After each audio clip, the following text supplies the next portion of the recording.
Hello and welcome back to Quillpig Gaming, and today we're going to be returning to Breath of the Wild and going after the last two Medals of Honor and the all side quests completed and all shrine quests completed. That should be everything except for Koroks that we should be able to get done today. I'm hoping. Anyway, yeah, let's get started. Hey, Little Link. How are you doing today? This, by the way, is the Korok that we were trying to find last time. Searched everywhere between streams and finally found it down lower on the slope. Now we got it.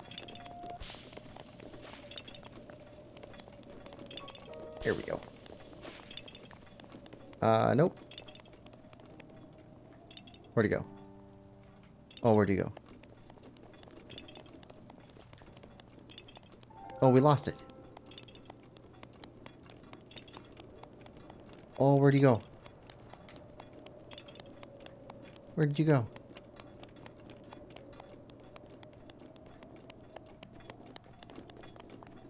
Oh, you're so sneaky.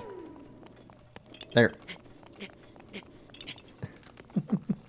Little Link says, I'm good, thanks. What about you? I'm doing pretty good. I had some excellent oatmeal for breakfast. And oatmeal always puts me in a good mood. I guess it doesn't go up on top. Maybe it goes under. Alright. Yep. Come on, come on. There we go. Climb down. It looks like we're climbing ice. Oh, that's rough. Glad it's not raining. So, oh boy, have I got a story to tell you. Let's hear it. I hope it's a good story. Or a story that is pleasant. I'm sure it's going to be a good story. Alright, over here.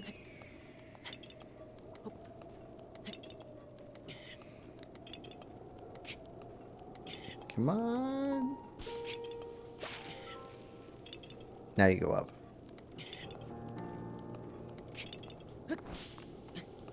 There we go. Up to the peak.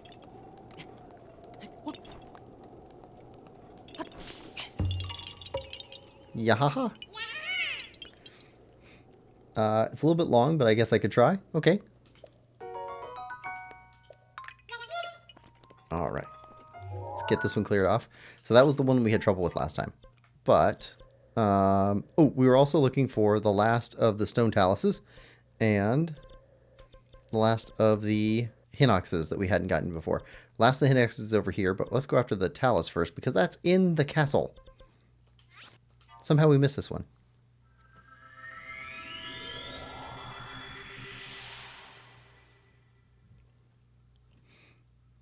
It's where we were, where we had our fast travel set up last time. We just didn't go around a corner.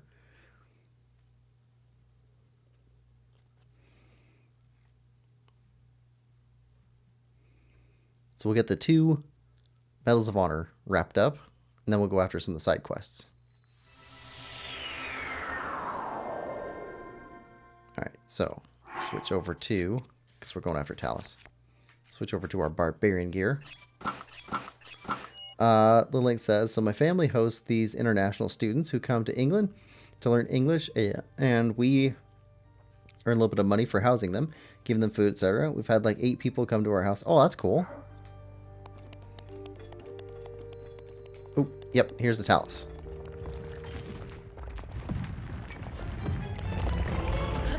Oh, of course it's on his back. Alright. Alright.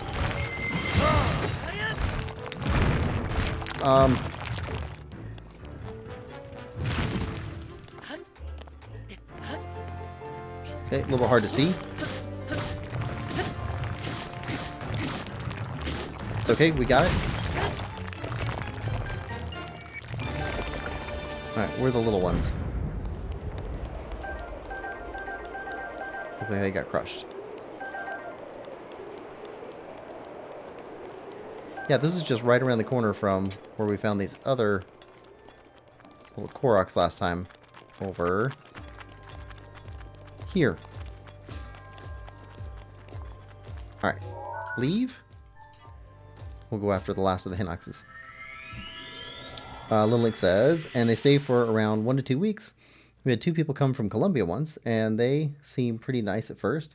That was until the first one started having porridge, bit like oatmeal, for breakfast. Oh, that's a good start to a story.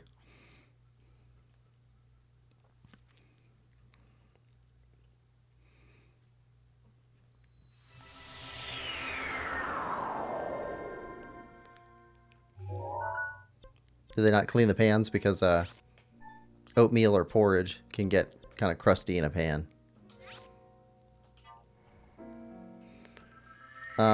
Breakfast every day. Kept eating like 3 bowls of porridge for breakfast each morning. Then he started eating it before and after lunch and dinner and even as a snack. Porridge packets would be everywhere.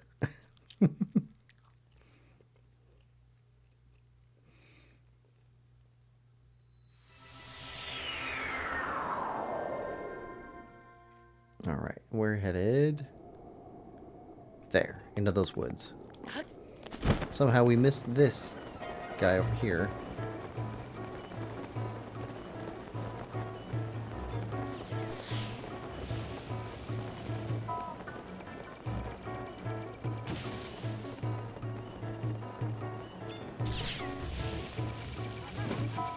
Seriously? Yiga? Now is not the time, Yiga.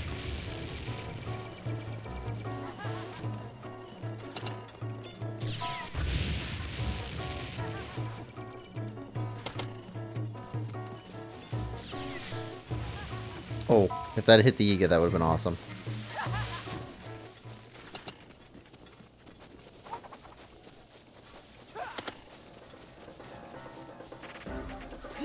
Alright, where's this guy at? Over here. Center of the horses. We phoned up his school, and they said that he was a bit autistic and had ADHD. Okay.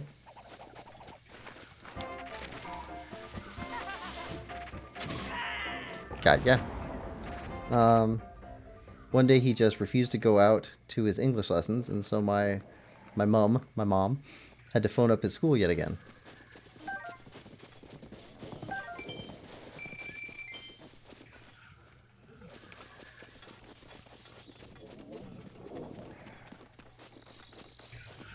Alright, let's go, big guy.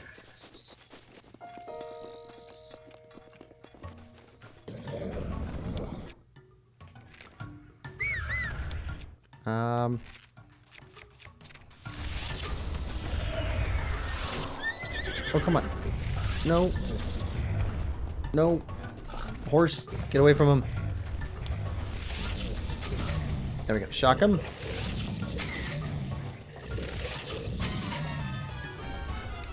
Hit him in the eye.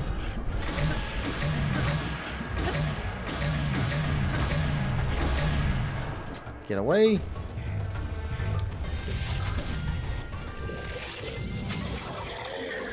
He knocks down. Had to phone up his school yet again to encourage him to come. Teacher went into the bathroom while my mom was getting ready for work, and when my mom was about to leave, she couldn't find the student anywhere in the house.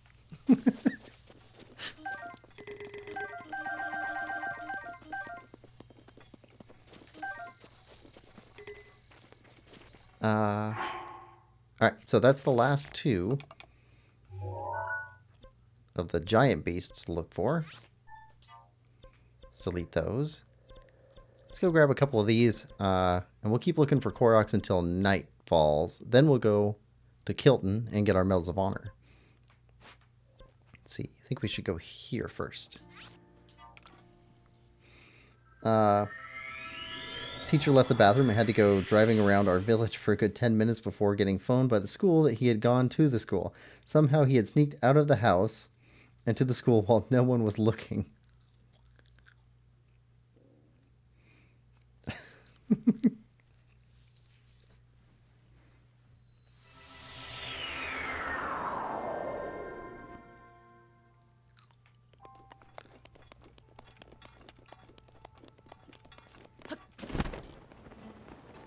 So you must have a pretty full house most of the time. You got lots of students over. Okay, well, that looks like what we're looking for.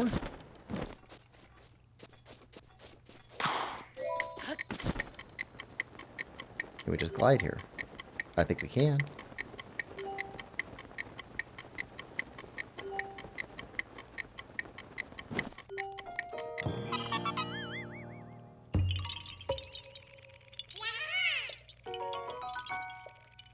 Little Link, do you have a bunch of siblings? Because that'd be a crazy big house. If you got a bunch of exchange students and got a bunch of siblings. Anyway, he was given a curfew after that by the school, but he just wouldn't stop eating porridge. He ate so much it was crazy. When the two students eventually went back to Columbia, my brother... Oh. It's like a cliffhanger every time because of text limits.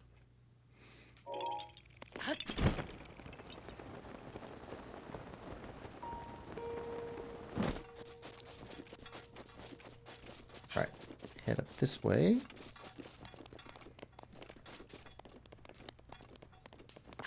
Somewhere over here.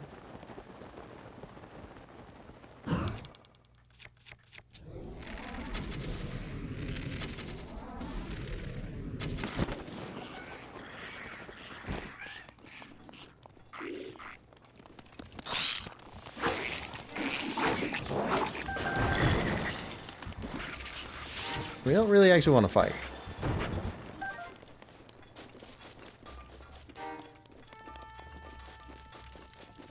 Alright. Here we go.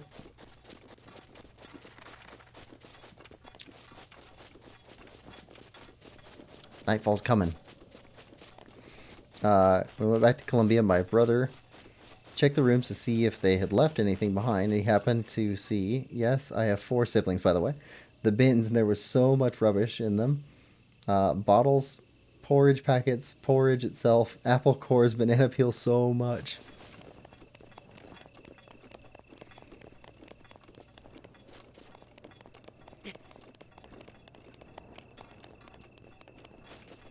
Yes, you must have a really full house. It was enough to feed a family for a good week.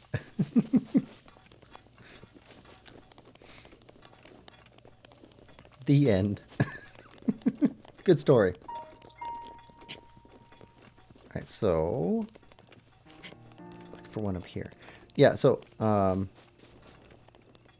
got a couple siblings, but not ever a huge house. Let's see, probably on the other peak. Coming down over to this peak. Sounds like a Korok thing to do. Never had that full of a house. I do have a lot of roommates. Not all at the same time, but over time. I like living with roommates. But it's always kind of a... you get like a mini culture shock. Having people that you don't know very well living with you, and then everybody has to get used to each other. It's always an adjustment period. And then, after an adjustment period, then things get weird. Because, oh, I thought this was normal. And this has never been a thing before. And find out, oh no, it's completely different. Little Link says, yeah, we only just got students coming since my brother and sister, twins, went to university. You got twin brother and sister? That's cool.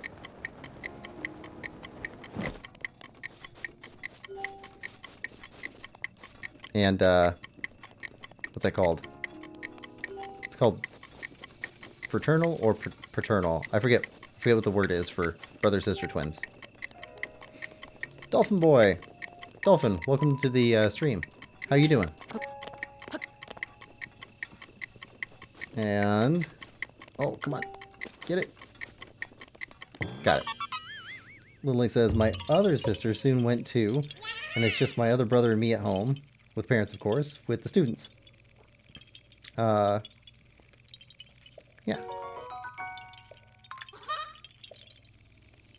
Fraternal, I think. Yeah, I always get them mixed up.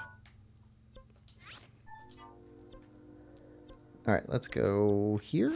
Yeah, grab that one. And then it should be dark enough to go find Kilton. Oh, Dolphin. You're in the hospital? I hope you're doing okay.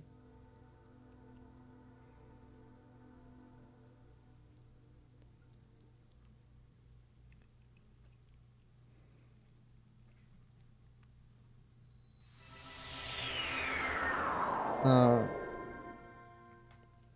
it's for a condition? You're okay? Good.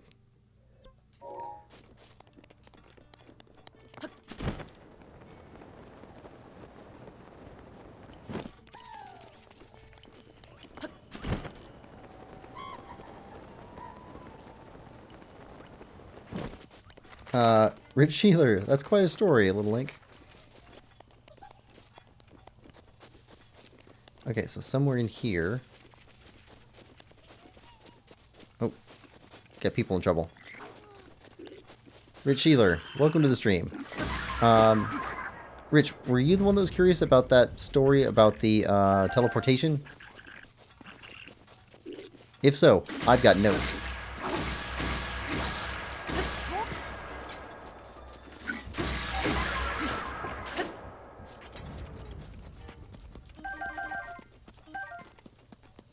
Okay. You're better? Alright, now where was the... Let's see.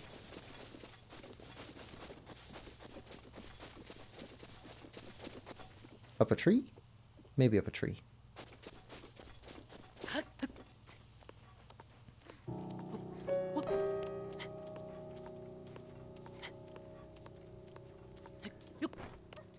Alright, and we're up here. Not here. This one? Somewhere in here is supposed to be a Korok. Where are you, Korok? Let me try putting on the mask. Mask is super useful. Okay, well, you're alert now.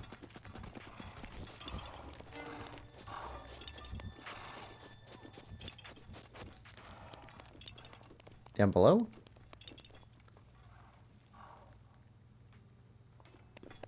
Somewhere around here.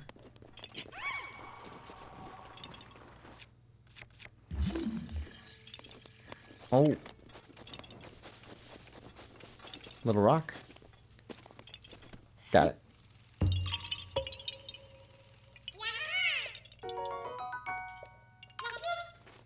Alright, Korok. Alright, so those ones are found.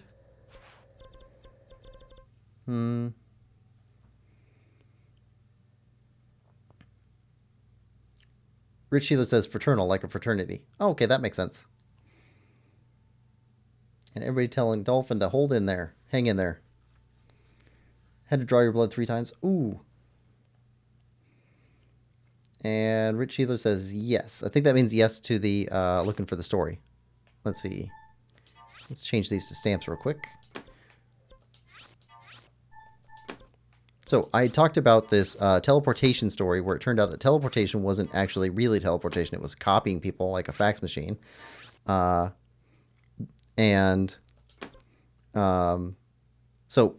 I had thought that it was Stanislav Lem.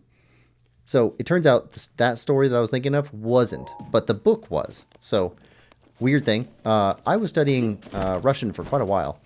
And one of the ways that I was studying Russian was by ordering these Russian novels and Russian books that I could then translate on my own. I could read through them in Russian, take my time. I'd write English version translations of them as I was working my way through them, and that was how I was trying to get better at the language. So with that, there was this book that I bought from Amazon that had Stanislav Lem name on the cover, but the title of the book was The Demolished Man. And that book had 3 or 4 authors inside of it with different stories. One of the stories was by Stanislav Lem, but it wasn't the teleportation one.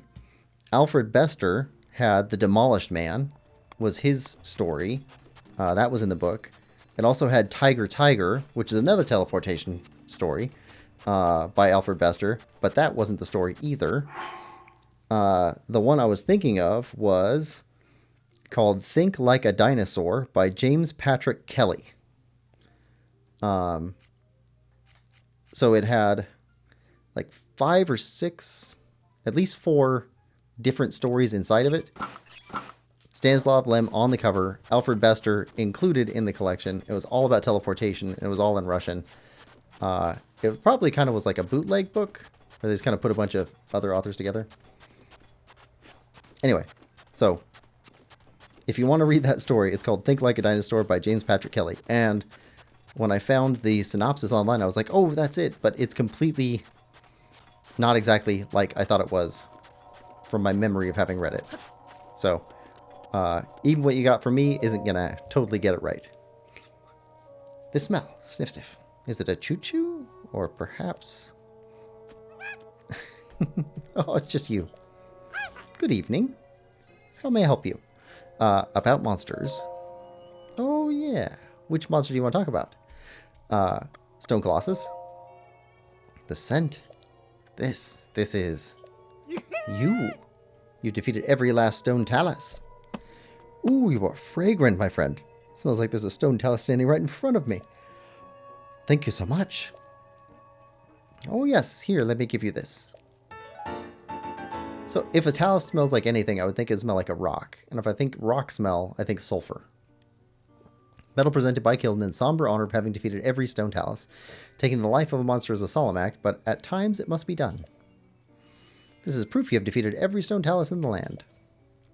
As long as you have this, I'll always be with you. You don't have to suffer in silence anymore. I know how much it hurts you every time you kill a monster. Destroying monsters for their materials is soul-crushing work, but it must be done. Alright, we got one more. About monsters. The forest giant. The scent. This is... You've done it. You defeated all the Hinoxes. Oh, you are fragrant. It's as if there was a Hinox standing right in front of me. Thank you so much. Oh yes, here, let me give you this. Medal of Honor Hinox. Medal presented by Kilton in somber honor of having defeated every Hinox, ending a monster's life never an easy task, but at times it's a necessary one. This is proof you defeated every last Hinox. As long as you have this, I'll always be with you. You don't have to suffer in silence anymore. I know how much it hurts you every time you kill a monster. Destroying monsters for their materials is soul-crushing work, but it must be done. Alright. So, that is the Medals of Honor. Completed. So, what we have left is Shrine Quests. We've got 4 of those, and 15 side quests. So, let's see. Shrine Quests. There's one in Karakar Bazaar, so let's head there first. And catch back up with chat. Rich Sheila says, came for Zelda, stayed for the book title. Dolphin says, it didn't hurt doing the blood draw, but they did 3 times, almost cried, it hurt so bad. Oh. Dang, hope you feel better soon. I will. Where's Lemon Lover? Oh, Lemon Lover's going to be a little bit late to stream. He's going to a play. Which is pretty cool. Dolphin says, I want to play Breath of the Wild, but I also want to play Tears of the Kingdom. Both are really good games. Oh, not this way. That way. Yeah, they're both really fun. I was watching a stream. There's a guy that I like to watch called Old Nintendo Dude. He plays a mixture of different games from throughout the years, but mostly Nintendo games. He was playing Tears of the Kingdom, and it made me homesick kind of feeling. I'm looking forward to playing Tears of the Kingdom for the stream. The link says you can watch Quillpig play Breath of the Wild and play Tears of the Kingdom yourself. Yeah, that's true. Alright. Now we're heading back to the bazaar.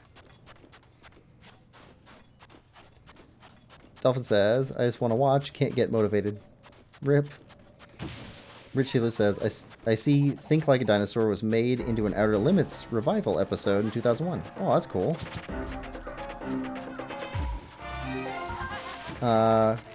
Little Link says, I didn't pick that up. Did he drop that in Discord? Yes, he did.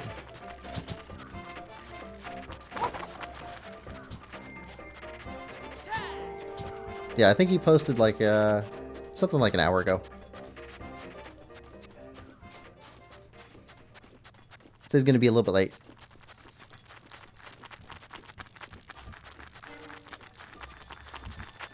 Oh, come on. Get away. Get away.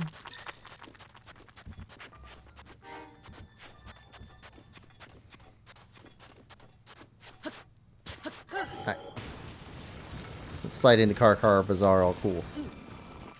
Well, roughly. I don't check Discord too often. Yeah.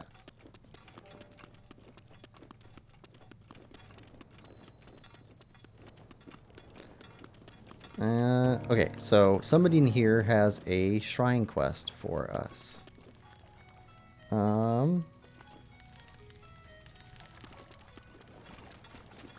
Let's see if anybody pops up. No, we already talked to you. We've talked to you. Looking to see if anything pops up over their head and see if we recognize. Haven't talked to them. Was there one over here? Or was that Rip? We talked to when we first came in. I think it was Rip. Don't mean to walk on your stuff. Mikey.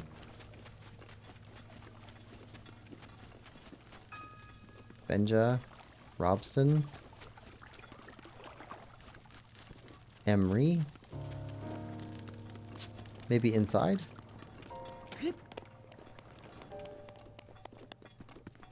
Shilu. Kachu.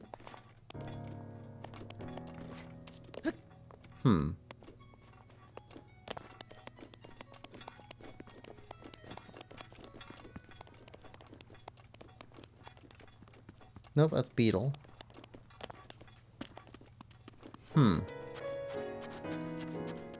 Maybe during the day. Try resting until morning. Or, ooh, up there. Haven't talked to you.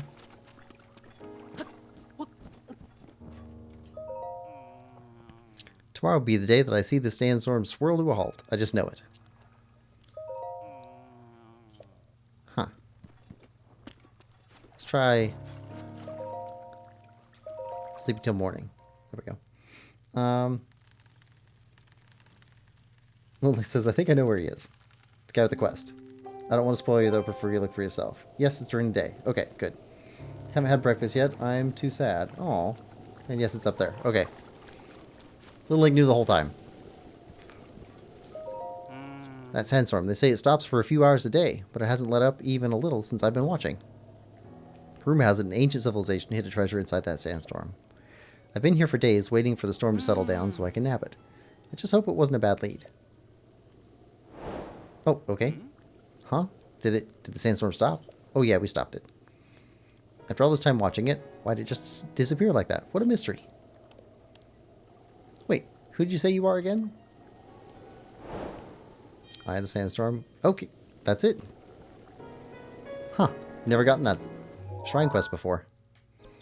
So there's another one in Zora's Domain. Zora's Domain. There we go.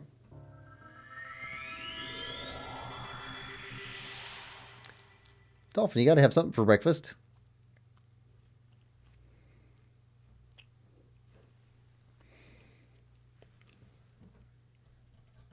And if you've never seen it, you should look up Bill Cosby's Chocolate Cake for Breakfast skit. That's pretty good.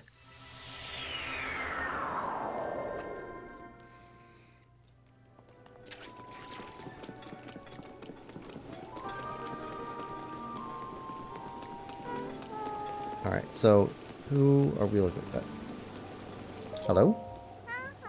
La-di-doo. Your trial awaits. It's glowing bright. Oh, you're the Highland who helped our Prince Sidon. You're so handsome. Your looks still don't compare to Prince Sidon, of course. But you're not half bad. In fact, I wouldn't mind talking with you for a bit. Hee. Want to talk? That song?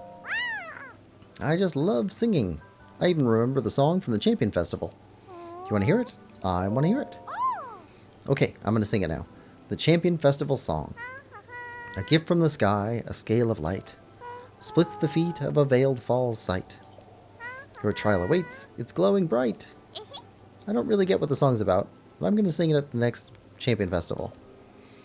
Mr. Trello is supposed to get the festival together, but he hasn't done anything for it yet. I wonder what's wrong with him. Did he forget that's his job? Alright, Shrine Quest. Ceremonial song. Complete. Alright. That's easy enough. And then our other two are back in Hateno. Let's head to Hateno and find these.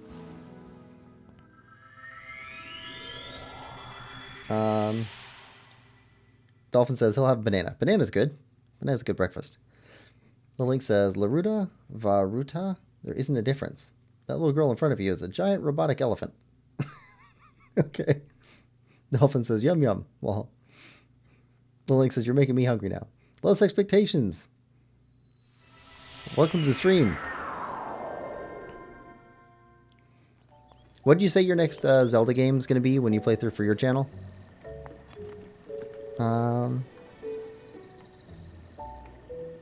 Okay, so there's two in here.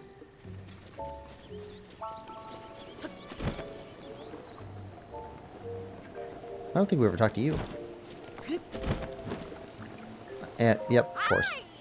Morning. You're a traveler, aren't you? Then listen up. What is it? You see those 3 trees up on top of the snowy mountain up there? Yes. I found a small letter stuck between the pages of this old book at my house. It said, when the 3 summit trees become one, turn your back to them and head towards the sea.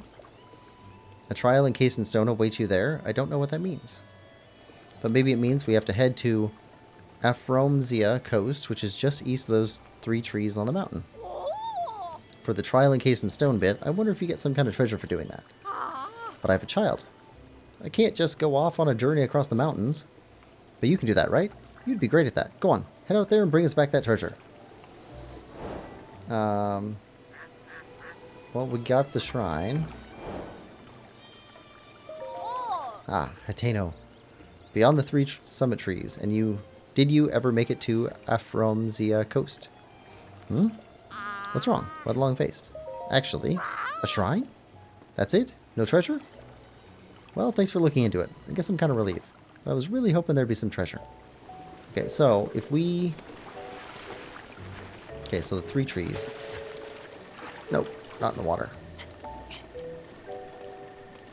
Doing a thing. Alright, so let's ping this one.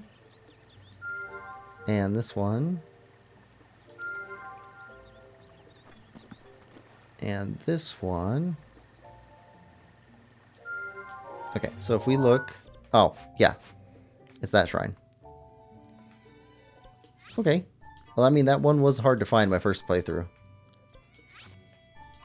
I remember wandering all around here with the shrine sensor on, never being able to find it. Eventually find it, but it's kind of hidden. The link says it was Majora's Mask, wasn't it? Lowest Expectation says, nothing at this rate because satisfactory. Oh, satisfactory is absorbing your life. Dolphin says, yes. Little Lake says, haha. And I'm going to grab a snack then because I'm hungry. Dolphin says, hey y'all, I got to go get stuff for lunch. Then I have to go get a haircut. So bye y'all. Bye Dolphin. Have a good day. Have a better day. Little Link says, okay, bye. See ya. See you later. Yeah, so I've been playing a lot of Phenotopia Awakening recently.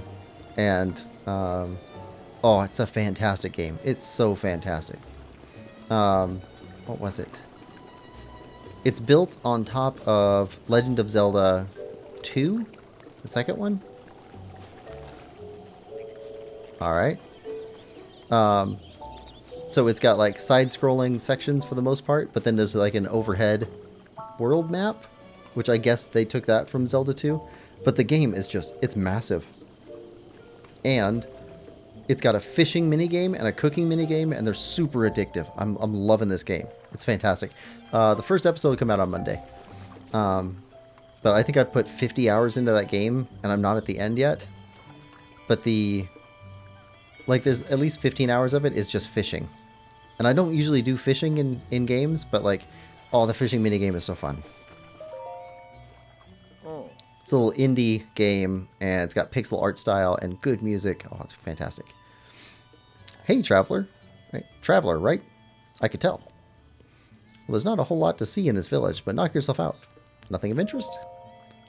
Well, nothing might be going a little bit overboard. We do have a dye shop. I don't think they have one in those other towns. Well's up Mount Lanayru way up north. See it? Mount Lanayru? Yeah, Mount Lanayru is interesting. The Spring of Wisdom the Princess of Hyrule used for purification is said to be somewhere in that mountain. A special fountain that the princess had to endure hardship to visit? I bet the royal family left treasure there. Well, at least maybe they could have. I would have if I was royal. Anyway, Mount Lanayru is a mysterious place and it's engulfed in ice. If there is treasure, no one's getting it. Well, if you have some time to kill, feel free to look up around there. Well, we did, and we found the shrine. Huh? You need something? No, I guess not. Guess you don't have anything more. Well, see ya. Alright, Low Expectation says, right, you mentioned that last time, I think. Of course he did.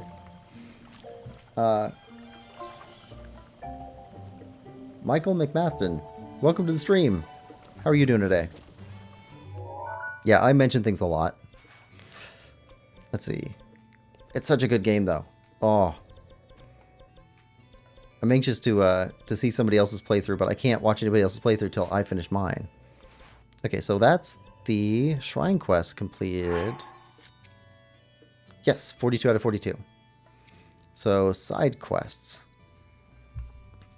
Alright, so Laurelin Village, we have a side quest there. Let's see, so let's head down to Laurelin Village, which is here.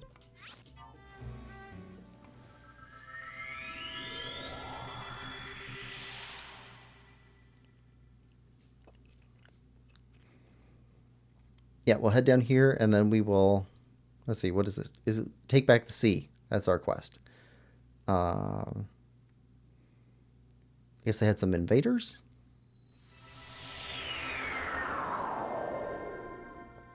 We can change our clothes again. Let's go back to our barbarian gear. Barbarian gear is so fantastic. Alright, now, quest. Take Back the Sea. That's the last one that we've collected that we can go get. This one's supposed to be along the coastline. Steel drum. It's actually a pretty wide variety of instruments used in Breath of the Wild. Low Expectation says, just got done listening to a 2-hour video about Final Fantasy 13-2? I didn't know there was a 13-2. Procrastinating doing RNG again. Oh.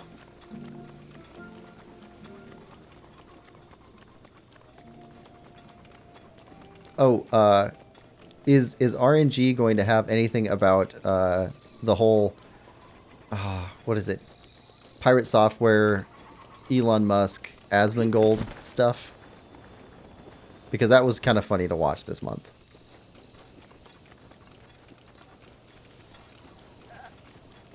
Because there's a, I guess he's a game studio owner / developer, runs Pirate Software, and he plays World of Warcraft because he used to work for the company, and there was some sort of a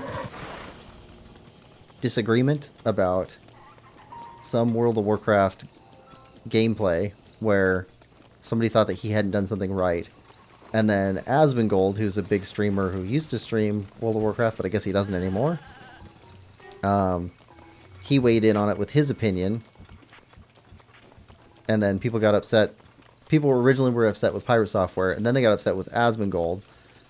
And then they got upset that Asmongold was agreeing with Pirate Software. And then Elon Musk had something about maybe he doesn't play his own characters. And then Asmongold said something about that, and then people got upset with Elon Musk, and then people got upset with Asmongold for saying that Elon Musk wasn't playing his own characters. I don't know. It's been crazy. But it's been funny to listen to. Michael says, I'm eating ramen. Ramen's good. Low Expectation says, I don't have that on the run sheet because it's just stupid E-drama. Yeah, but stupid E-drama is so entertaining.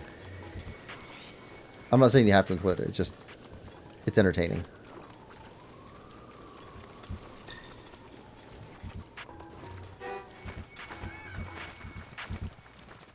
Alright, so... Alright, looks like we had to clear this out. Well, I suppose we could start with the lookout.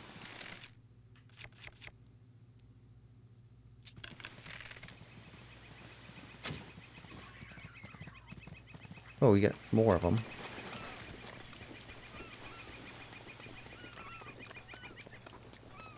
The funniest part for me is, like, I don't play any of those games that they were talking about in that drama, so I have no clue what's going on.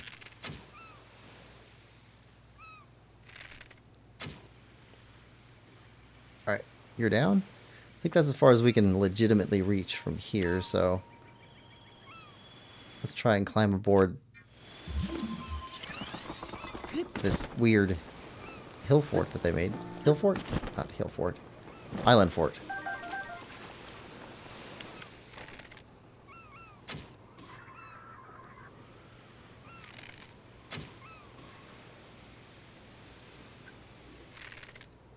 Nope.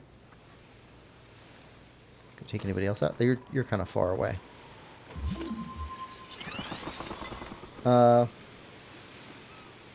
Yeah, it was amusing. Yeah. That's it. It's just amusing. It's not like it's important or anything. Oh, okay. Got a wind coming through here. Can we climb? Yeah, we can climb this one. But I try and stick to things that actually affect game developers and consumers directly. Yeah. Oh, I heard that Steam OS just released. Like the first, you know, public release. I don't know if that's part of it or not. I don't use Steam. I used to have a Steam account. I don't anymore. I just wasn't getting enough out of it. Mostly because I play games like this.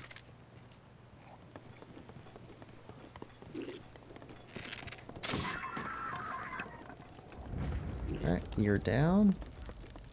We'll grab your guts. We don't need them for anything, but...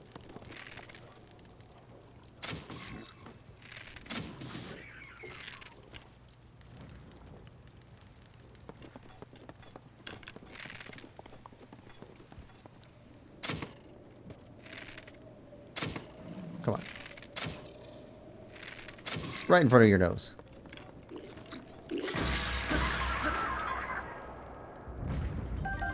And we got a chest here, which we can't open until we, yeah, clean everybody out.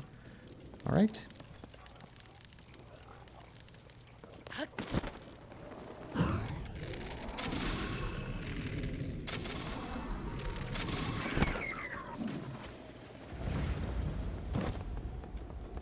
Okay, you're upstairs.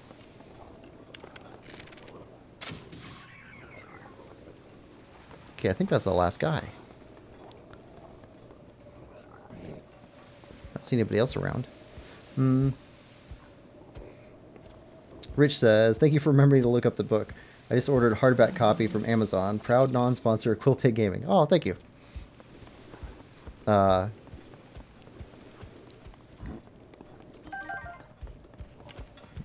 Yeah, I like time travel books and science fiction in general. So teleportation, stuff like that's pretty cool. I think the theme of that book, the Russian version that I was going through, was teleportation, but I don't think it was unified by anything else. I think all those authors are pretty well separated in time too. So it's not like they were part of a cohort.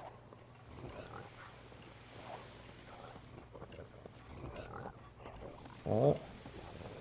Okay, you are blind.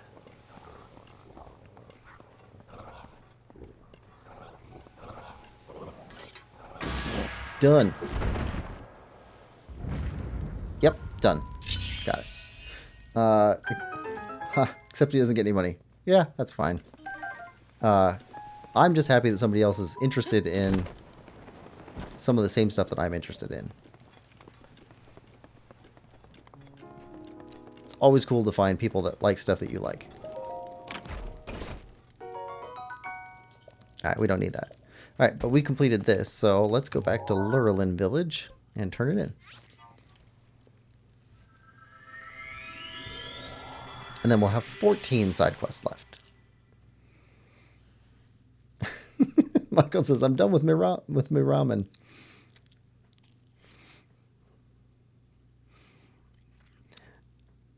So, Michael, how do you like your ramen? Is it dry package ramen, or is it oh, what do you call it? Like refrigerated noodles you started with? And do you put anything else in it? I've seen a lot of people like cheese and an egg in their ramen.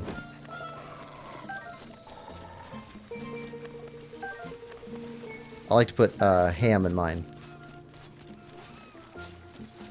Oh, you. Okay. Hey! Took care of the monsters at Ares Beach. It's been too long since I've had fish from those waters. Thanks, mate. Suppose I should give you this to show my appreciation. Oh, that's nice. Come back whenever you like. I'll share the day's haul with you. Okay. So that quest's done. We've talked to everybody else here in town, so I think we're done here. Let's try Kakariko Village. We had a bunch we forgot to go back to in here earlier. Rich Sheila says, Thrice Upon a Time by James P. Hogan. Not time travel of people, but of information. One of my favorites. Ooh, okay. Hold on. Let me write that down. Thrice Upon a Time.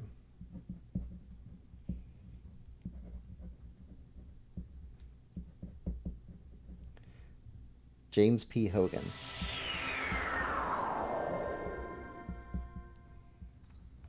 Nice. Thank you. So, there's an interesting one called... Oh, what's it called? The Forever War by Joe Haldeman.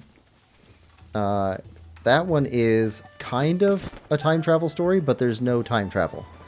So in that one, let's see, there's a war between humanity and either another sect of humanity, like they traveled out and set up like colonies versus the Federation sort of a thing, or humans versus aliens. I forget which one it was. But in that one, they send warriors out, but they don't have faster than light travel. But they have super fast ships. So they send the ships out. They put these people in like cryo sleep. They get there, 100 years after they sent them.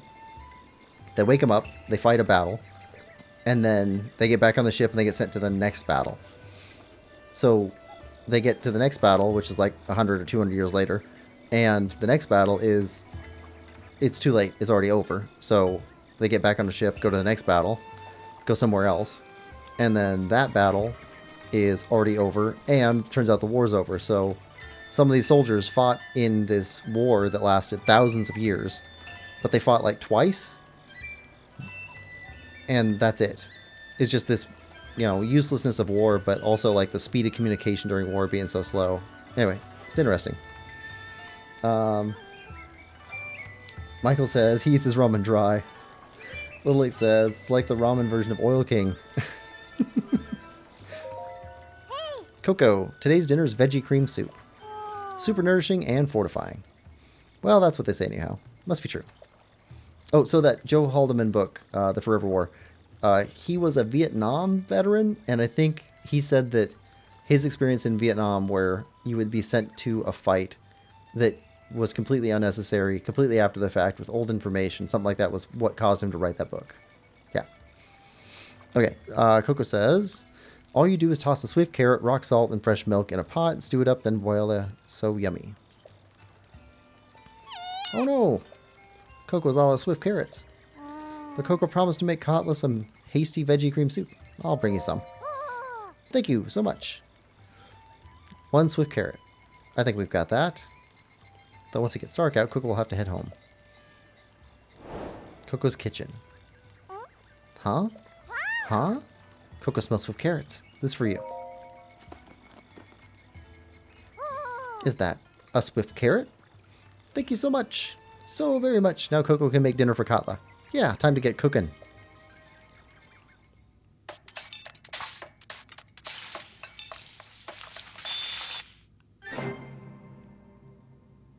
think we're supposed to do this at the beginning. Ooh, it came out perfect. Here, please have some Coco's treat. Hasty veggie cream soup. The link says, you haven't cooked with Coco yet? You criminal. I didn't know.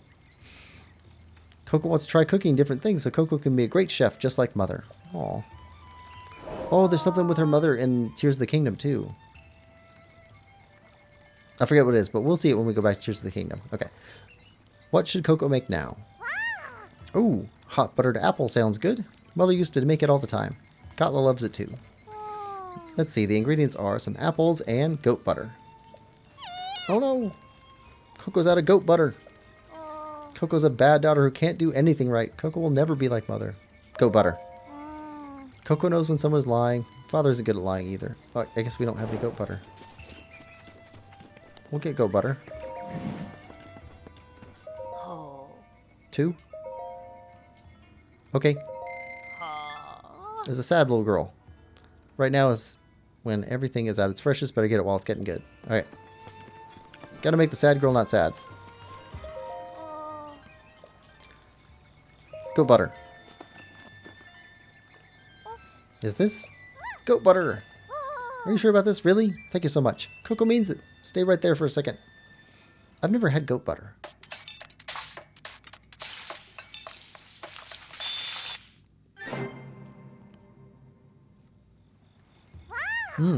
What a yummy smell. And that hint of butter makes all the difference. Ooh, and the apples are superbly sweet too. Here, take some. It's really something else. Hot buttered apple. Coco will work hard to get better at cooking. Get better and better at cooking. Rich Sheeler says, understandable but a sad premise. The Zygon inversion speech by Peter Capaldi, oh yes, also highlights the uselessness of war in the end. Eventually the sides have to talk it out after much inflicted pain. Yes, that was a really good serial. Was that 2-parter or 3-parter? Something like that. That was a really good one. Alright, and... what should Coco make now?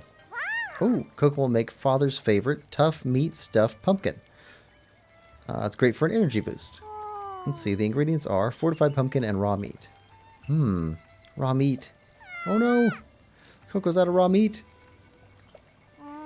Coco could use a different kind of meat, but without raw meat, Coco can't recreate Mother's recipe. Father used to go hunting to make sure we always had raw meat, but he's at work right now. Coco's a bad daughter who can't do anything right. Coco will never be like Mother. Raw meat. Is this raw meat? Are you sure about this? Really? Thank you so much. Coco means it. Stay right there for a second. She's so happy.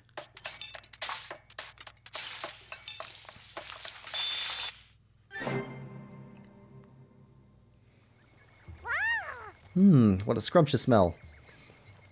Oh, and that savory meat pairs so well with the sweetness of the pumpkin. This is just how Mother made it. Here, have some. It's so good. Tough meat stuffed pumpkin. Coco will work hard to get better and better at cooking. Do you have another cooking? What should Coco make for dessert? Oh, Coco will make a honeyed apple. Mother loved those. It melts in your mouth and so delicious. Let's see, the ingredients are an apple and coarser bee honey. Coarser bee honey? Oh no! Coco's all out of coarser bee honey. The bees attack you when you get close to their hives. It's too dangerous for Coco to go get more. Coco wanted to make some for Mother in heaven, but Coco's a bad daughter who can't do anything right. Oh, she's so down on herself. Wait, is this coarser bee honey? You sure about this? Really? Thank you so much. Coco means it. Just stay right there a second. Yeah, honey is one of the few things that just doesn't go bad. As long as it doesn't get water in it or get stuff in it from other things. Like if you can keep it by itself. Honey can get hard and crystallize, which kind of protects it, but it doesn't go bad, which is awesome. This is... Coco remembers. When Coco had a fever, Mother would always cook this just for Coco. When Mother made her special dessert, she always put some of this in it. Ah, Mother. Coco will do her best to try and be as good as you one day. Coco will get better and better. Coco promises. Coco was able to recreate Mother's dishes. Coco feels better now. It's all thanks to you. Please, take this. Aw, thank you. Oh, it's you. Coco's made a decision. Coco will become a chef when Coco grows up. That way Coco can make everyone happy with yummy food. This whole time, Coco has been relying on Mother's recipes. But from now on, Coco will come up with her own recipes too. To be honest, coming up with recipes is hard. Coco's specialty? Okay, that's complete. Alright, looks like it's time to go to bed. Oh, we only got 10 left. Oh, that's quite a few. 1, 2, 3, 4. Alright.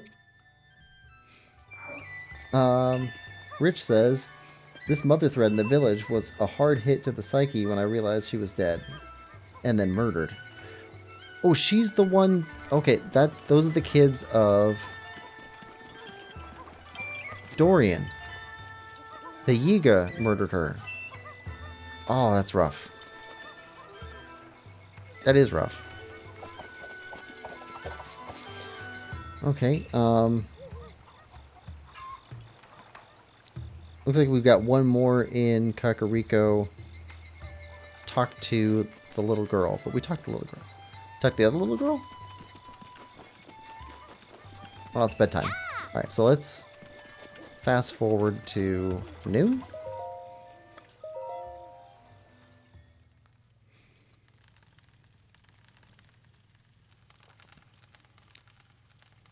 We're close. Only 10 left. 10 side quests. And then about 300 Korok seeds. Okay, so we talked to you. Right, so not you. The other little girl then. Where's the other one at? She was up there before.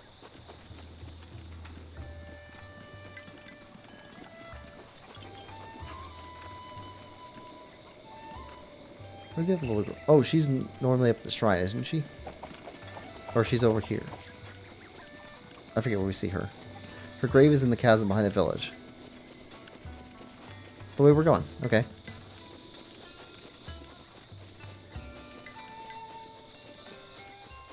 Oh, that's right, because these are graves. Because one of the ladies that we follow when we're looking for the person who stole the sphere came back here.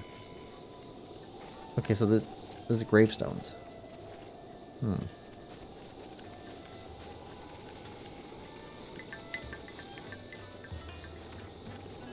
That does personalize it quite a bit. Alright, so I think we've seen her up on the hill before, though. So let's head up on the hill. Yeah.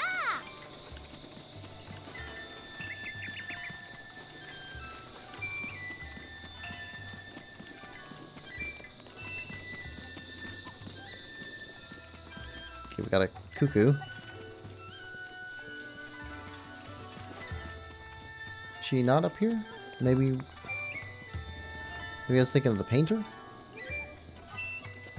Okay, so where's the little girl at?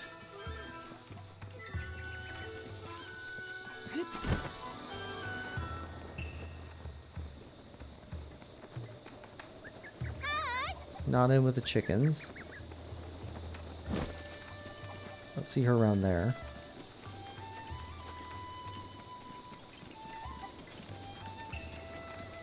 Not back here. She's here at night. Or not night, but in the afternoon at least. Don't think she goes in here. Okay, nobody in here.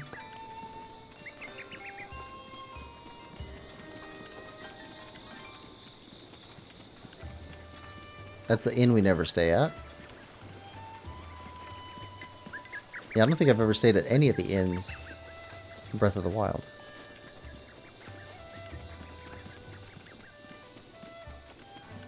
Oh, except for the Gerudo one. Stayed at the Gerudo one. Where's the little girl at?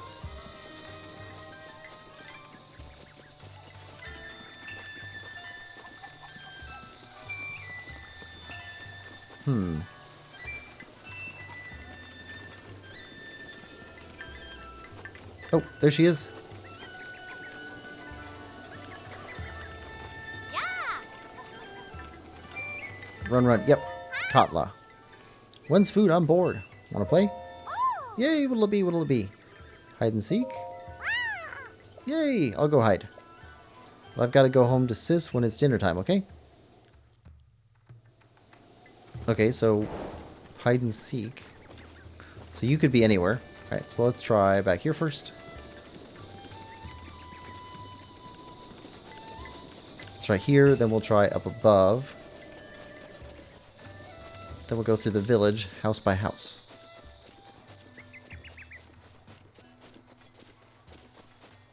Okay, not back here.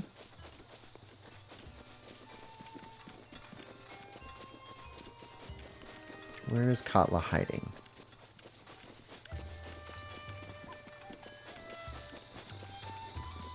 Not up a tree.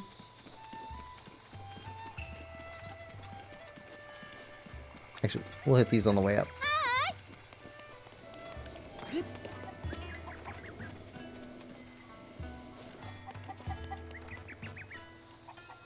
Not back there.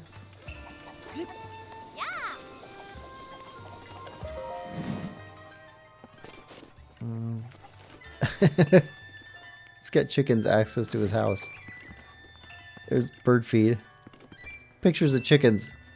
Oh, this guy's chicken mad. That's kind of a crazy rafter system he's got set up in there.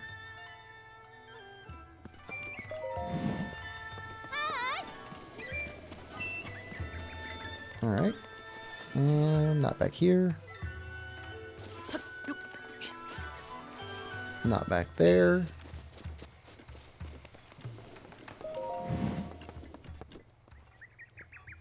Not in here.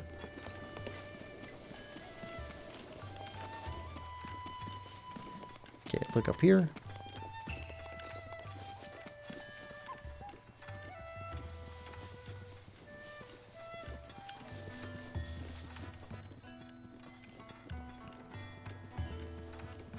Behind the shrine, or on the little thing up above the shrine. I don't think she'd go really far from the village.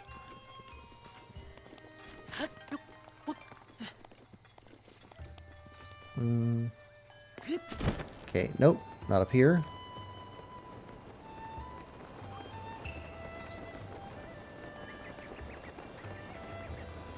Entrance. Don't see her around here.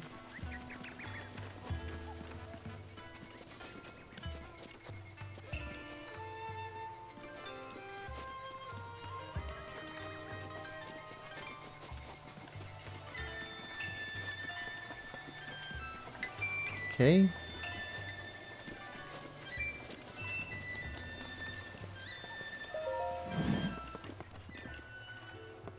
Okay, not in here.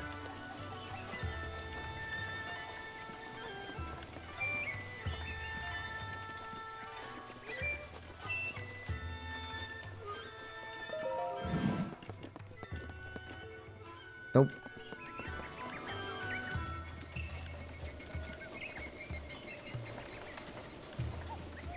It's probably too late.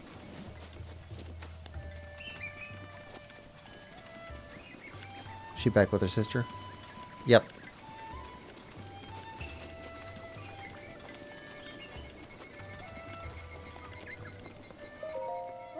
Dinner time, dinner time.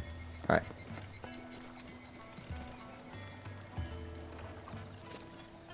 Sit till morning. Try again.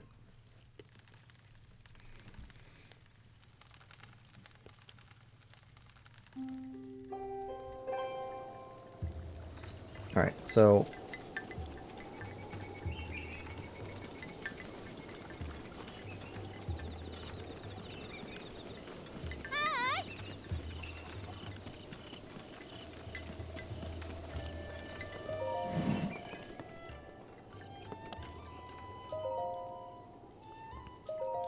Master Link. I've had a lot in my mind lately, so it's been difficult to sleep well. Same for you, I imagine?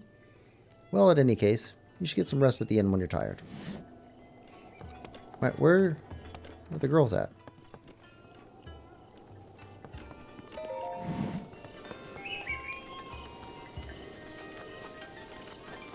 Isn't that their house?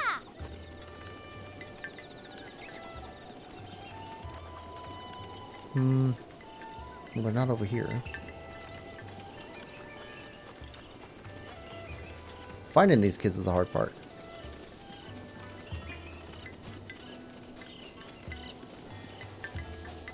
I don't see them running all over the village all the time. Yeah, okay, so they're here.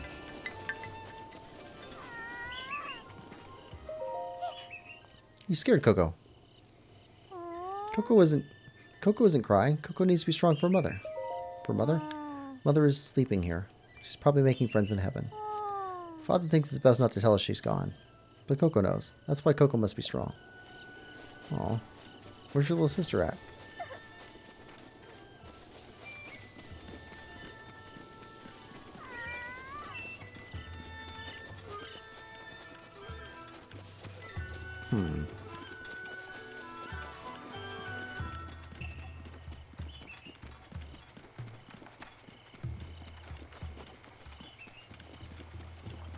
Where is Coco?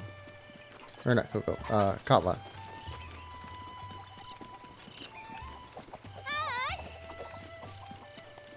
Yeah, we've talked to you. Lastly.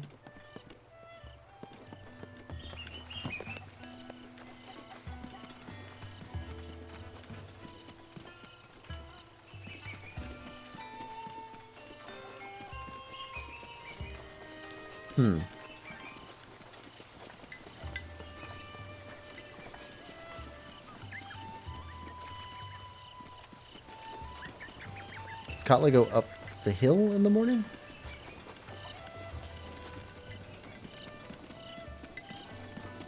I swear I've seen her up here.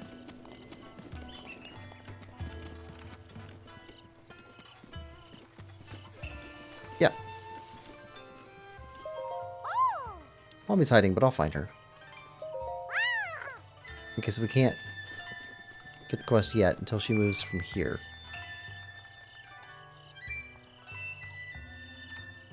$8 o'clock? You think?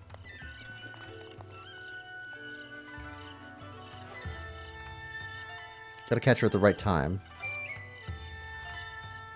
Let's see. Playtime with Katla. Katla runs carefree around the village. During the day, her sister's too busy with her cooking to have time to play. Katla's more bored than ever now.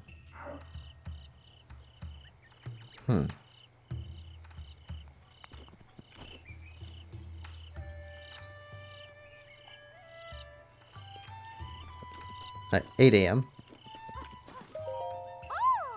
Daddy, big sis, I'm waiting. Okay, so you're still busy?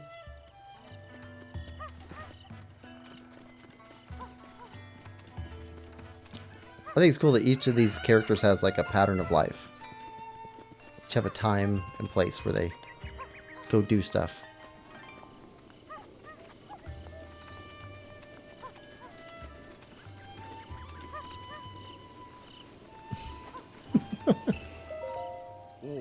My wife used to tell all kinds of stories under this tree.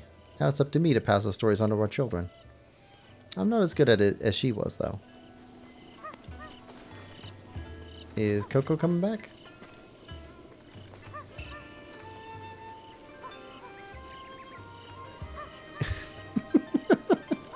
That is ridiculous.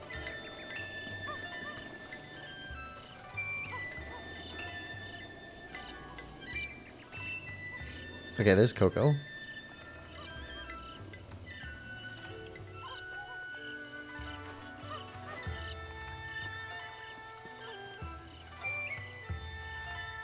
Alright. Oh. You taking a break as well, Master Link? If so, allow me to introduce my precious daughters, Coco and Katla. Any moment I can spend with my girls is a gift.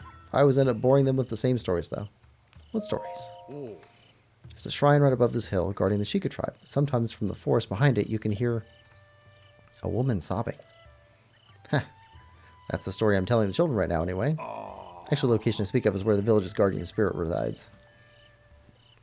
But lately, monsters have been lurking there, and it's become quite dangerous. I'm scaring my daughters so they won't go near that forest. It works on Coco, but for some reason, those stories just excite Katla.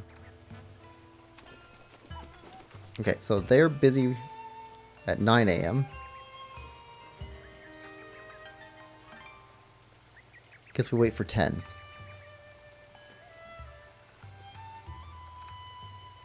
See what they can do there. So, since we got some time to kill, has anyone heard of an earworm before?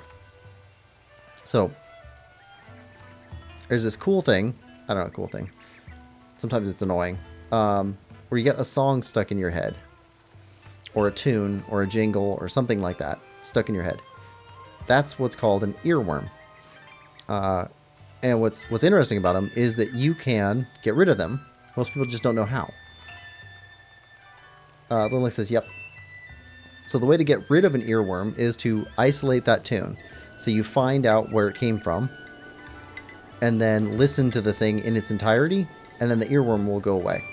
So what's happening is your brain is actually, it's like stuck in a pattern or stuck in a loop. So to break that loop, you have to actually set it completely straight by getting that whole song through.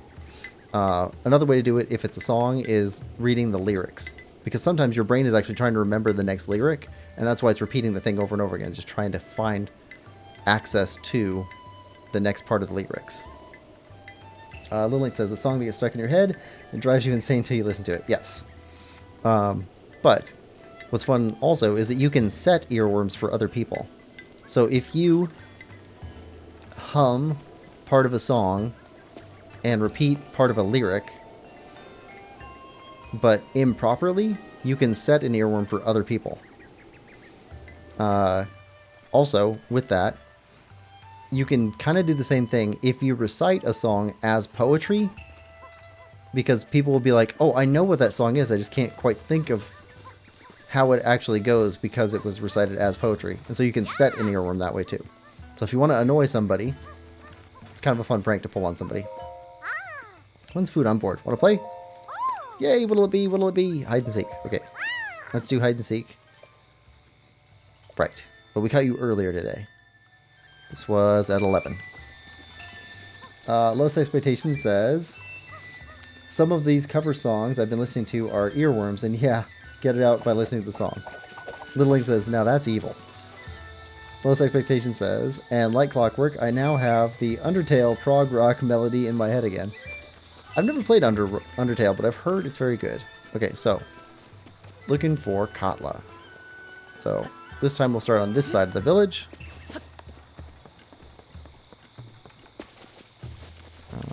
Okay. Yeah, I don't think she'd actually leave the village for hide and seek.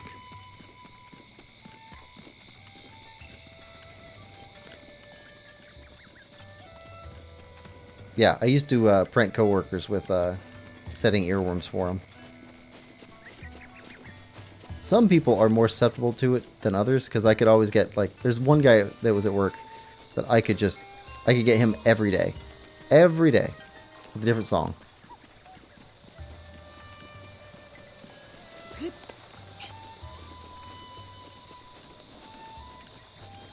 I think the setup that got him the worst was, let's see, and I quote the great poet when I say, you have to baw with the baw. To bang, diggy diggy, diggy said to boogie, set up jump to boogie. That was it. That got him for most of the day. Okay, still not finding Katla.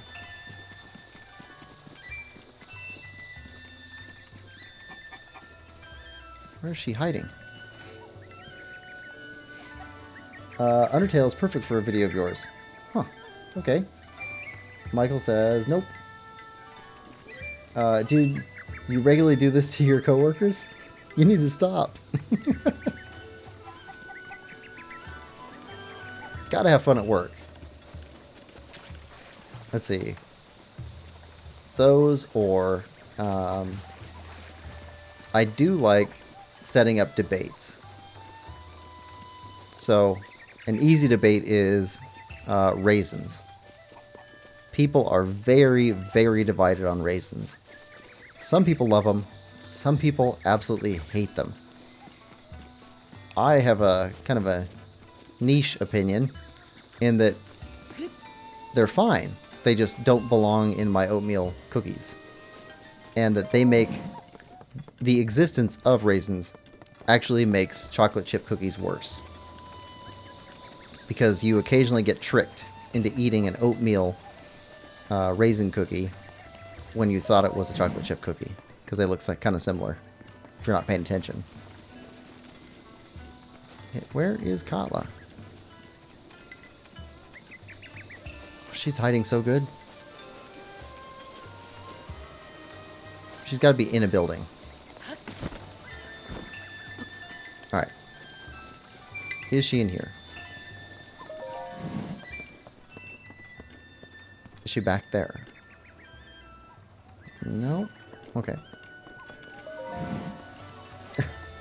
Low Expectation says that's diabolical. Hiding in there? No.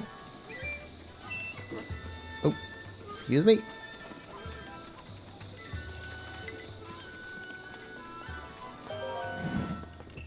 It's all in good fun. Not hiding back there. Where is she?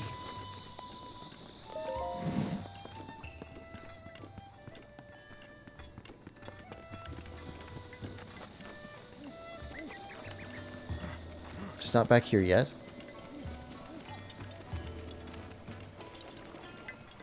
Ooh, are you hiding under here?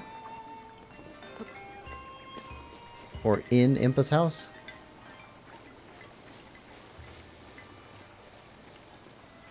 Oh, there she is.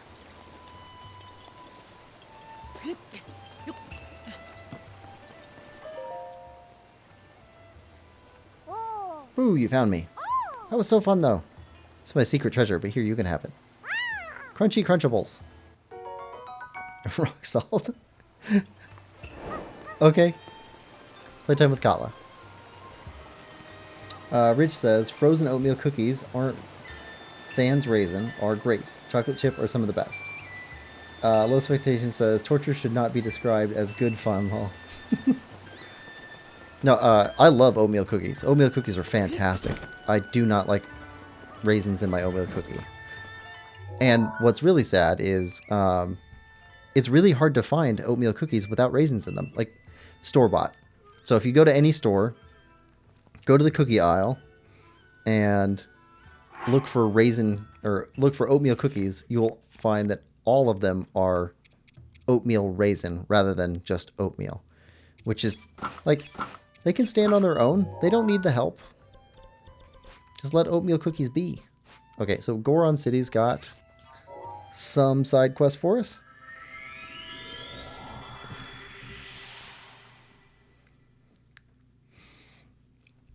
Also, I really like molasses cookies and ginger cookies. Oh, both of those are great. I made snickerdoodles for Christmas, and those went over pretty well.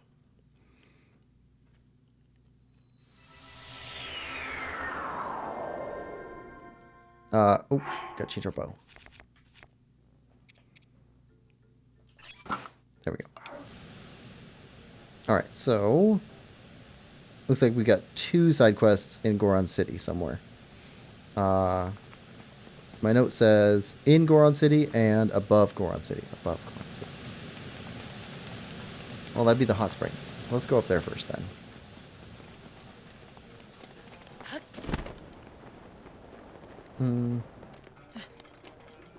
Lowest Expectation says, just embrace that grandma energy and make your own cookies like I do. Oh, I do.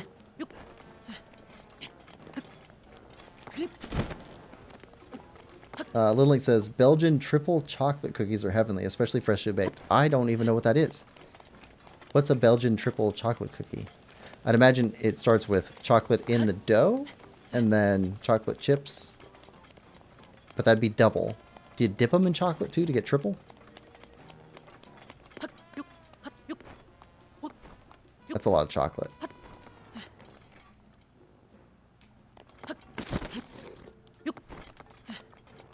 I don't know. If I want something that's like a cookie, but I'm not willing to actually spend the time making it, I'll do Able Skivers instead. Yeah, hot springs.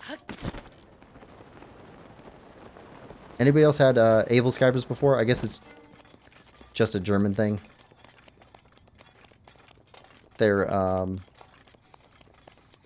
they're kind of like donut holes for people from the U.S. here. Who's there? Who's disturbing my bath? A Highland tourist, eh? How's the water? Lukewarm. I'd like to find some really hot water to relax in, but those falling rocks make it way too dangerous. It's rare to see a tourist like you equipped to stand up to this heat. By the way, Redania has settled down, so feel free to take your time soaking in the hot springs. Alright. Yep, here we go. Little Link says, Belgian triple chocolate cookies are heavenly, especially freshly baked. No, dark chocolate doughy stuff with milk and white chocolate chips. Rich says, Belgian cookies look good on the internet. Yeah, I haven't had that. There's no way you understood. No way at all. You understood what I was saying in the hot spring, right? Right. What? Really? No, there's no way you understood. No way at all. Okay, I missed something. Did we already pick up a side quest from you? No? You understood what I said in the hot spring.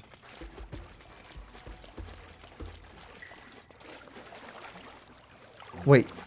When we passed this way last time, he was in the hot spring. Now he's outside the hot spring. So we have to wait for him to get back in the hot spring, which means be here at a different time. Alright, so wood.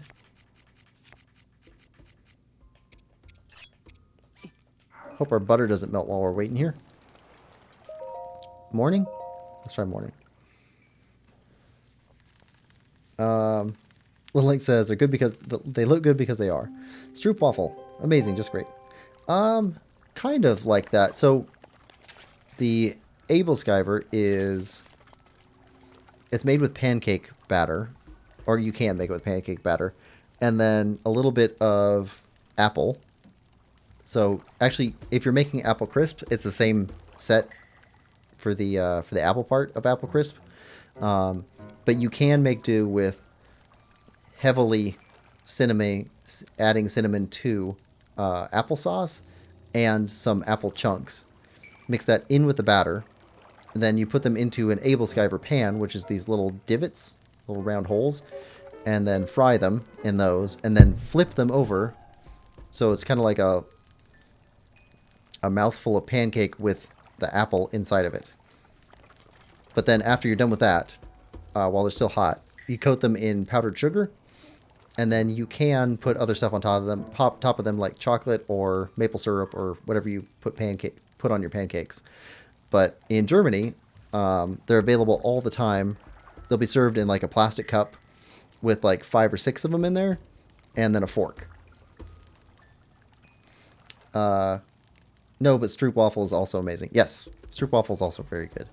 Okay, so you're not in here yet. All right, let's come back at noon. Lilink says, oh, that sounds so good. It is good, and it's super easy. And Stroop waffle pans are super cheap, too. Like, I think you can get one on eBay for probably $5. Or Amazon. Okay, you're not in here yet. Okay. You got the red thing, though. Hey, you understood what I was saying in the hot spring, right? Nonsense. Ha. I'm not telling. Right.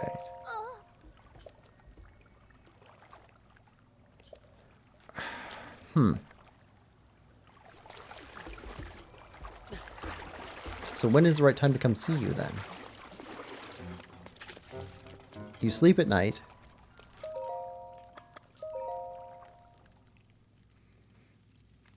Rich says, now I want cookies.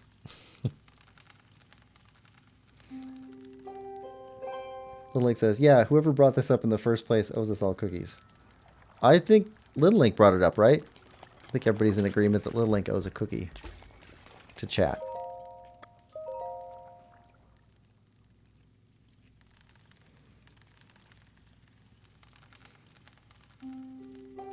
Little Link says, I think that's most likely you, Quillpig. I don't think so. I don't think I brought it up. Morning? Okay, let's do morning, and then let's go away for a little bit. We'll come back. We've got some... Okay, Little Link agrees. It's not me. It's you. Yeah. Complete agreement. Alright, let's go get that one. Got some time to kill while we wait for that guy to go back in the water.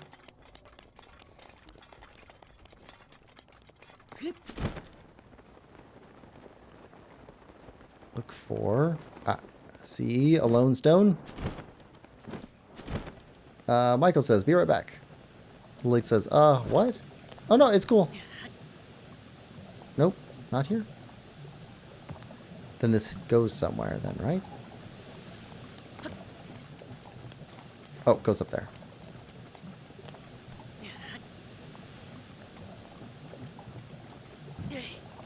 Alright.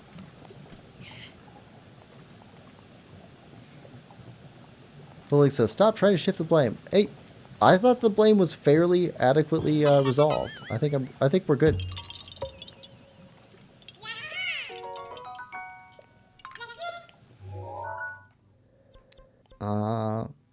Put another one up here. Alright, this one's going to be up, though.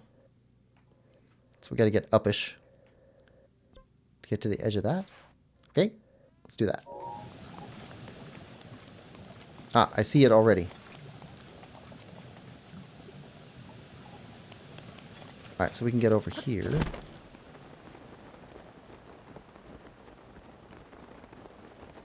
And climb up here.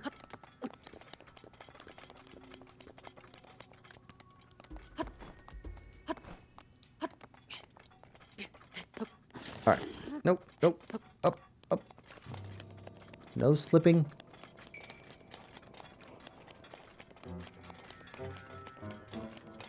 Alright, it's the balloon hanging off the edge. We saw that.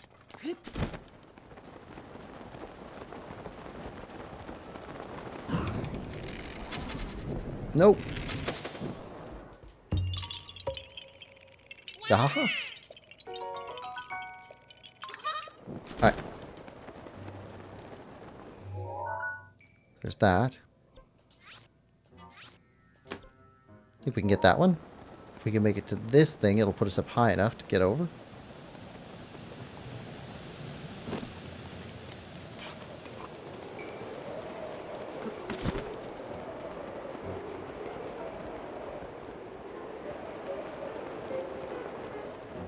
Alright, keep climbing.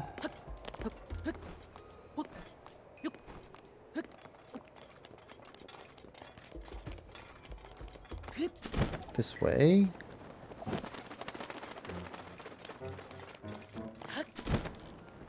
Got some more fire Lizalfos in here.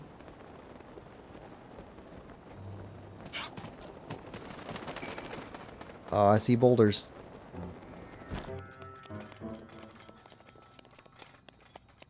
Yep. That'll be it.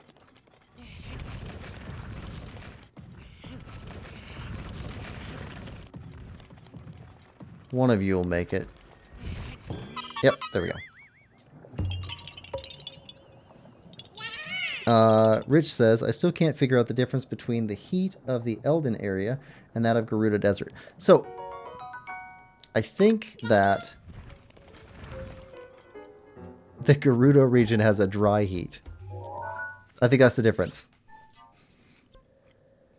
Like, really, like, I think it's the difference between a hot day and being inside a kiln.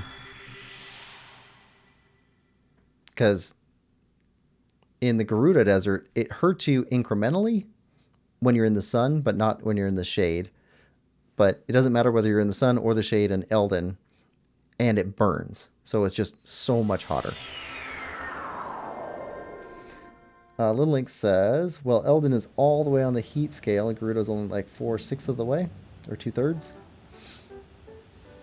Yeah, you got to reduce your fractions. All right, let's go back and see if this little Goron guy's ready to talk. Oh, we got some heat guys along the way. Do we have an ice thing? Nope, no ice things.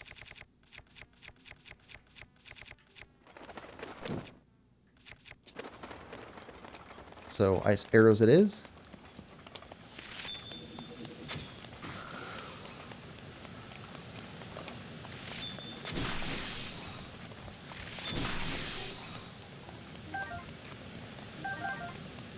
All our materials burning up.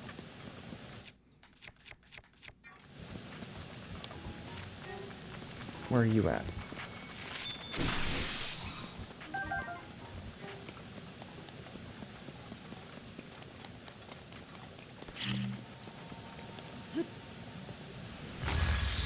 I got both of you.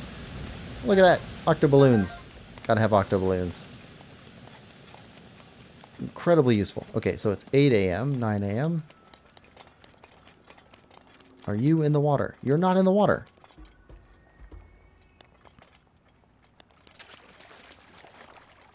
How do we get you in the water? 9 a.m. doesn't work. 6 a.m. doesn't work. Noon doesn't work. So between 9 and noon, maybe. Or between noon and 6 in the afternoon, maybe? All right, so let's go try this one.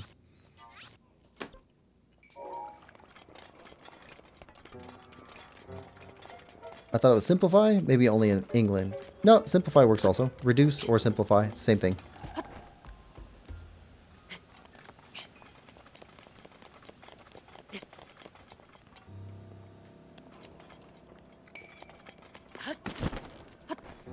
So technically, I think it is reduce rather than simplify as far as like an exact mathematical term, because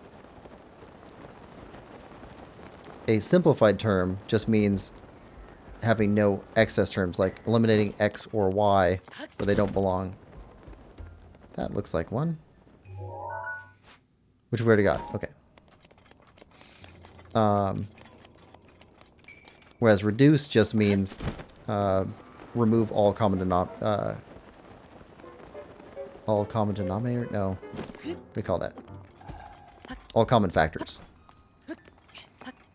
But I think both of them work. I thought it was simplify, maybe only in English. Oh, same thing.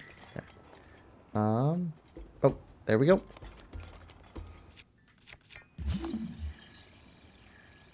Alright. And your block is right next to you. Okay, where do you go? In this one. One on the right.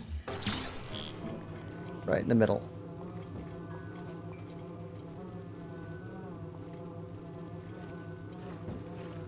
Ah. There we go.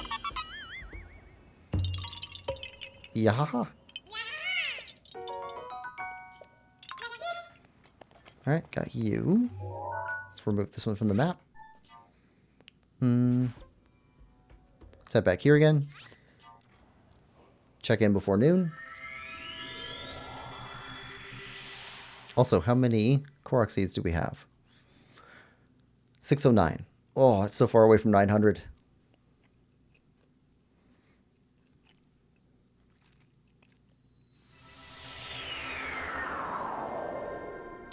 I'm super excited for tomorrow, though, because tomorrow I get to start playing Luigi's Mansion on GameCube. I've never played the first Luigi's Mansion. I loved playing the second one, and I've heard that the second one's actually the worst one. So, I have the third Luigi's Mansion title for Switch, but after playing the second one, I was like, I should play the first one first.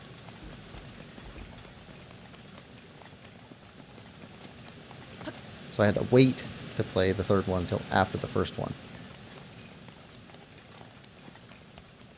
Alright, we're getting here before noon. Are you in the water? You're not in the water. Alright. This one. We'll come back after noon. Gorka Tunnel. Start up here. This one's out in the open. Should be able to get this one and probably those two.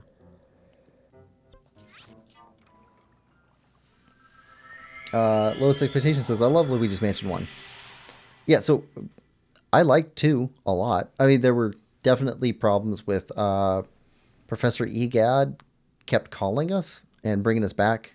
It seemed like Seemed like we only got like a third of a mansion before he'd call us back. But it was still really fun. So, and if that's the worst one, then they're going to get amazing. Alright, so this way. And from what I've heard, Luigi's Mansion 3 is the best.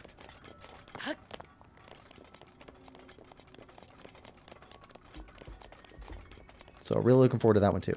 I still haven't figured out yet what to play after Luigi's Mansion 1. Because we're going to play something. Probably something from Game Boy. And then after that, I want to go to the Wind Waker. Because I've still never played the Wind Waker. Alright, rocks to blow up. Wait. Hold on.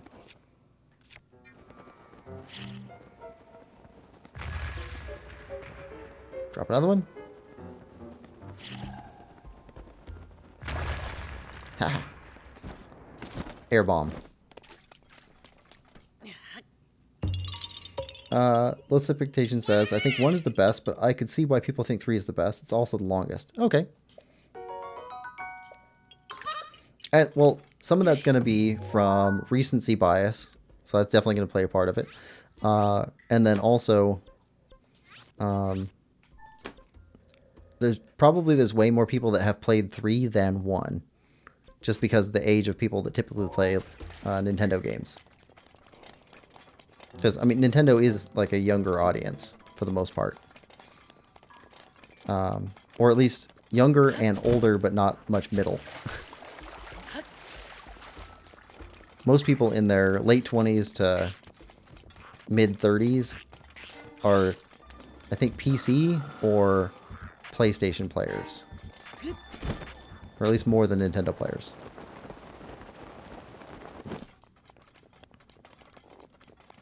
If you were going to have like a single thing that you played.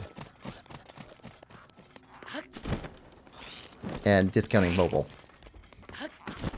Because mobile doesn't count. Alright, let's cross over here. Alright, I see that one. There's one on the skull of that guy. Where's the green one at, though? Little birds.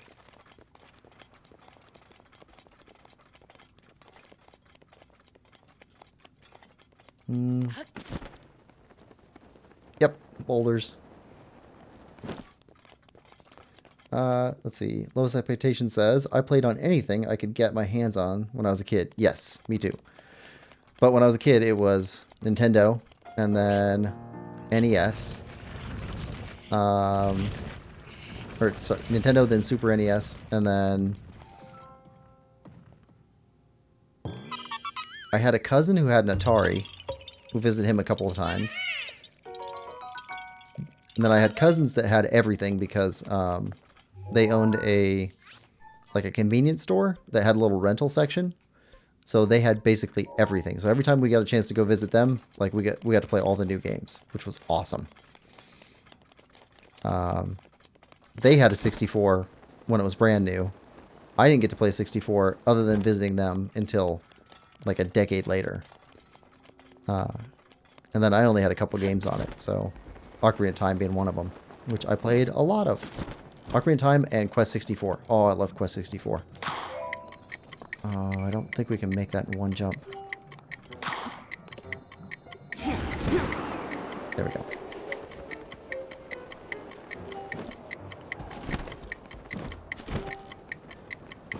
There we go. Got him.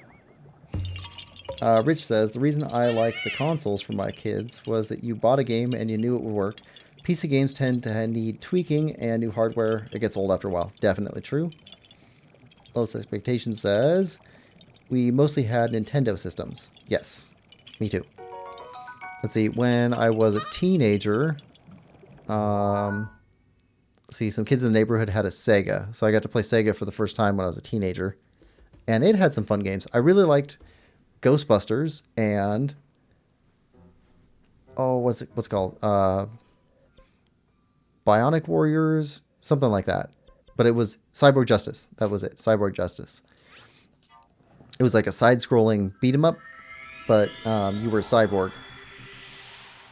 And when you defeated another cyborg, you could steal their parts. So you could pick up better arms and legs and stuff like that. That was fun. The link says, hey guys, gonna go eat now. Be back in like 20, 30 minutes, hopefully. I'll tell you what's on the menu when I'm back. Have a good lunch, little link. Lowest Expectations says, now I prefer playing on PC though. Yeah. Like, I don't subscribe to the one system's best. I like Nintendo best for me, but it's mostly because the Switch is just amazing for me. I like the cartridges. I like that most games are complete on cartridge. So I don't have to wait like a day or two for updates to get a game working, because my internet's terrible. The Switch controller, for me, is the best controller of the currently available controllers. Alright, you're still not in the drink.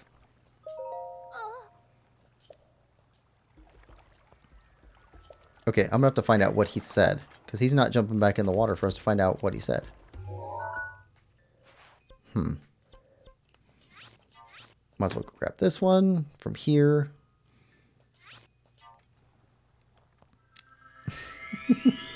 Rich says, bring back cookies, please.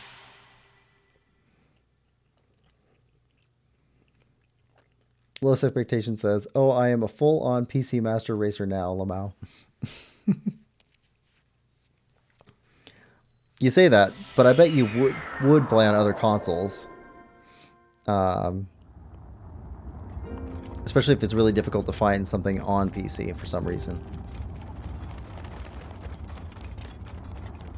I don't think any game has a most expensive version on PC. So I think that over time, if you were buying physically, you'd find them cheaper on the PC if they're available on the PC.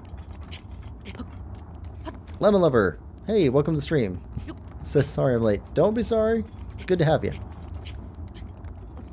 Lowest Expectation says, I may get a PS5 soon, though, so I can play DRM malware-infested games without having to install them on my precious PC. Lemon Lover says, hey, Little Link, how are you and the cats? Little Link stepped out for a couple of minutes to go eat some lunch. He'll be back, though, he says. And Lemon Lover says, hi, Rich Sheeler. Lowest Expectation says, also because it's old and I can't play Expedition 33 on stream without one. What's Expedition 33? I haven't heard of that.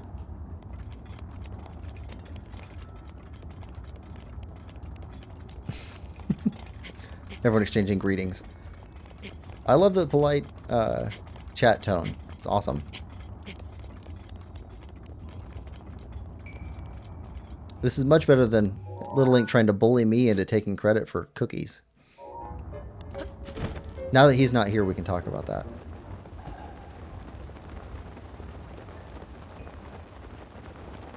Lemon Lover says, oh, okay. Yeah, for some reason, Little Link just started talking about cookies for no reason, got everybody hungry. Very strange. Very strange behavior.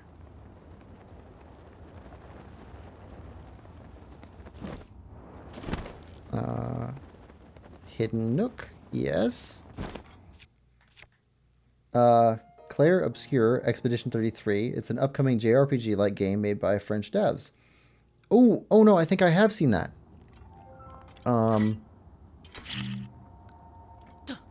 Okay, I think I see. So that's reminding me of something because of the French style art that it had. Yeah, I think I saw a preview for it, or no, not a preview for it. It was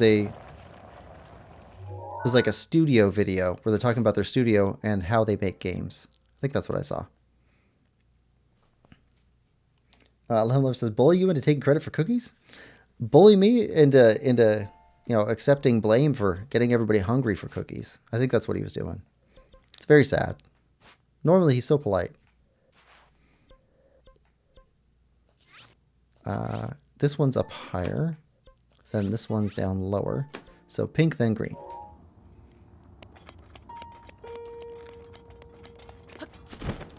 He probably won't want to talk about it when he comes back, so we'll just skip talking about it again.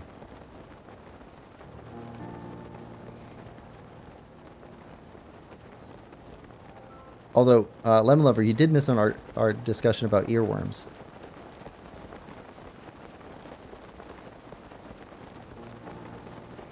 Low Expectation says they showed off more of the game at the recent... Okay, that's where I saw it. Yes. Xbox Developer Direct. There's a ring. So that's our target. Okay, where's the stone at? Is that it right at the base? Yep, that's it. Of course.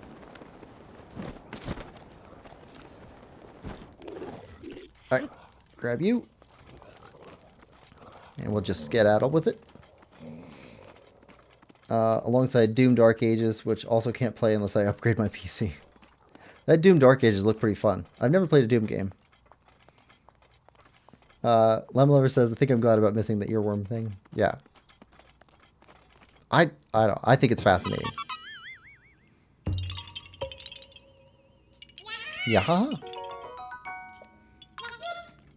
Although, when I think of the word earworm, it reminds me of the Babelfish from Hitchhiker's Guide to the Galaxy.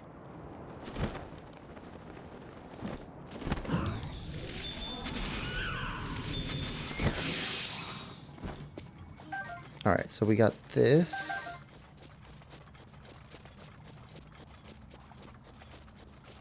Ah, there's your cube. Come on, cube. You belong over here.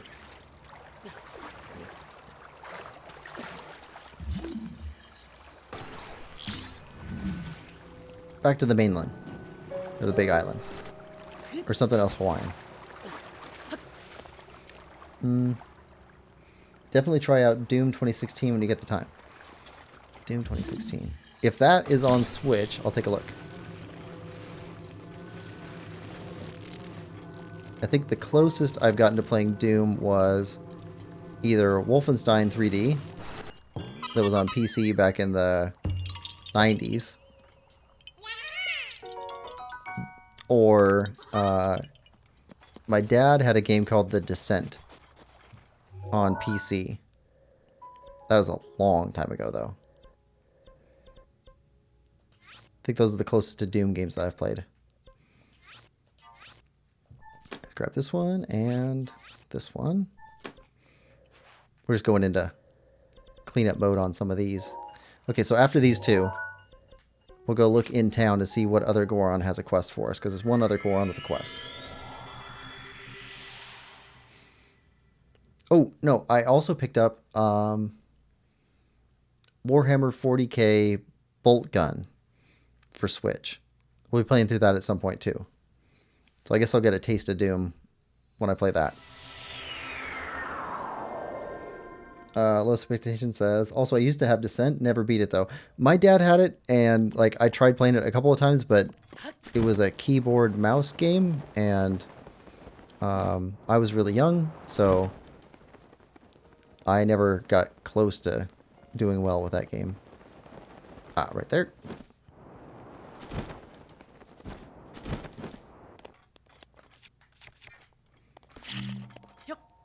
That was like a, if I remember it correctly, it was like a ship that you flew, but you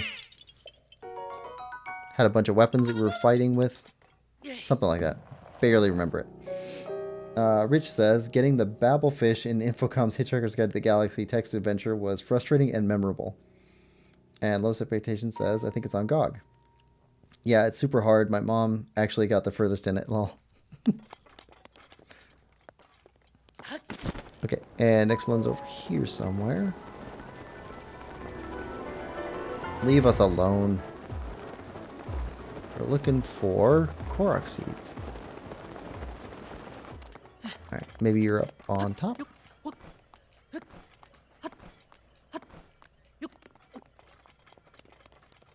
No. Over here? No. under? Are you under?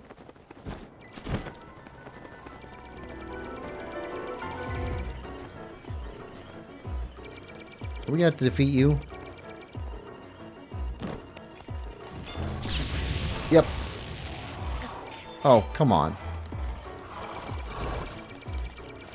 It's just too much.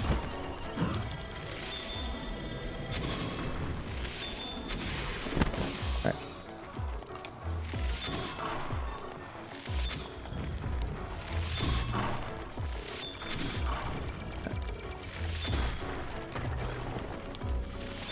Alright, get rid of those guys. And you.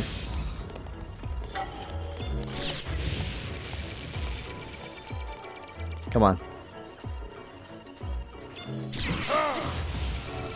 Okay, that wasn't right. Timing off. There we go. One more.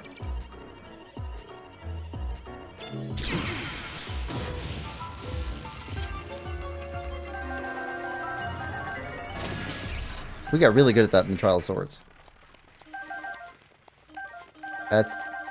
That deflection is the only thing that saved us. Okay, so where is this Korok seed at?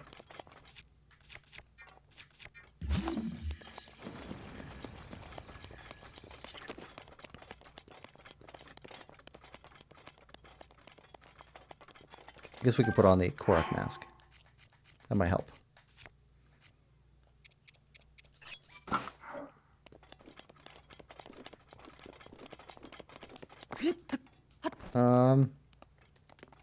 Yeah. Let's see. I also remember playing, see, my dad had a computer, so he had a game called Leisure Suit Larry that was a shareware game, so it came on like this, was it 5.5 inch, 5 3/4, something like that, like a huge floppy disk. And that one was like age gated to make sure that younger people weren't playing it, with political questions from like the 70s and 80s.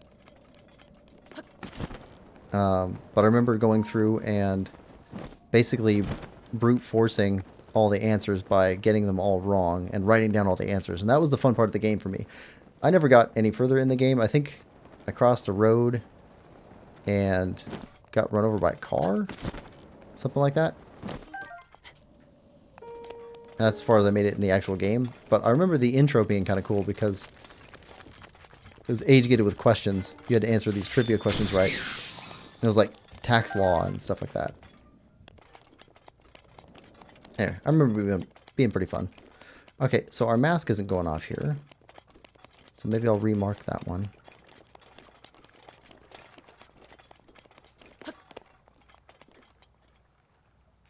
Maybe we got that one before and it's that one? Well, we'll mark this one back here. I'll figure out what's going on with that later. Alright, back to Goron Town. Somebody else has a quest for us.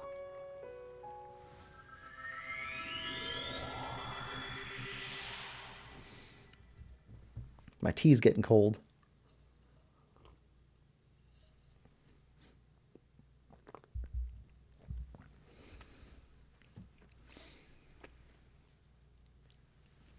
Ooh, I also played a lot of Scorched Earth on PC.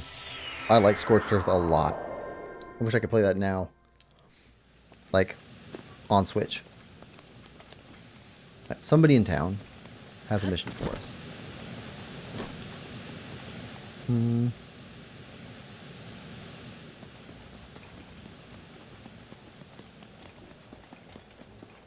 We have your name and you don't have a thing.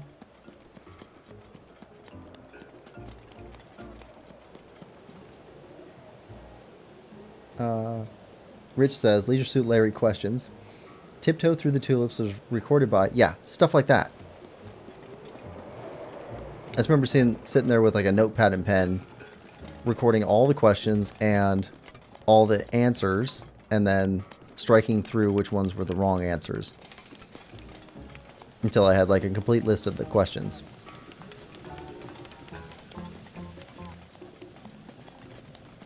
Okay. Nope, not Yunobo. Fireproof Lizard. Got you for free.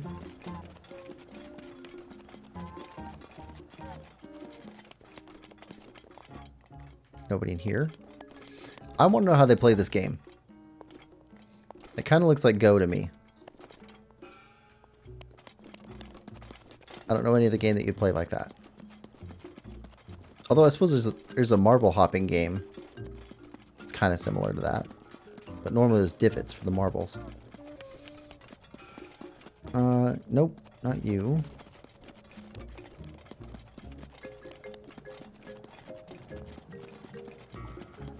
We have your name and you don't have an alert. Have your name and you don't have an alert. Lowest Expectation says, I used to play Scorched Earth a lot too. Yes. A super fun, simple game. Have your name. You don't have an alert. Okay. Oh. There's a Gerudo person. Yep, blue. Jewels? Okay. So. Let's come back in the noontime. And look for Ramella. Yeah, Scorched Earth was really fun. There's a game that my dad picked up for me called Goblins, I think? Or something with goblins in it. Holy hotness. That was a fun one. It was kind of like Lemmings. Savak. Flirting in the middle of the day, are we? Bold. That's not what I...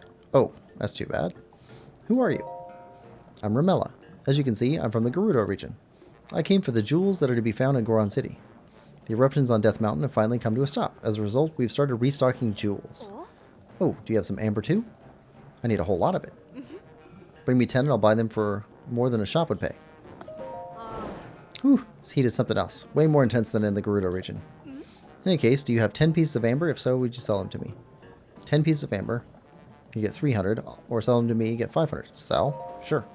Sarkso. It's a huge help. Thanks. Here you go. 500 rupees. Ooh, this matches up with the shopkeeper in Gerudo Town who wanted amber and flint to make her jewelry pieces. Need to procure other jewels too, so keep bringing them in and find. Bring me 10 at a time. Okay, so I think we got the quest done though. Yeah, side quest, jewel trade. Alright, so we just need to figure out what this Goron up on the hill does. What is the deal with you and the water?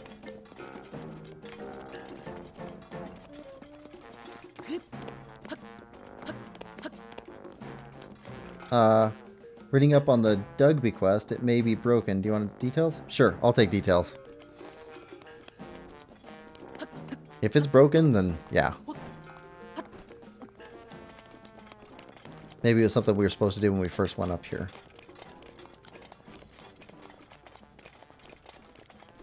Yeah, thank you very much, Rich.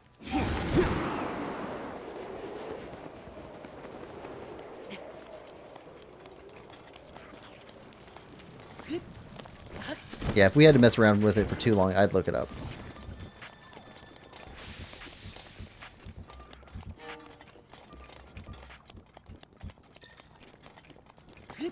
Yeah, still not in the water. Let's get some hearts back.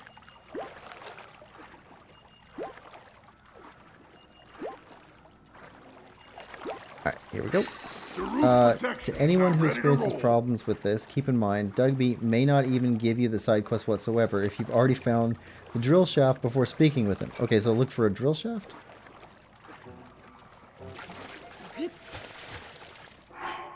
Do we have a drill shaft? No. But we did find one earlier around here. Up above? Somewhere up above. Yeah. So if he wants a drill shaft, we'll get him a drill shaft.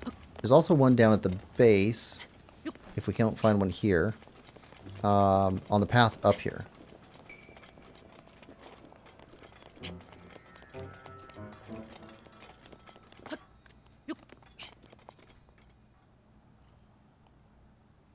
There. Yeah, we found one up on this hill.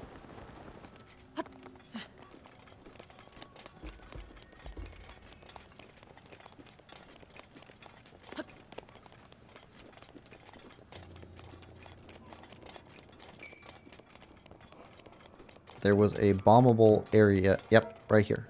Yeah, with a drill shaft. Yeah. Okay, we'll show him the drill shaft, see if that does it.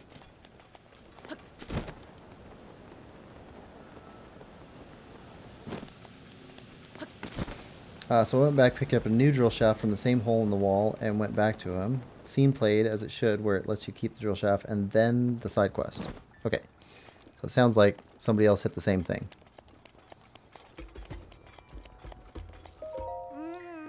Hey, don't tell me that stick is... I found it. That's the drill shaft I hit. Okay, so you put it there. Right. Actually, I need to get a better look at it. Show it to me now.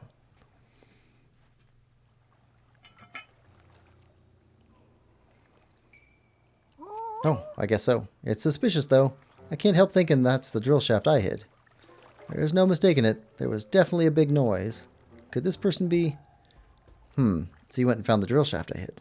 Well, it looks like I lost this battle. You can go ahead and keep that drill shaft. Thanks for talking to me. Yep, okay. Yep, that's weird. A little bit of jank in a Zelda game. Yep, thanks, Rich. That helps. So then, that's the quests here. Looks like all the remaining quests are from Zora's domain.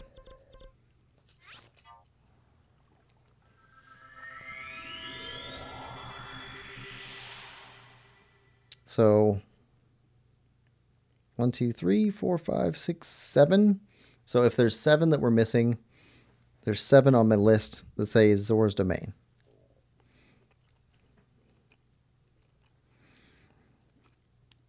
I suppose it does make sense. We've done a lot of stuff where we didn't pick up side quests. We just did. Let's see. Let's put on Zora stuff. Rich Sheila says, "You are welcome." Alright, so look for people. Side quest. What is it? Oh, hey, mister. You got a weird face. I'm a Hylian. Hi, Leon? Never met one of those before. If you're a Hylian, that means you came from really far away, right? You happened to see my mom, May, on the way here, did you? Ever since the water monster went crazy, Mom hasn't come home. But I mean, I bet she'll come home sooner or later. Hopefully sooner. So I'm catching frogs and selling them to earn money for our family. Just till Mom comes home. Frogging? Yep. Since Mom hasn't come back from fishing yet, I've been catching hot-footed frogs and selling them to earn some money for our family. You were just pitying me, weren't you? You felt sorry for me, didn't you? Well, I don't need your pity. If you want to help, donate some hot-footed frogs. You can find them easily on rainy days. I really need to get some. Really need you to get some for me. 5 frogs should be enough. Got it? Wait, we got frogs. How's some frogs? What? Really? Okay, I'm going to go ahead and count them. 1, 2, 3, 4, 5. Wow, you really brought them. Here, take this as thanks. Amaranth. This is called Amaranth. Picked it because it's unusual. Doesn't really suit me, so it's all yours. Alright. So that's 1. So how many quests do we have? 6 left. Right. So we should be able to finish off the quests. And nothing else is active. So let's go to the front and... Okay, we'll catch you in a second. I want to go to the front ones. We've already talked to you. Okay, talk to you now. Lido. Oh, it's you. We met at Zora River. It's me, Lido. Thank you for coming so quickly. You have appeased Ruda. I cannot express how grateful I am. However, those of us in Zora's domain are still feeling the ramifications of the chaos that Ruda wrought. Ruda wrought. That's what my senior apprentice Franck and I are repairing the domain. However, our materials are a bit depleted.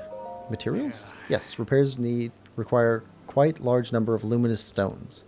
You can find plenty of them around Upland Zorana. Have you by chance already stumbled across some luminous stones during your travels? We have. For instance, if you have 10 of them, it would be a big help. I think we have 10. Stones. Thank you. You really give me 10 luminous stones. In that case, please excuse me while I count them. And a 1, and a 2, and a 3, and a 4, 5, 6, 7, 8, 9, and 10. 10 luminous stones. Okay. Oh my. You really brought all 10. Thank you. Yes, I will happily take those luminous stones from you. Oh, that's right. I must reward you. And a diamond. What's more, I'll give you one extra as a bonus. You trading 2 diamonds for 10 luminous stones doesn't seem like a great trade on your side. You're a lifesaver, truly. If you ever find yourself in possession of 10 luminous stones in the future, I hope you will bring them to me. But if that happens, know that I'll only be able to give you 1 diamond for them. Okay, so 1 was a bonus. Okay. So that's how we would have gotten diamonds if we needed diamonds. Alright. Well, let's check the rest of the area down here. I'm going to talk to you. Key. Oh, Lemon Lover says, oh yeah, I was lurking in Lupo's stream yesterday and the stream started buffering. Starting to think you buffering is my fault. I don't think it's your fault. Good day. You turned out to be a truly amazing person. In that case, well, my mom. No, never mind. Oh. You need something? What's wrong? That is not a Highlands business. Okay. Looks so sad. Okay, now he's running. Dooma. Hello. It's rare to see a Highland here. Back at ya. I'm a traveling merchant. I'm everywhere. Oh, I should introduce myself. I'm Duoma. Nice to meet you. You know, it used to rain all the time around here. The rain stopped. That's why I was finally able to reach Zora's domain. Now I'm going to stock up on rare goods at the general store here. Don't get in my way, understand? Okay? Marat. Good day. Welcome to Marat Mart. This is where you'll find our general store, the Coral Reef. Our workshop, the Hammerhead, is also here. Or do you need something else? Nah, we're good. See you later. Clef. Riga. Hey, you're a Highland, aren't you? It's rare to see your kind around here. As for me, I was roaming nearby during my travels when Prince Cylon recruited me and brought me here. That's because I can touch shock arrows. But I also weigh, well, a lot. There's no way I'll be able to carry you on my back. That's what Prince Sidon said to me. That was kind of rude of him, wasn't it? Dento. So I have heard, Highland Champion Link. Now Lady Mifa's spirit can finally rest in peace. As the champion, you should be able to use both the light scale trident and the ceremonial trident. If you break either one, please let me know so I can remake it for you. Okay. Nobody down there.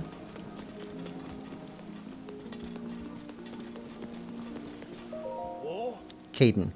I knew it was you from 100 years ago. You're Master Link. Not to be rude by assaulting a customer with questions, but where have you been all this time? You should know that in the last 100 years, my childhood friend Coda and I... I'm sorry. I should get back to work now. I will simply have to speak with Coda about you later.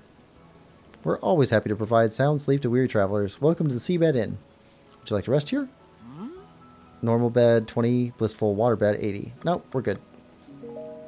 Of course, come back anytime. Alright, and are you Coda? Coda. Linny. Linny? Were you able to appease the divine beast? I can't believe my dear Linny reappeared after 100 years, and was also the one to appease Ruda for us. I really can't get over it. It was really unfortunate about Mifa, but I was saddest about you, Linny. That said, I can't find my daughter Finley. I've looked everywhere. When last we spoke, she said something crazy like, I want to find a prince of my very own. I wonder if she's on her way to the Bank of Wishes again. Okay, that sounds like a quest. Bank of Wishes. Bank of Wishes.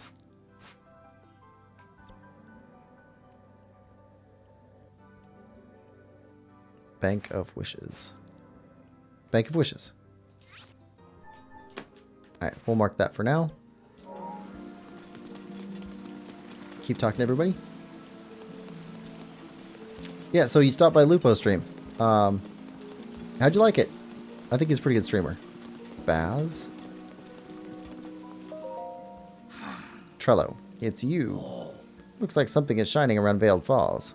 Did you do something with the ceremonial trident? Oh well. After you left, I remembered the legend. A gift from the sky, a scale of light, splits the feet of a Veiled Falls sight. Your trial awaits, it's glowing bright. At Veiled Falls is a pedestal, just like the one Lady Mifa's statue rests upon. The legend indicates that you must thrust the light scale trident into the same place as the statue of Lady Mifa. We tried to do just that long ago, but nothing happened. Perhaps someone with the champion's talents might have better luck. Okay, I think we got that. Tokita. Sidon.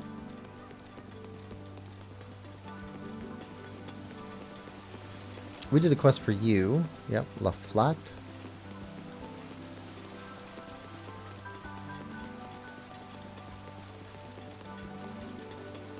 Here we go. Link, it seems that I was wrong about you. Giotto. Seeing Divine Beast Varuda's form there. Even though we lost Lady Mifa, it seems she can still help you fight against Calamity Ganon. Oh, I'm sorry I did not introduce myself sooner. I'm Giotto. I'm a historian who studies Zora history and preserves it for future generations. Even so, the stone monument that King Dorephan supposedly wrote, it's torn to pieces now. Most likely the 10 stone monuments outside the domain are in the same awful condition. I'm thinking about collecting the contents of all the stone monuments and compiling them into a book. But with these old legs and fins, traveling to all 10 stone monuments will take a great deal of time. That is why, Link, I'd like to ask a favor of you. I'd like you to find all 10 stone monuments around Zora's domain and tell me what they say. Okay? Oh, thank you. You're truly a lifesaver. How reassuring that the champion will search for those monuments for me. I have it on good authority that among the stone monuments, one has the location of some treasure written on it. If you happen to find said treasure, feel free to keep it. I will most likely be something that Zora wouldn't need. Yes, you'll find the 10 stone monuments around Zora's domain, I believe in you. In fact, I'm counting on you. Yeah, I think I did this in my first playthrough. History of the Zora, Part 7, The Hero Who Defeated the Lionel, as told by King Dorephan. There was a time when the people of the land were threatened by the dread beast Lionel, who lived on Polymus Mountain. But one Hylian drove the beast back and restored peace to the domain. The Zora Helm won in this fight is not north of in the ruins near the... Yeah, okay, so that's the lake up on the top where we found the Zora Helm. It rests there to honor the deeds of the hero Link. Time has taken its toll on this. That's what I'm guessing.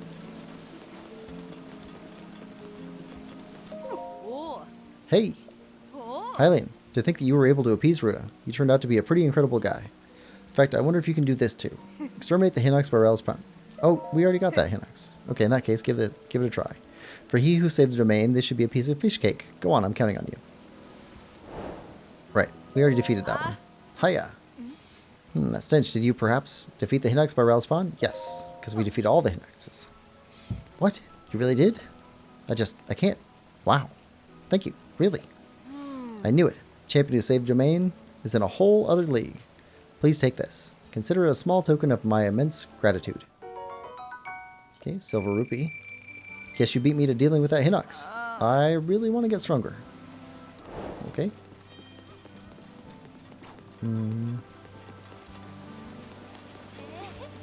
Tona. And Tula. Yes, I've heard all about it. You're an amazing guy, aren't you? Yes, you are. You saved us all. Thank you. Now Lady Mifa's spirit can finally rest in peace. Alright. Did we talk to you? Baz, yes. And... Muzu. Okay. Well, that should be... Okay, well, the guy leaning over. Diving is beauty. Oh, you. Hi. It's me. The one Prince Sidon left at the top of the tower. The name's Groove. In the end, I wasn't able to join up with Prince Sidon. Instead, I worked up some fighting spirit and jumped into Zora River from the top of the tower. Then I came back here. I was deeply moved seeing my reflection on the water surface as I dove in. Yes, deeply moved. Deeply moved? It's my observation that a person's true colors shine the brightest when they dive freely into the waves. Congratulations on the new Zora armor. It's most impressive indeed. Wearing the Zora armor, even a Hylian like you can climb a waterfall and get back here in no time at all. That said, if you don't mind me asking, would you please show me your true colors as you dive into the water? You dive headfirst from here into the water below. It'd be truly beauty made flesh. Please consider. Okay. Let's see. Lemon Lover says, it was pretty good. I might go back if I have time. Go back to Lupo stream? Yeah. Little Link, hey, I'm back. Hi, Lemon Lover. How are you? Also, for those wondering, I had fish and chips. Lemon Lover says, welcome back. Little Link says, thanks. How are you? Pretty good. Nice. How are you and the cats? We're good, thanks. I've forgotten the daily cat pics, sorry. For quite a while now. Hasn't been one since the 2nd. Yeah, I suppose I have to send some to make up for it. Alright, let's dive. Blinding brightness. Radiant beauty. Okay, now climb the waterfall and meet me back here. Alright. And swim upward.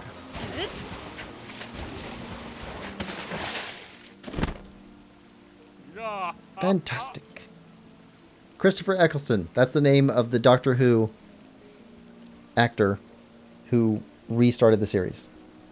He used to say fantastic all the time. That's why it reminded me of it. I couldn't think of his name before. Okay. Can you feel that? My soul is on fire. It's pulsating with beauty. You showed me something truly special. Thank you so much. Now then, come over here real quick. It's funny what triggers memories. That was amazing. I saw your dive and waterfall climb with my own lucky eyes. And now those very eyes are flooded with tears of joy. Yes, I must thank you somehow. Fleet Lotus Seed? Oh, I feel emotionally ravaged after that. It's not every day I get to see a diving form as beautiful as yours, you know. I'll be looking forward to your next dive. I really will. Alright, diving is beauty. Okay, well, there's some kids up here. We didn't talk to you before. We talked to the green ones down below. Laruda? Trial awaits. Oh, no, we did talk to you.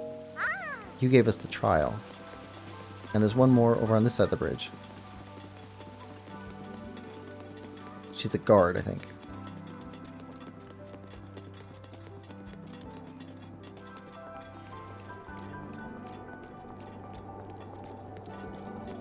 And Sagan.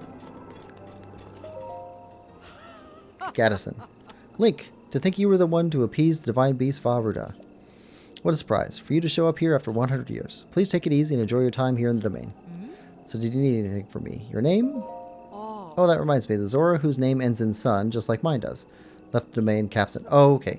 So there was another sun. Just climbing the waterfalls at Mikau Lake or Lulu Lake. That will offer you a pretty decent shortcut to Akala. But for him to be crossing the mountains at his age, good gracious. I'm glad he's in good health at least. Alright. So we covered the top floor, we covered the bottom floor. There's also the ramps. Little Link says Christopher Eccleston, David Tennant, Matt Smith, Peter Capaldi, Jodie Whittaker, David Tennant, and Shooty? You told me the correct pronunciation before. Shooty Gatwa?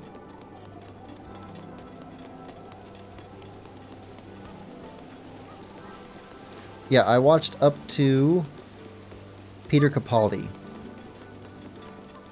That's as far as I made it. Peter Capaldi, at first, I was not a fan. He grew on me, though, quite a bit. Let's see. Christopher Eccleston, I liked him right away. It's too bad he only got one season, because he was a really good Doctor Who. David Tennant, I like him in everything he's in, basically. He's just fantastic. Oh, what was the one he did? He did a drama murder mystery one in some town by the sea. I forget what it was, but that was a really good show too. And then Matt Smith I liked right away. I even thought it was cool that he had an episode where he got to work in his soccer skills because he was a soccer player. Or football for the English people. Okay. Thought there was a guy up here before. Well, it is nighttime. Are you the guy that was working here before? Just pack up your belongings? Yep. Okay. Franck. They say Ruda has calmed down, and yet... Go on. Ah, it's you, Link. I'm sorry. I was talking to myself. What's wrong? The truth is, my wife, May, left and hasn't come back yet. After the divine beast Vah Ruda started rampaging, she went out to go fishing. I remember this one. Okay. Now Ruda has settled down, but she still hasn't returned. I'm afraid the worst has happened. If only I'd stopped her from leaving. What do? I'll find her. Link, you saved Zora's domain, and now you're going to help me find my May as well? You're a true champion. I'm sorry to put this burden on you, but please bring her home. Yeah, I remember this one, because this one was a weird one. My first time playing through, found her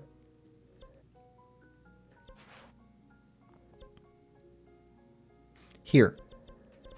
She's somewhere around this area. One of these islands over here. Yeah. She got washed. Yeah, she got washed all the way down. Shudigawa. Yes. Jody isn't very good. David is always great. Shudi is pretty good. I didn't really like the first series because Eccleston was kind of straight to the point with it all. Wasn't very comfortable atmosphere, I guess. Same with Whitaker. So I think, Eccleston, I think he gets a lot of grace because he restarted the series after it had been, languishing for almost 20 years, something like that. So after that horrible, horrible movie, which I own because it's Doctor Who, he managed to salvage it and bring it back and popularize it again. So I give him a lot of credit for that. He also set a good tone for Doctor Who being kind of crazy and not like the old Doctor Who crazy, like a new type of crazy where he'd gone crazy because of war. So I give him a ton of credit for that. Alright. Go away.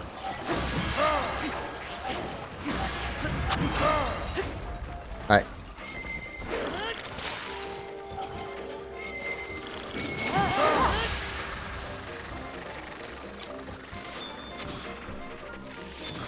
Alright, you're done. You guys are just annoying. Alright, so she's somewhere over here.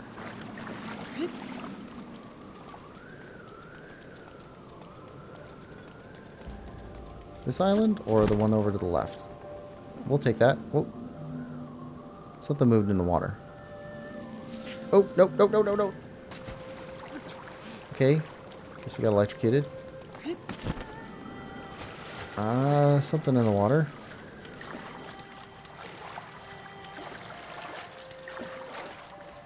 Nope, that's pieces. There she is.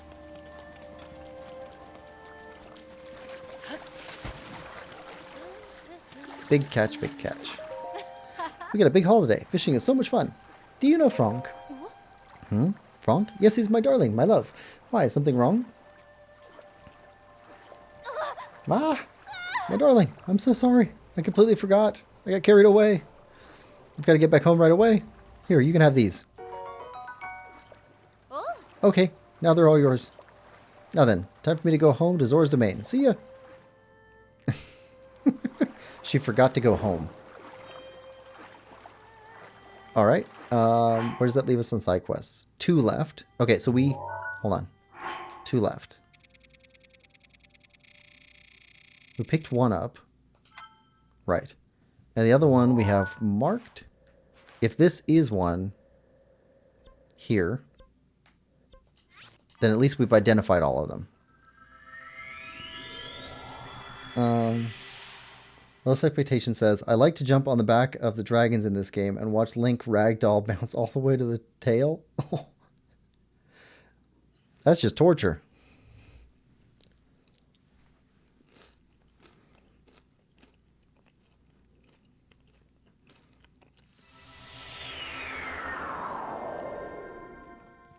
Alright. Well, I was watching a piece of the Tears of the Kingdom stream from another streamer. I was appreciating how many more ways to solve problems they offered in Tears of the Kingdom. because he was trying to cross a cold river, and he could just throw something cold into the river to create ice, which is not something that you could do in Breath of the Wild. Ah, there we go. Hello. Find him. Carry my thoughts to him. Do you have a wish for the water fairy too? Oh, I suppose not. If you did, you'd have a letter to send. But wait, does that mean you're a servant of the water fairy? Sure. That can't possibly be so. Please don't make fun of me just because I'm a cute girl. If you're a traveler, that's lucky for me. Oh, wow. If that's the case, I have an important request for you. Once I release it, I'd like you to follow my love letter and get to know whoever picks it up. Once you do that, please report back to me so I can find out what kind of person he is. I know, you're probably thinking, why not just go yourself, lazy girl? I'm right, aren't I? Thing is, I promised my mother I wouldn't venture out too far. So I'm begging you, please, find the person who picks up this letter, okay? Fine. Thank you. Excellent. Okay, I'm going to throw the letter in now. Are you ready? Okay. These letter containers break easily, so please be careful. Okay, don't break the letter. But you're just going to shove it in the water.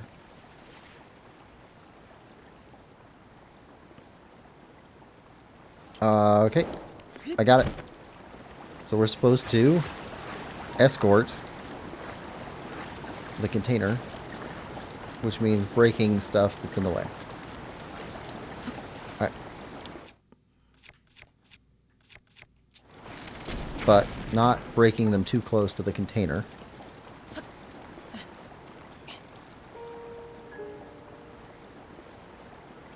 Alright, do we also have to make sure you don't get caught on stuff?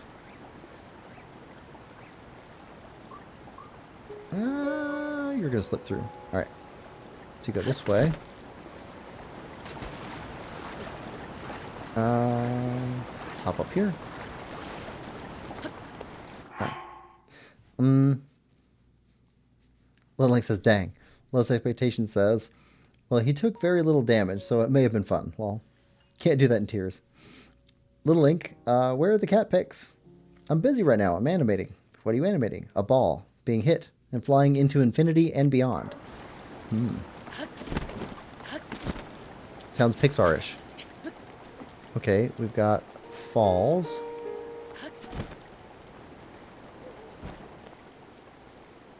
Alright, where's the message at?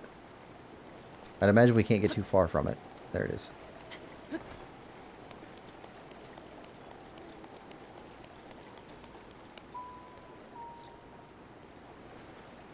Okay.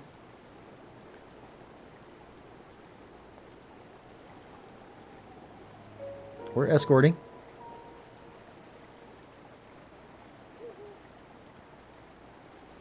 Llama Lover says, oh, cool. Animation is very interesting to me. I do not have much skill for 2D art. I do sculpture, but it feels like an entirely different skill set to me, at least. Sculpture and diagramming is fun. I like diagrams. Charts, graphs, diagrams, all that.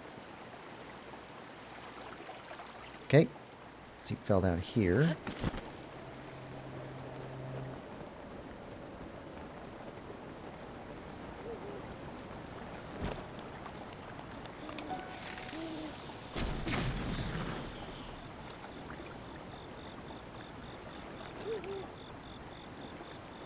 We got lots of bombs.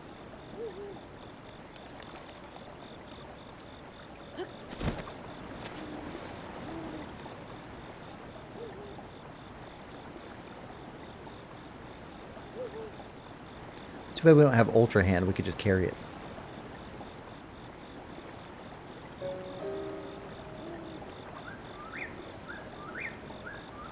Snag it out of the water. Yep, you're going to be beached here. Drop you over here.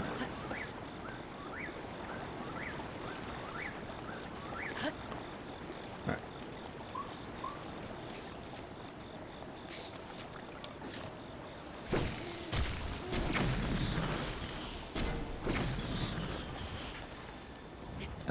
Is it still intact? Yes, it's still intact.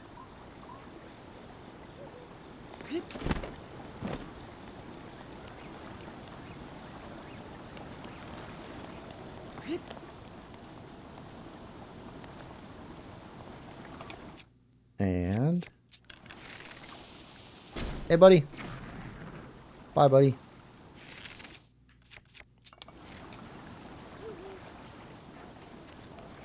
Okay, we've got our message.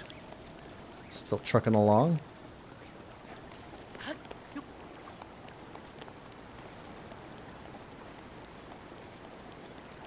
Okay, you'll go through here.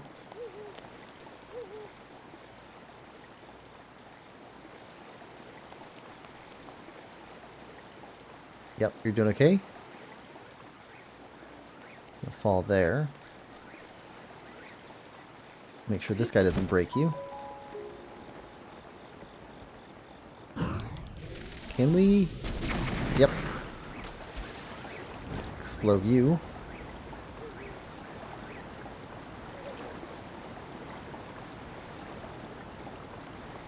You're gonna go under the bridge? Daruk's protection is now ready to roll.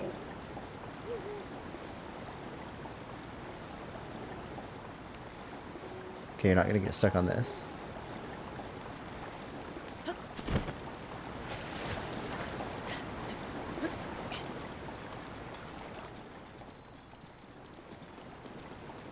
Don't think you're gonna get stuck under the bridge or on anything close by.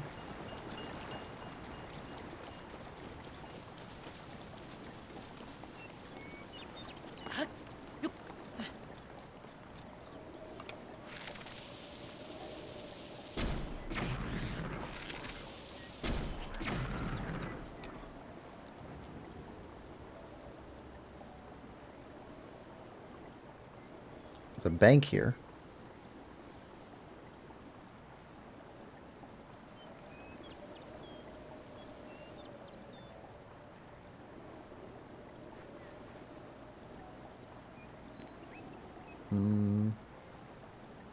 Keep going or get stuck? Looks like you're bypassing.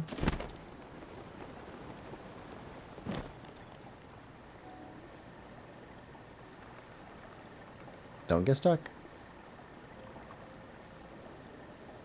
Oh, that's close.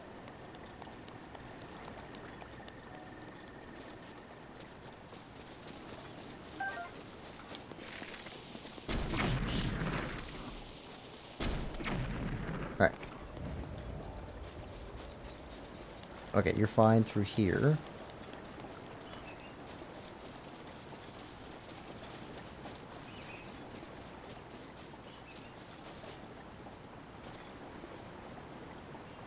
Does you look fine? That river's kind of flowing weird. Rich Sheila says, gotta go, take care all. You too, Rich. Have a good day.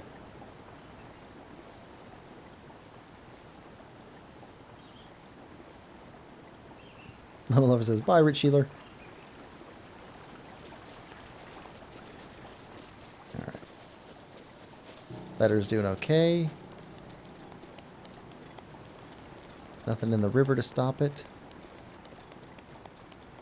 Floating down the middle.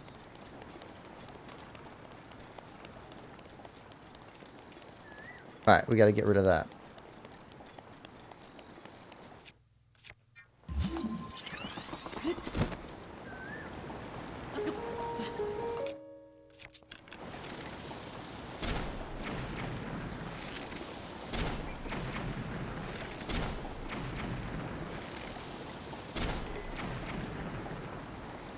Okay. Maybe that.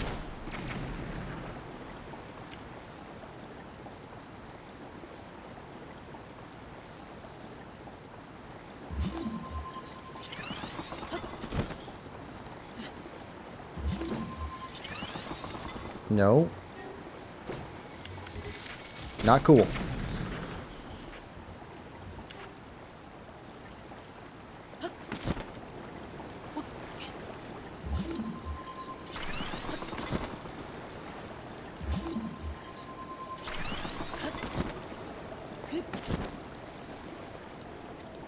Alright, where? Or are you going to float it through here?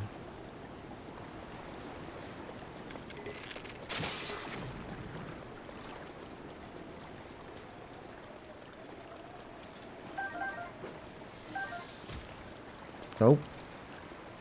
Can't allow that.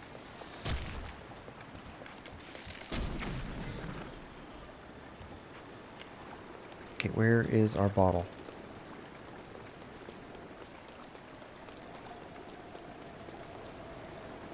Where'd it go?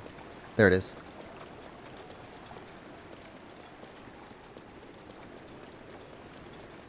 Yeah, it's stuck right here.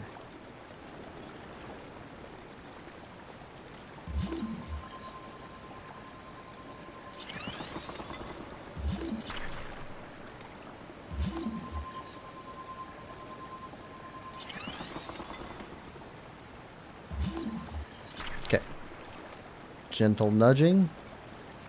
Not get in the way of where it's supposed to go, which is... Ah.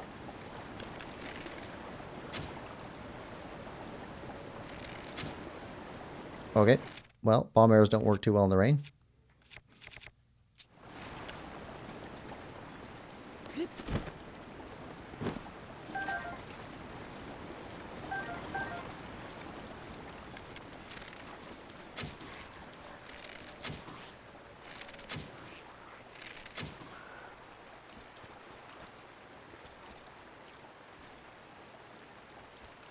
Okay, you're coming through here.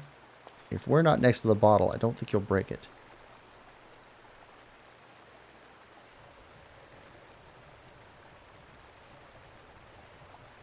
Come on, bottle.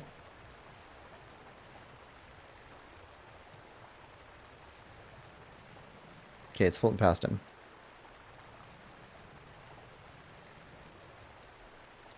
All right.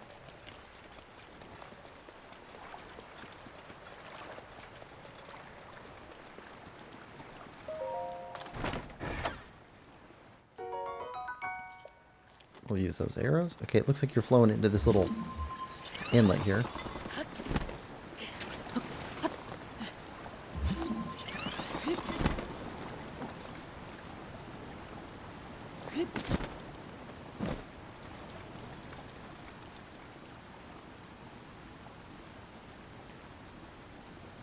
All right.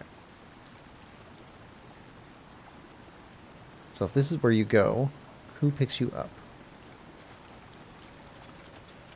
This guy.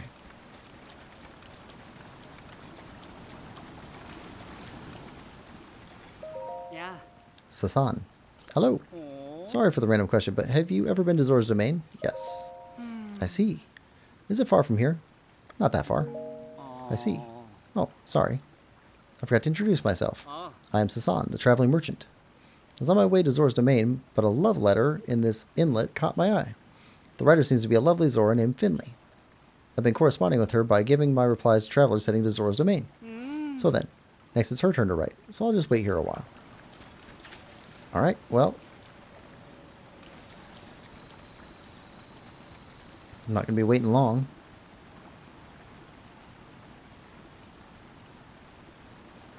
Do you see it? That's your letter.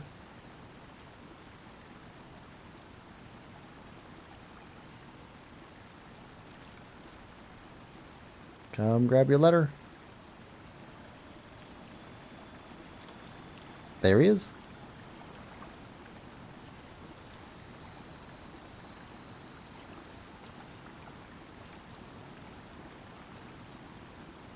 Seriously? You won't walk 20 feet to go pick it up? So, you're following this letter? Yes. So she asked you to come down here and see what kind of person I am. Is that it? Well, early I lied when I wrote to her that I was a buff traveler. But she said she wanted to meet me, but even though I'm dying to meet her, I can't do it. I've really blown it. If I had known this would happen, that I'd fall for her, I never would have lied. Love reigns supreme. Love reigns supreme. I suppose it does. You know, hearing that does make me feel a little better. Okay, it's time for me to take a chance to try to meet her. Oh, that reminds me. I wonder if the torrential rain has stopped. She's waiting in Zora's Domain. That's what her letter says anyway. So I'll achieve 2 goals at the same time and train up my muscles on the way there. I'll get super beefy. Yeah, that's a ticket. I'll run all the way to the domain. Catch you later. We'll meet again at Zora's domain. I'm sure of it.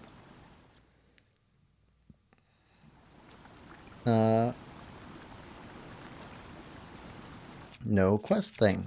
Okay, so maybe we need to go there. Take all this. Alright, so Zora's domain, and if not there, then Bank of Wishes again?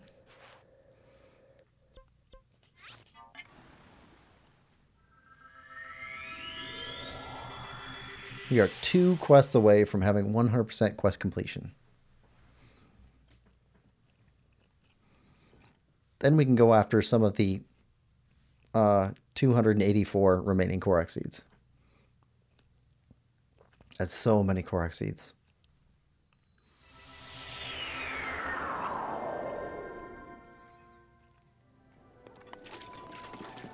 It's not raining. That's better.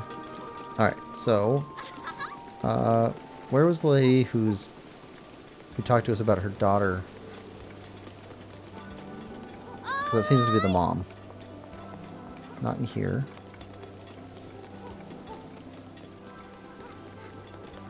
Not in here.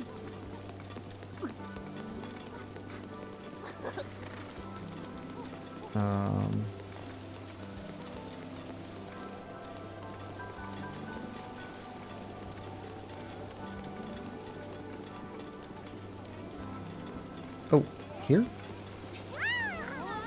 Laruda. No. No.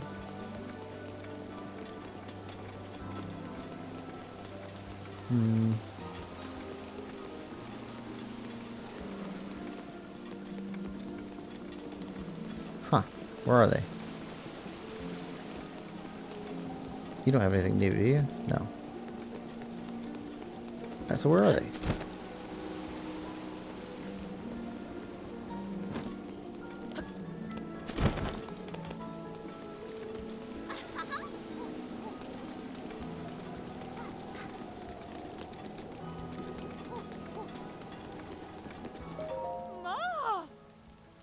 You're welcome. Right, okay. Coda, you are the mother. Can't find my daughter Finley. I've looked everywhere. Last we spoke, she said, okay. Bank of Wishes. Okay, so let's try Bank of Wishes.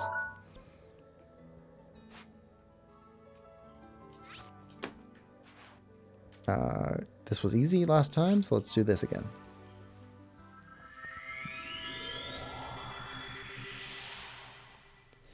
All right.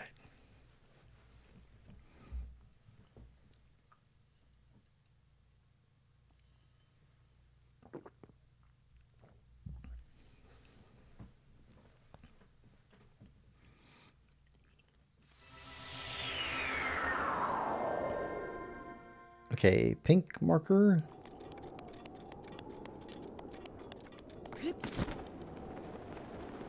Back to the Bank of Wishes.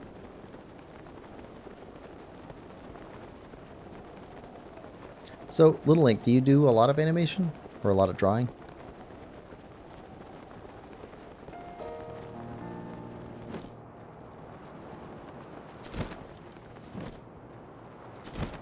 Are you here again?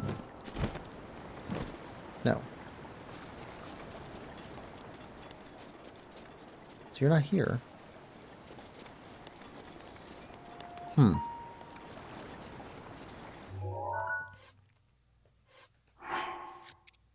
Special delivery. It shows back here. Oh, we didn't go on the other path. Let's go on the other path. I wouldn't say a lot, but yeah. Okay. I think of all of the art medium style things, I really have an affinity for some reason to ink and watercolor. Do you do anything with those? I like the combination of the two. Kind of reminds me of like naturalist sketches. Okay, this way. Like the Audubon Society sketches of explorers writing down notes about the birds that they found in North America. It's kind of cool. Oh, it's you. Hey, Sasan. This is the guy who made sure my letter reached you safely. Oh, it's you. As you can see, I somehow made it to Zora's domain. Thanks to you, I managed to work up the courage to finally meet Finley. At least, that's how I see it. Thank you so much for introducing me to my soulmate. Sasan and I discussed it, and we decided we just had to thank you the next time we saw you. So here, this is from both of us. Thank you for everything. Ooh, big money. Sasan, be sure to swim and climb and lift and stuff a lot. That will help you build up those muscles you promised me. As you wish, my darling. I'll try my best. That seems kind of weird because, like, the Zoras, as far as I know, like, they stay little like this, like, until they're actually an adult. And then they get, like, a growth spurt to where they get full size super quick. But she might be 50 years old and still be little like that, and then all of a sudden growth spurt, and like by age 51 she'll be full size. But then they'll live like another 100 plus years full size, something like that, before they even start to look old. Little Link says no, but I love the combo too. Yeah, I like that, and I like oh, it's not made with crayons, but it's kind of like that. Oh, what's that style called, or the art medium called? Pastels. Not the color, but the wax type stuff. What, wax paints or whatever they're called. But the pastels. I like that a lot too. More because it's like a adult grown-up version of crayons. Alright, so next quest, last quest is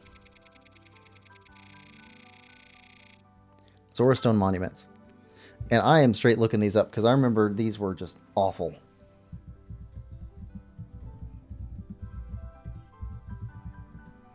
Like, super hidden. Zora Stone Monuments.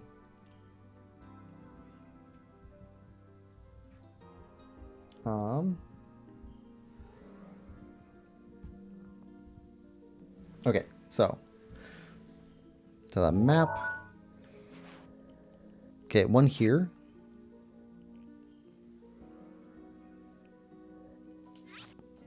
Okay. 2 here. 3 down here. Okay, I remember seeing that one. We were looking for this thing. 4 down here. And 5 over here. Alright, so let's go find these 5 first. Grab that one easy.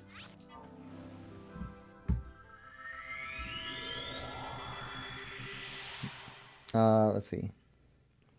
Lowest Expectation says reverse age difference. There were some people on the internet that whined about that quest being inappropriate. I don't think it is, because I think the lore actually takes care of that. It's just you have to have paid attention to it, because it is strange looking, but I think the lore takes care of it. Little Link says pastels are really cool to see, but I don't like using them. They smudge very easily when you don't want them to, but smudging is also quite a big technique to some styles. But yeah, I'm just waffling now.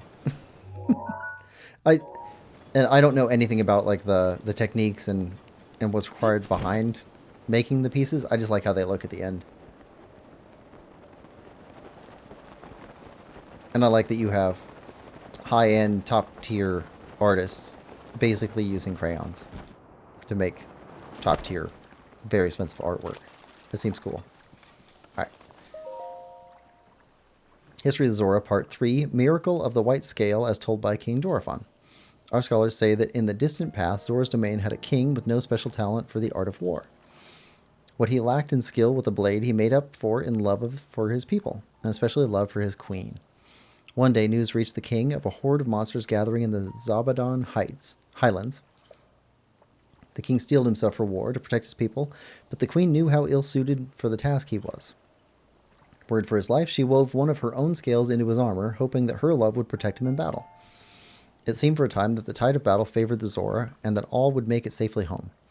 But the cunning Lizalfos general saw an opening and seized it, driving the king's forces into a corner. Just when the general's sword was ready to crash down upon the king, a miracle took place. An errant sunbeam reflected from the scale on his armor blinded the Lizalfos, stopping the death blow from falling. This was the chance the king needed to rally his forces and turn the tide, taking down the general and securing victory. This came to be known as the Miracle of the White Scale, a scale that only female Zora possess. It was this miracle that began the tradition of Zora princesses crafting armor for their future husbands. That's a cool legend. Alright, that one's done. Let's go get the red one here. Low Expectations says, tourists whining about things they don't know about. The link says, I think the lore takes over it. I think the law takes over it. Okay.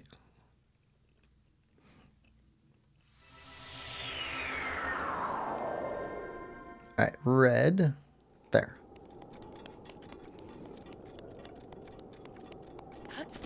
I mean, it's interspecies anyway, so it's gonna be weird.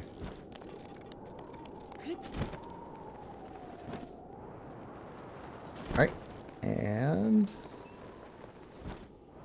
I mean, the Gerudo are already pretty weird.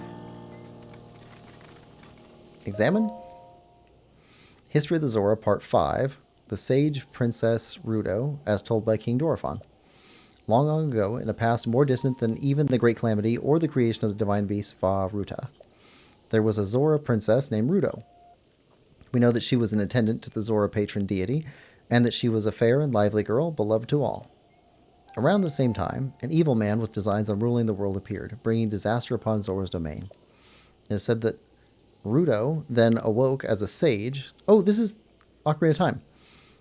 Facing this foe alongside the princess of Hyrule and the hero of legend. Her achievements are remembered not only by the Zora, they are also forever etched in the history of Hyrule. The divine beast Vah Ruta, built ages later to face off against Calamity Ganon, was named in honor of Ruto. That the Zora princess, my sweet daughter Mipha, was chosen to pilot Ruta is surely the work of fate. That's cool.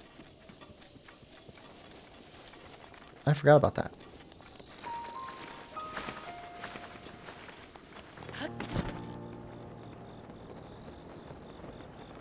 Alright, so another one over here. Up there. Alright, so that's halfway up this thing.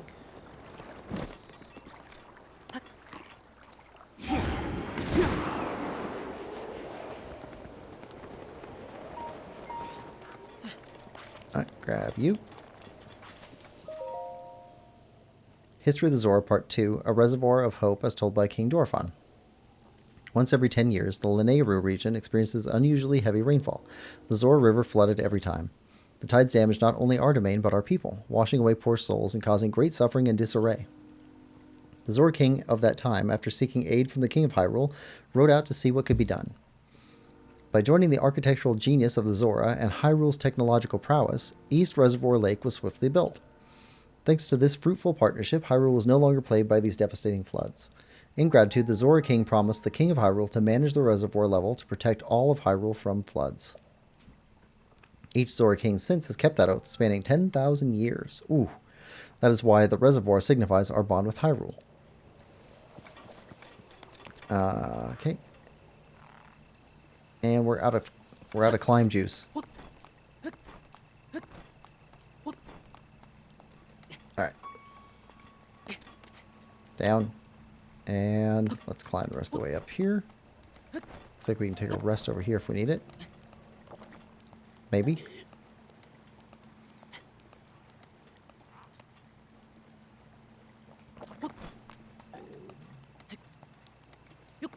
Alright, pink. Right. Ah, this one. History of the Zora, Part 1, The Eternal Zora's Domain as told by King Dorephan. The rains have blessed Lanayru since ancient times with an abundance of pure, clean water. Seeking a bounty of such water, the Zora gathered there. Thus, as the legends go, the domain was born 10,000 years ago. The land was also rich in ore, and so a unique form of stonemasonry was developed to create our new home. Domain is one giant sculpture, a feat of architecture that has drawn admirers the world over. Our great domain will ever stand as a hallmark of the esteemed artists who made it, an eternal symbol of Zora pride. Alright.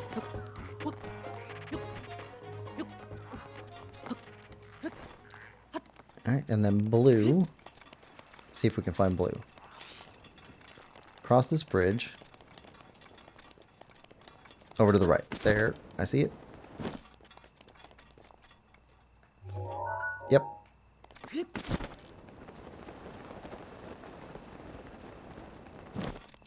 Head over this way. And that's the first 5. As soon as we get this one. We'll have 5 more. And we can wrap up the final quest. And then get to getting the Korok seeds.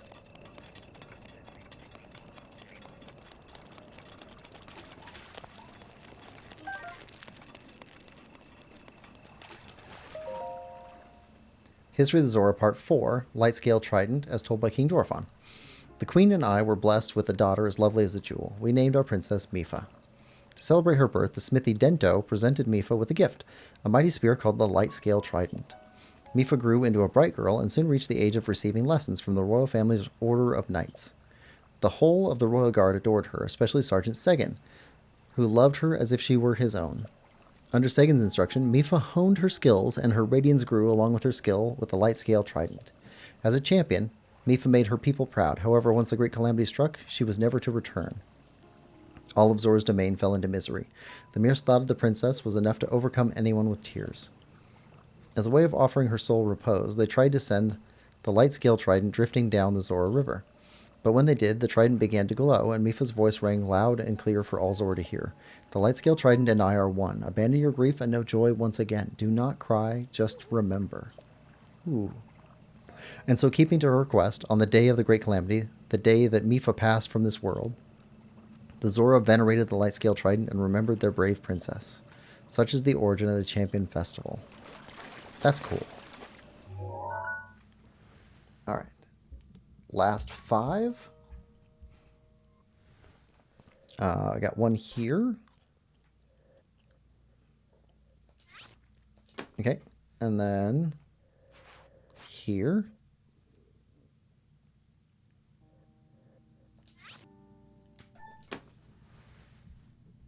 All right. Up here.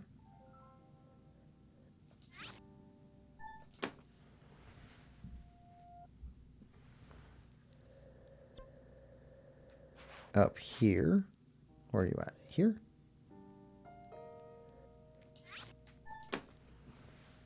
And then the final one will be here. All right, so let's go up here and grab this one, and then that one. Yellow, red, blue.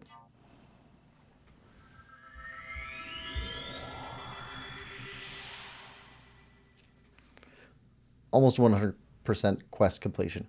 I have never completed anything in Breath of the Wild before. Let's see. Before playing through this playthrough. I had not gotten all the hearts. I had not gotten all the stamina. I had not gotten all the shrines. Didn't complete the... what's it called? The compendium. Rivali's Gale is now ready. So this has been good.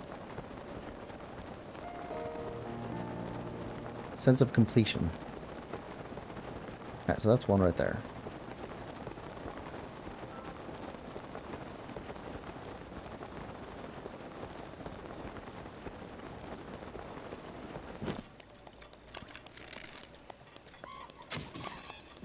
Alright. Nope, nope. There we go. Alright. Go away.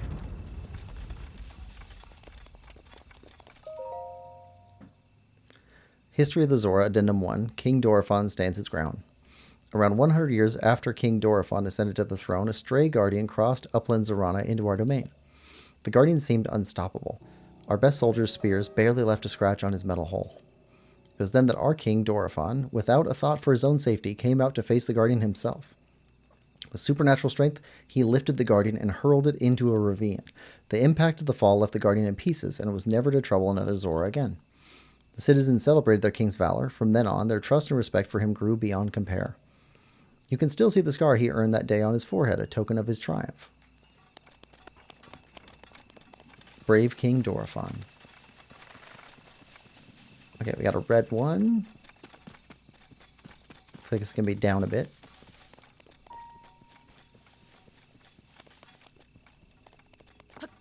Alright, see the glow? Yep.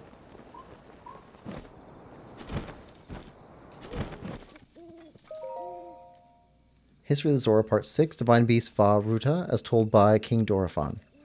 When the Divine Beast Va Ruta was first discovered at Zora's domain, my daughter Mifa hurried to see it. Those present that day say they saw an unusual sparkle of excitement in Mifa's normally calm eyes as she beheld Ruta. The princess spoke of the divine beast as she would a friend, and was overjoyed when she was chosen to pilot Ruta.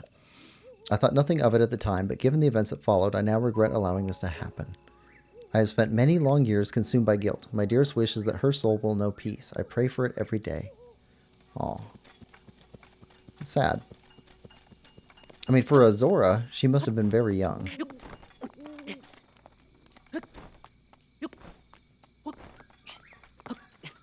Alright. Get through. We're looking for blue next.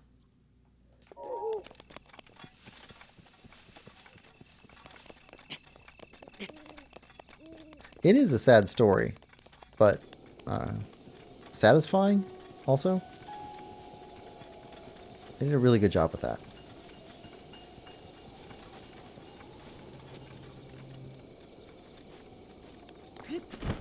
I mean, a good story has stakes and costs.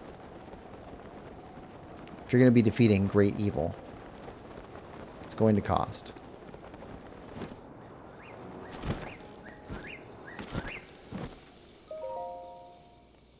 History of the Zora, Part 7, The Hero Who Defeated the Lionel, as told by King Dorephan. It was a time when the people of the land were threatened by the dread beast Lionel who lived on Palamus Mountain. But one Hylian drove the beast back, and restored peace to the domain. The Zora helm won in this fight is now north of something, in the ruins near something lake. It rests there to honor the deeds of the hero Link. Time is taking its toll on this. Yep. Alright.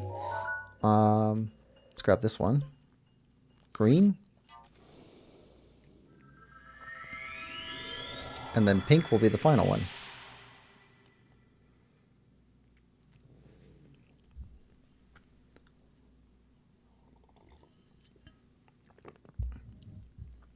Little Link talking about cookies earlier really got me hungry.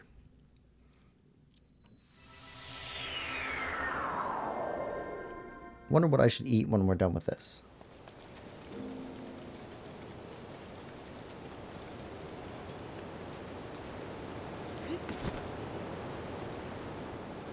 I think I'm making beans tomorrow. Making red beans and rice. That's going to be good. History of the Zora, Addendum 2, Prince Sidon's Great Escape. There was once a giant octorok in Hateno Bay, large as a mountain, which terrorized the village's fishers. Hearing of their distress, Prince Sidon went forth to personally eliminate the offending octorok. But this octorok was a tricky beast. After the prince dodged one of the stones it spat, it inhaled him whole. Such had been the fate of many strong warriors who went to slay the octorok. Not one had come back alive. Just as it seemed Prince Sidon would be counted among them, a giant octorok twisted in pain. The tip of a silver scale spear pierced the octorok's stomach from within, revealing itself as the source of the beast's agony. Incredibly, Prince Sidon had fought his way out by stabbing his spear over and over into the monster's stomach. Unable to bear the pain, the octorok coughed up the prince and scrambled to escape. Ever since, the fishers of Hateno Bay have passed down this heroic tale. The prince who slew the fell octorok. That's a good story. And Prince Sidon gets his glory. Okay, heading for pink. Linlink says that was you. I'm pretty sure you were talking about cookies.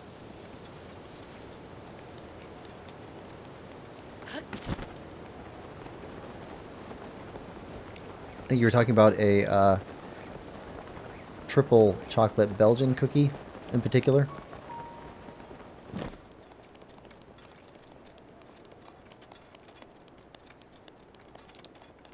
Although, in the UK, do you guys call them cookies or do you call them biscuits? Or do you have cookies and biscuits and do you distinguish them somehow? Alright, right up there.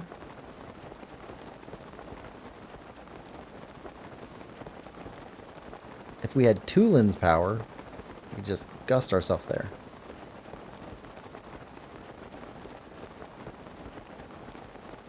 I'm definitely looking forward to playing Tears of the Kingdom again.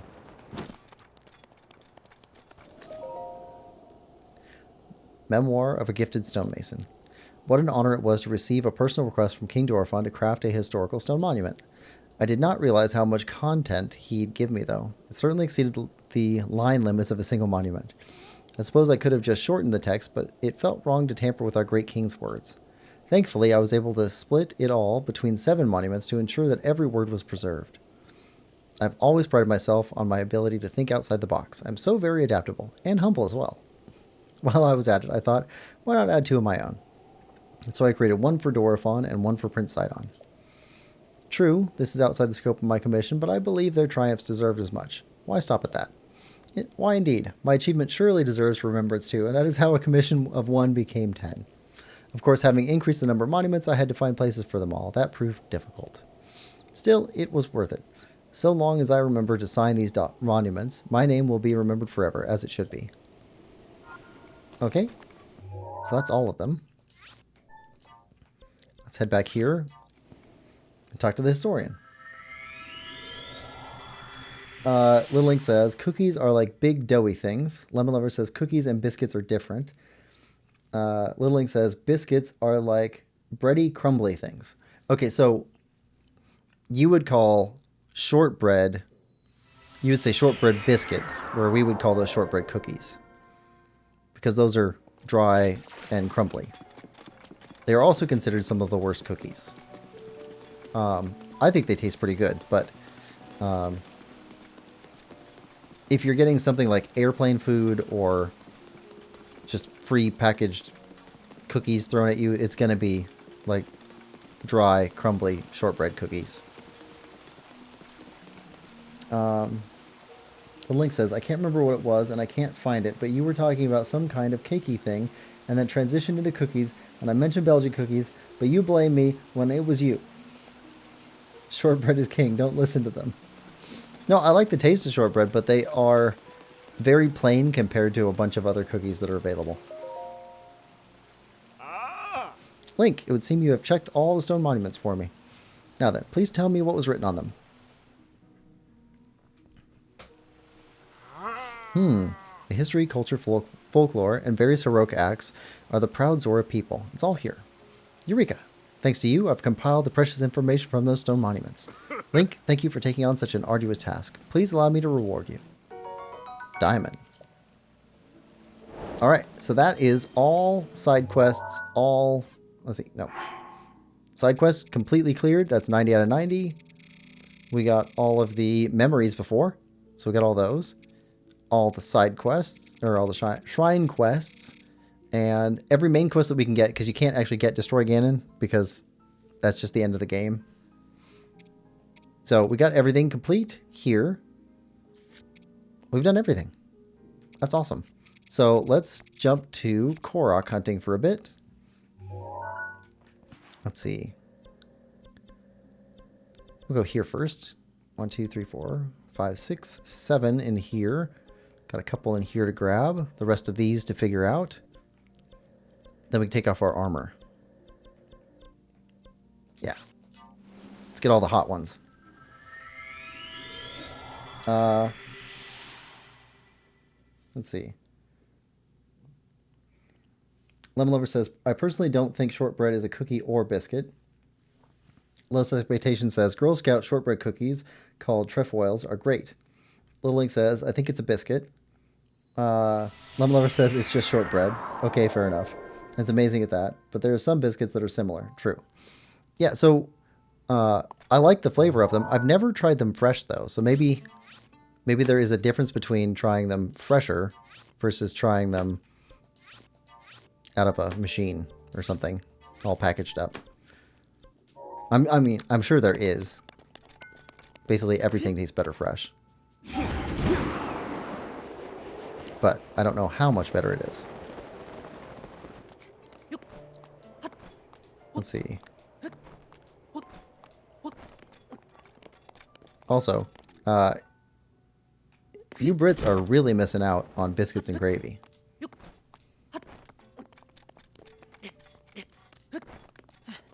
Actual biscuits and gravy, not British biscuits and gravy.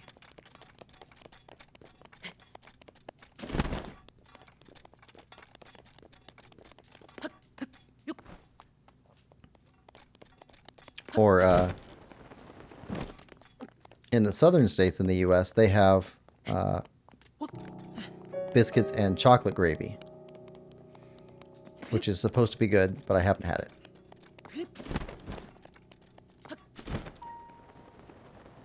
Oh, here we go.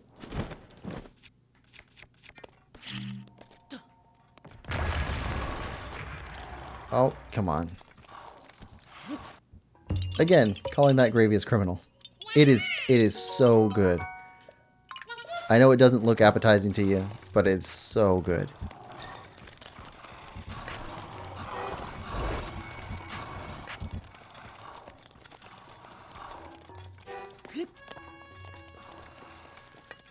So Brits mostly have, I think, brown gravy, right?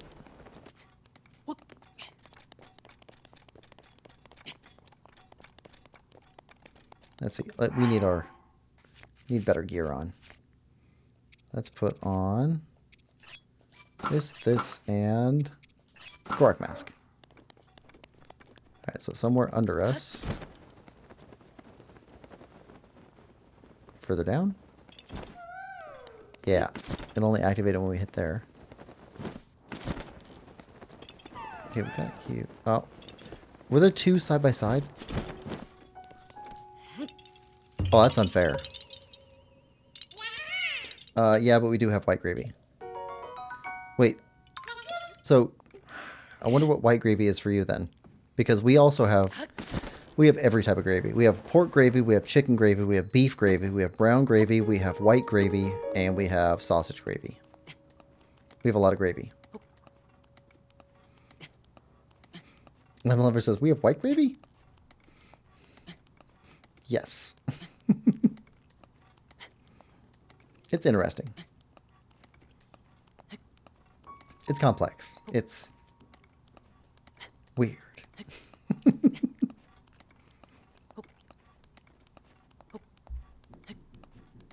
Let's see.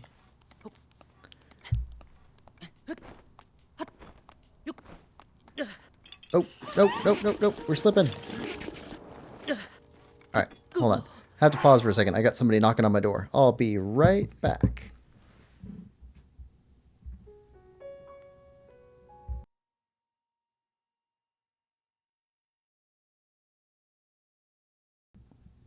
And we're back. Okay. So, my brother stopped by. He's got some food allergies. So he just dropped by about $100 worth of food that he can't eat. Including about 10 pounds of cheese.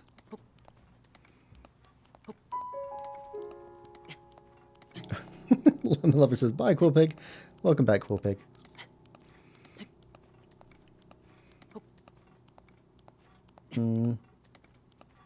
Still talking about gravy? Alex says, damn. Yeah, my family really likes cheese.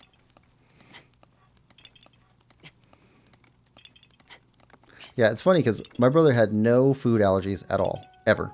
And then he started dating a girl who has food allergies, and now my brother has all of her food allergies.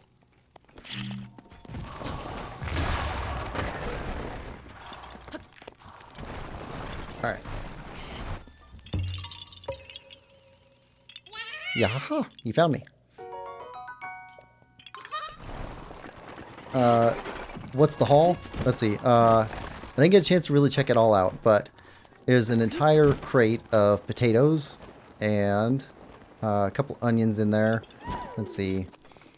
There's another crate full of crackers, mostly Ritz type crackers. Several pounds of cheese, a bunch of peanut butter. I think that's all I saw so far. I'll check it out after the stream's over. I think the diagnosis is peer pressure. I don't weigh in on that.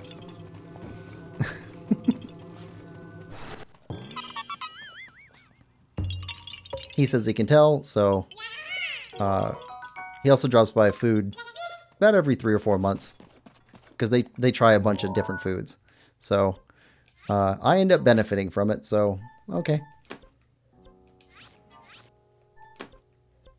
I had a co-worker that got a new job. Oh, let's see. We couldn't find this one before, so let's turn this one back to stamp. I'll look for that one offline. That one's going to be more difficult, I think. Go for blue and yellow. I'll get those cleaned up. Blue and yellow. Anyway, so I had this coworker, and he was a Vietnamese guy. But he was moving across the country for a job opportunity that his wife had gotten. So she got moved from job to job. He was kind of a stay-at-home dad. He part-time worker. Mostly stay-at-home dad, though. But he called me up and he goes, "Hey, I have to move in like a week. Do you want food?" And I was like, "Sure, I'll take food." So I ended up getting a whole bunch of Vietnamese special foods. And that was a really good month for me.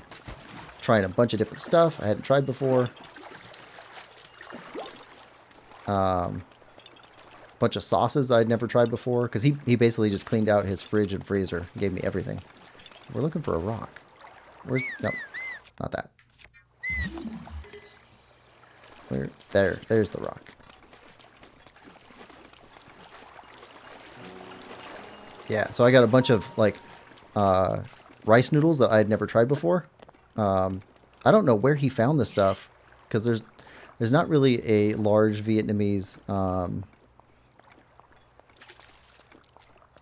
food culture in my area, so I'm not sure where he even picked this stuff up at, unless he had it from home, because his family lived basically in the middle of the country. So it must have been expensive and difficult to find all that stuff to begin with. Let's see. Can we walk up this? Yeah, we can walk up this. This one down. There we go.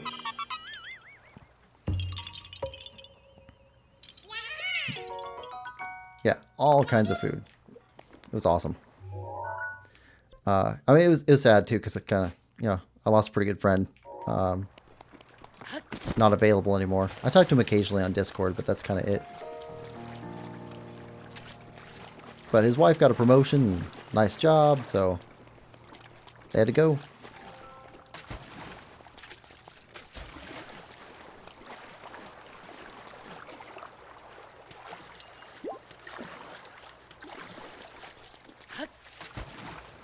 Alright. Get through here.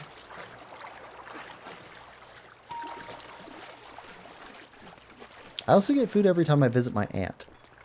If I go over, visit with her for a couple of days, she'll send me home with 50, 60 pounds worth of food. She does a lot of canning and dehydrator type foods. She's got a ton of chickens, and she buys stuff in bulk for her entire extended family. So I always get sent home with a bunch of canned food or stuff that other people don't really want. It's all good food.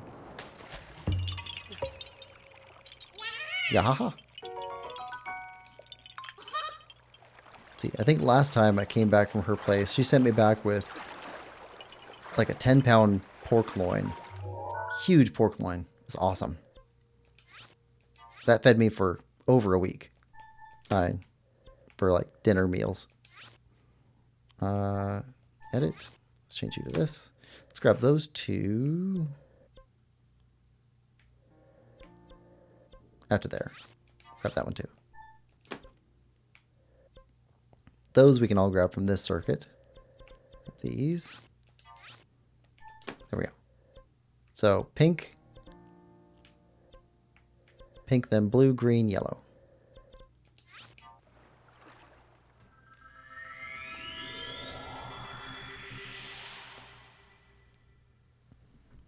Yeah, I always take free food. Free food is amazing. Free food might even be better than pizza that you have to pay for. Maybe.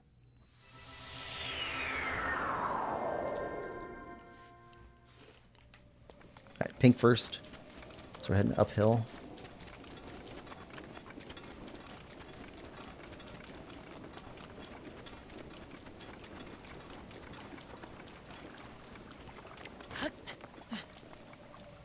But I guess I resolved my meal question. I'm having crackers and cheese. Got some nice sausage in the fridge already, so I slice up the sausage, cheese, and put them on crackers, and I'm going to have a cold meal.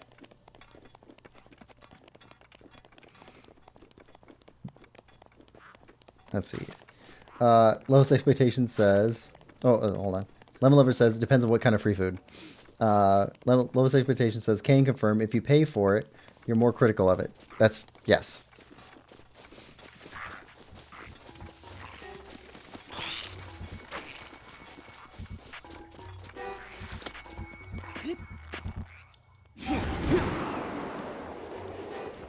See, you'd think lowest expectations. So you'd think with that logic, PlayStation players would be more critical of PlayStation. Lemon Lover, for example, I would never eat pickles even if they were free. Oh, I love pickles. Pickles are awesome. I think part of it is, though, like there's a whole world of pickled things. So some things don't have the great texture, and some methods of pickling are better than others. Lowest Expectation says, you would think. Little Link says, but who is eating pickles in the first place to even give you? They're gross. No, pickles are fantastic. So, Little Link and Lemon Lover, since neither of you seem to like pickles, do you like olives? Like black olives. The salty, brined ones.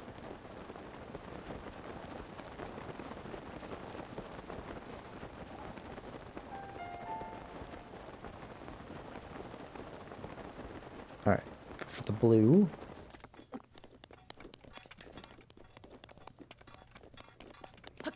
Little Link says no, doesn't like black olives.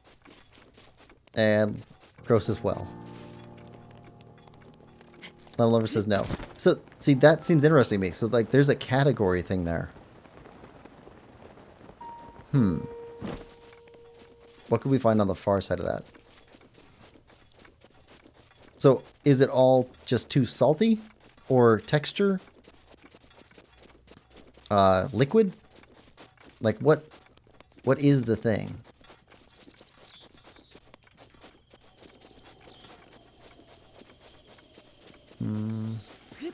Blue. Somewhere in here. Alright, so you're activated. Rivali's Gale is now ready.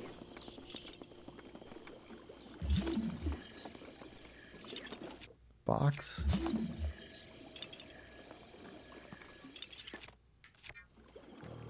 Mask is going crazy. Is it up on top here? Yep. Texture and taste. I love salt. They're just bad.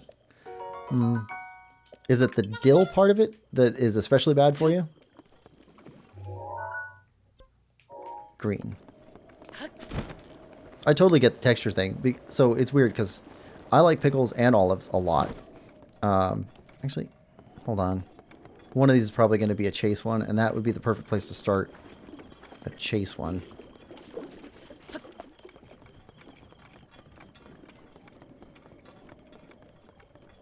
Nope. Okay. Green. Green is that tree. Looks like that tree. Low expectations. Got to run for now. Okay. Thanks for stopping by the stream. Have fun with Satisfactory.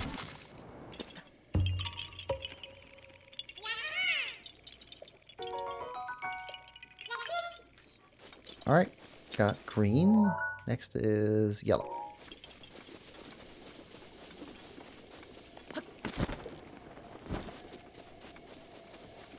Yeah, because if it's, so it's not salt. That's not it. Texture, I can see that. I'm not a big fan of mushrooms. But mushrooms are way worse canned than fresh chopped mushrooms. Like, the texture gets worse that way.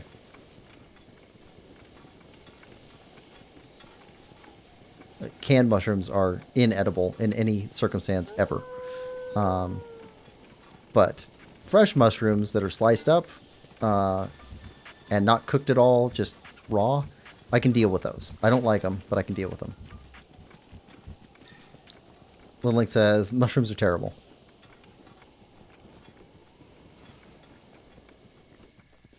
Yeah, I don't like them in soup. I don't like them grilled. I don't like them cooked into stuff. I don't like them on my pizza.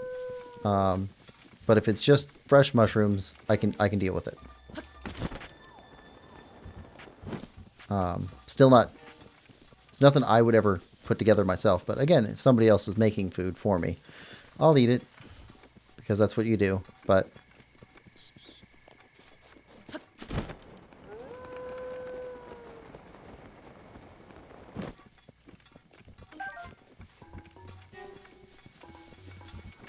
Lemon Lover, I also hate mushrooms.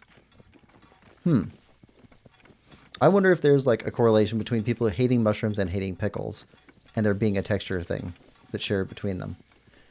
And then maybe I'm just a weirdo for liking pickles but not mushrooms.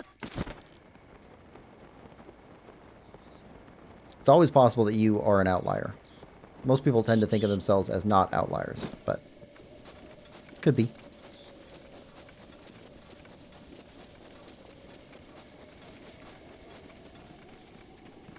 Alright, got a yellow one over here somewhere.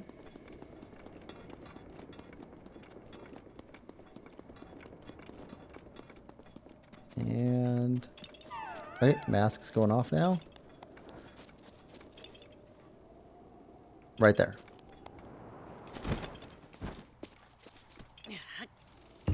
Gotcha. Yep, I always avoided... So, truffles are mushrooms. But then there's also trifles, which are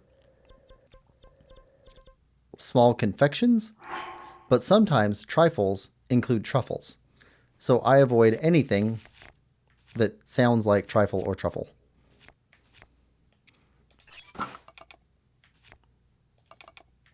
I dislike that they're so close together.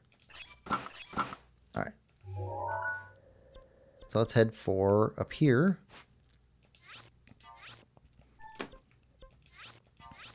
And start grabbing these ones up on the mountain where they're hot. And grab those 4. And then grab those 2. And that is Death Mountain done. Just got to come back for that one when we figure out what's going on with it. Red and blue. So on the raisins thing, I am not a big fan of raisins, but they have their place. It's okay in like a trail mix or something. I would take trail mix without them, absolutely. But if they're in trail mix, it's no big deal. But normally what people think of as raisins is the purple raisins. And that's like the worst of the raisins, because there's also golden raisins, and those ones I like quite a bit. I still wouldn't put them in anything other than trail mix, or just eating them by themselves. But they're so much better than the purple raisins. Leveler says, trifles are so good though. See, but that's the thing is, I don't like truffles, and sometimes truffles have, or sometimes trifles have truffles. It's too much. So I just swore off the whole thing.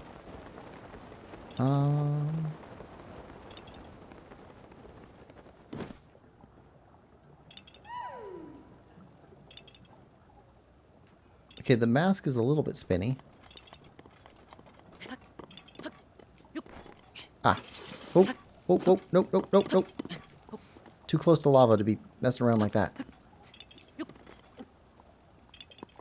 Nope.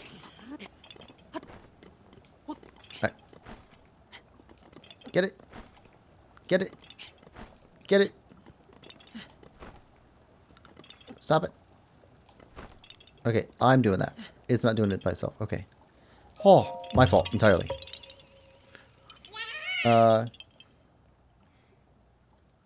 Kirby fan Merrick's. Welcome to the stream. It says perfect. Raisins are all terrible. Hi, Kirby fan Merrick's. But one thing I like that game is because it's based on the NES game. One thing I like that game. Which game? The NES game.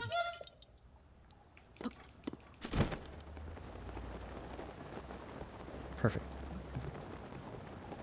Oh, I'm missing out on something. Okay, and this has to be like a destination for one of the, for a travel one. Gotta be. Alright, so where's your start point? You've got a start point somewhere. Up on one of these rocks?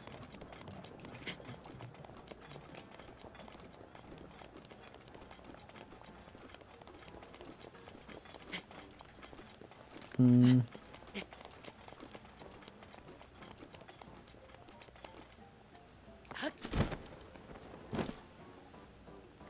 Oh, there. Alright. So how do we get back across there without getting burned? This way.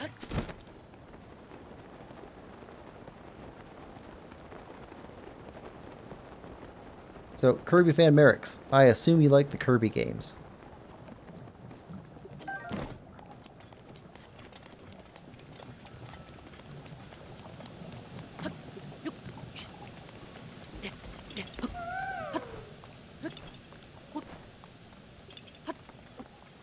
Let's see. Let's get over there. Oh, watch out for the lava.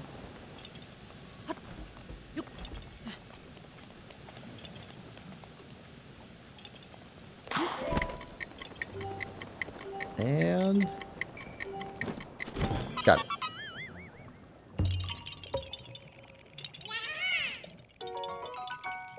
Yahaha. Alright, delete that. Alright, we need these two and then those four. And that'll get us off the volcano. Actually, let's just go up here.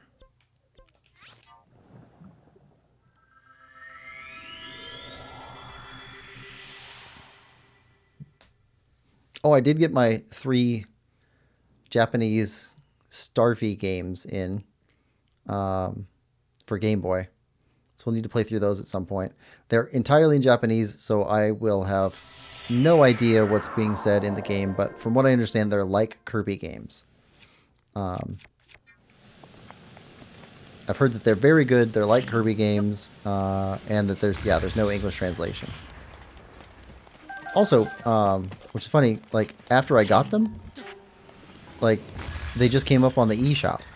So the Nintendo not eShop, NSO. So they're now available if you have an NSO account. But also on there, they're still all in Japanese, untranslated. So, just thought it was funny, the timing.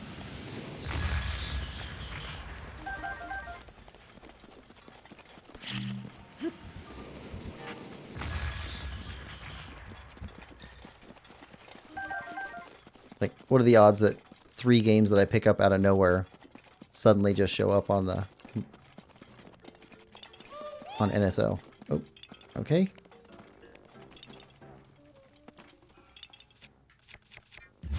Unless Nintendo's reading my email, which is possible. I might have given them that ability.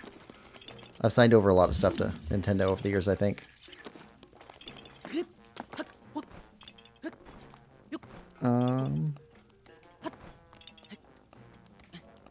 Yeah, that's right. We're climbing his face, aren't we?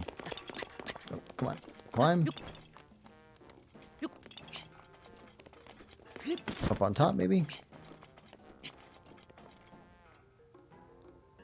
Okay, we lost it. We had it, we lost it. So somewhere in the middle?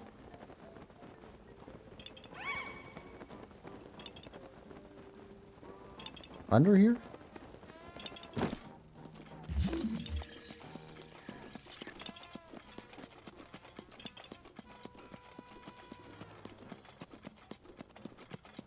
It's not going off anymore.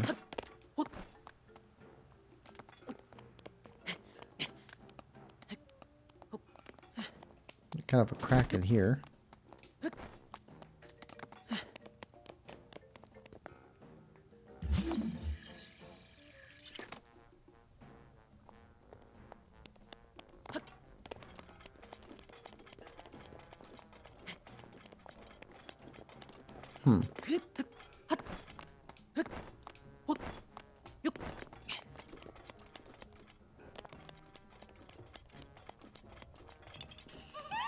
Alright, so more towards the front.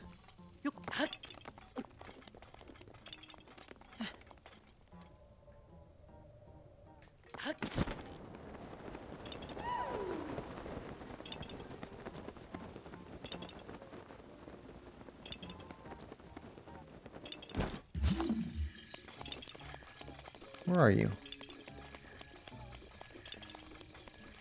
Is it further down?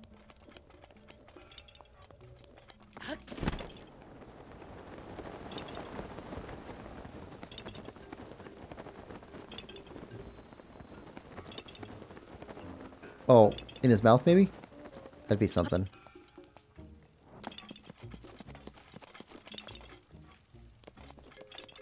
Looks like you can go in there.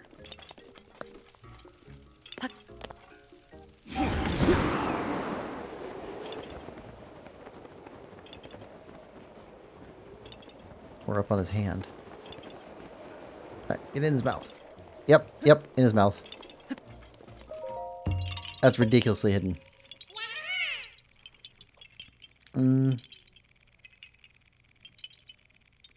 Some random YouTuber 123, welcome to the stream, says, how do you get that many hearts? Little Link says, with DLC shrines. On the DLC, there are more shrines. Yes. Yeah, so if you get all of the, let's see. How do we see it? When we fast travel, you'll be able to see it. We got 120 shrines in the game, and then we also got 16 more shrines from the DLC. So there's a ton more.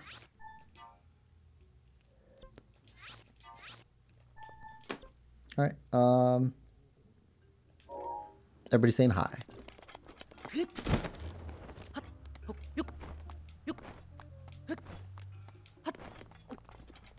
All right, head this way now.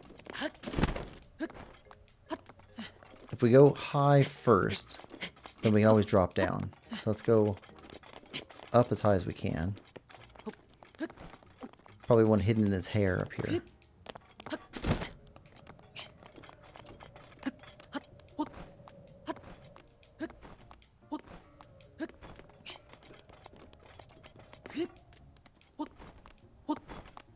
Okay, so by the map, we're pretty close to one.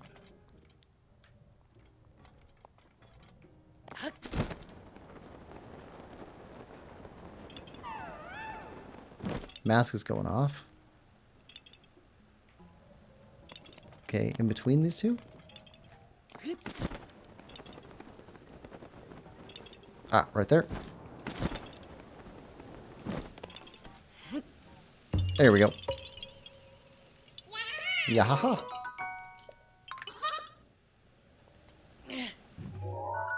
All right. One there. And there.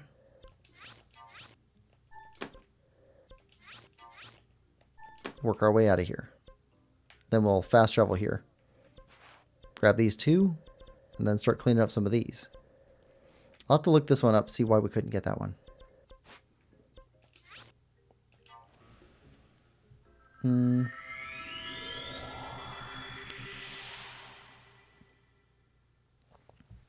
What do we have now? Yeah, so 120 shrines for the base game, plus like 16 for the DLC. We got 630 Koroks.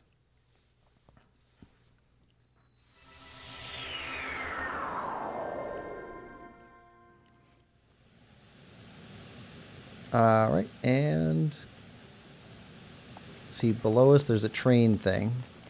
Little cars. There we go. That should let us get to there.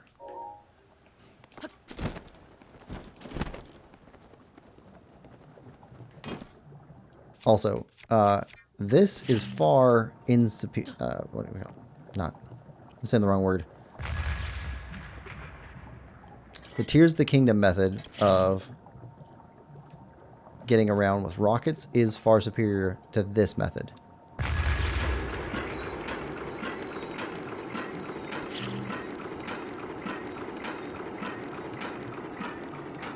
All right.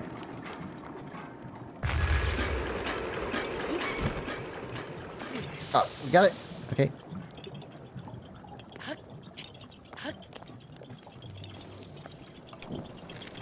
Oh, tricky.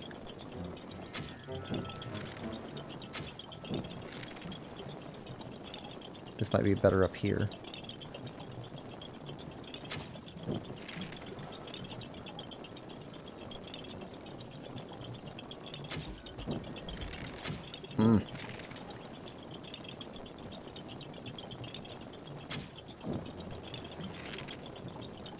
Come on. Oh.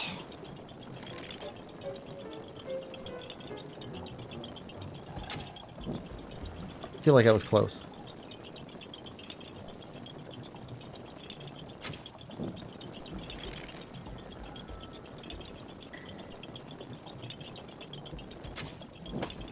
Got it. Ooh. All right. All right, so we got you. Green.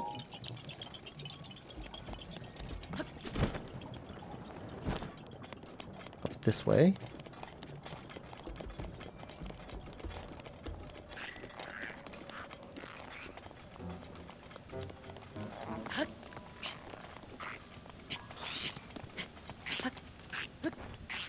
Yeah, we don't want to deal with you.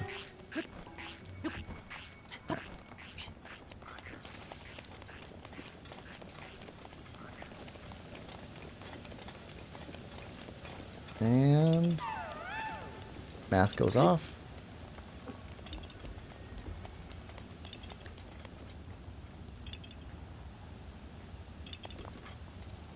Oh, it's gonna be on top. It's gonna be on top. Gonna be on top of this mountain.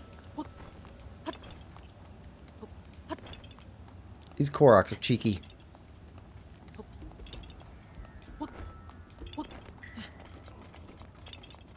Yep. All right.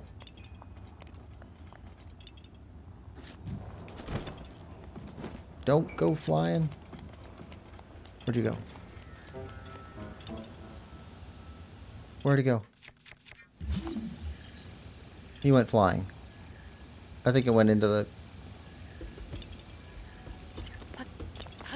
Aw.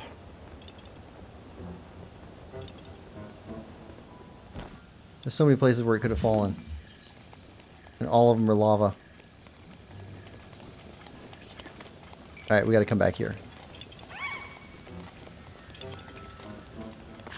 It didn't go this way, did it?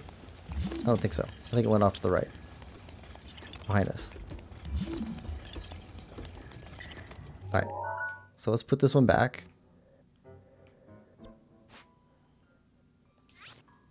Let's come back here.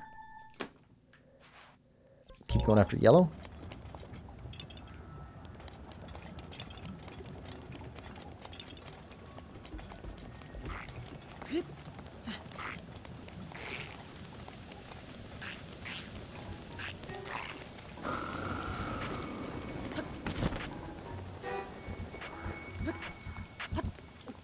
All right, yellow. Somewhere over here.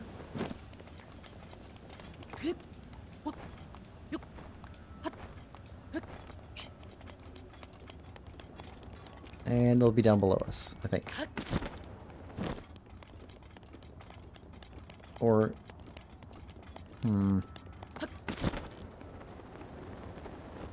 Let's go high first if we can.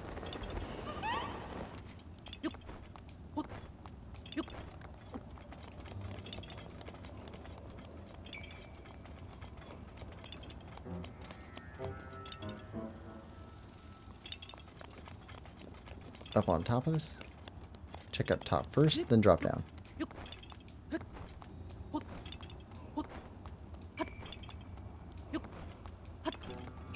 Yep. Top. Always go up first.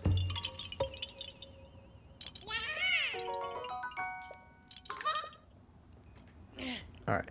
Blue next.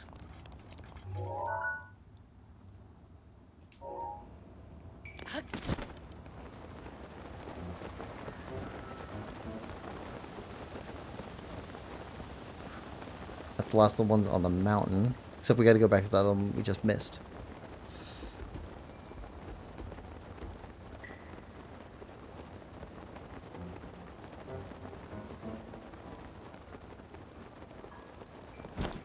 Are you up high too?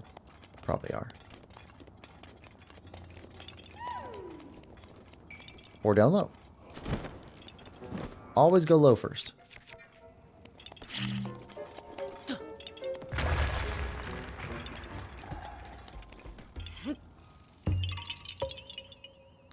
Yaha. Alright.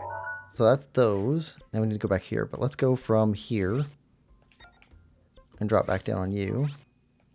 Hopefully that stone's back. By traveling up here. Force a stone reset.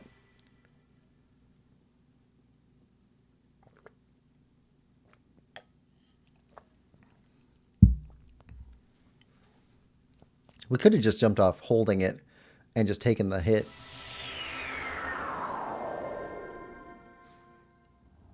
Alright. Pink. Okay, we got to stay away from you. Well, let's fall down this way.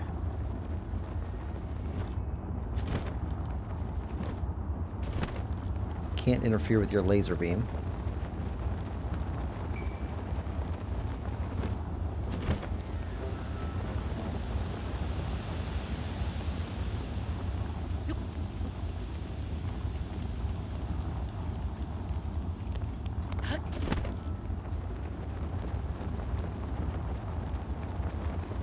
Where is his laser beam? Okay, we're past it.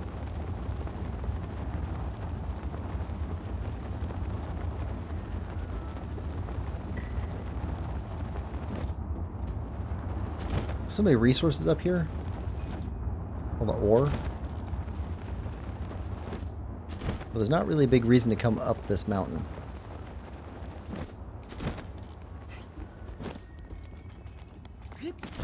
Alright, rock reset.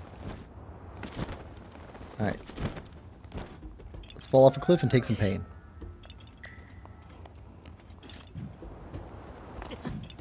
Alright.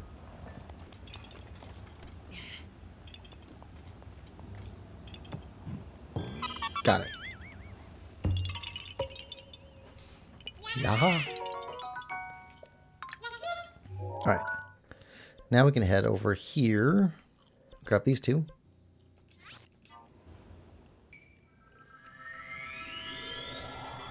How many seeds do we have?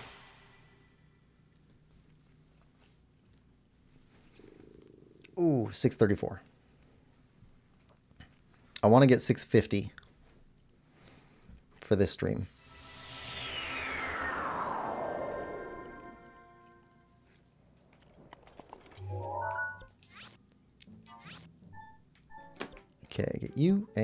marked out. 1, 2, 3, 4, 5, 6, 7, 8, 9, 10, 11, 12, 13, 14, 15. Ooh. If we got all the rest of these, that would make for a pretty good total for this stream. Let's see. Still got all this to go through.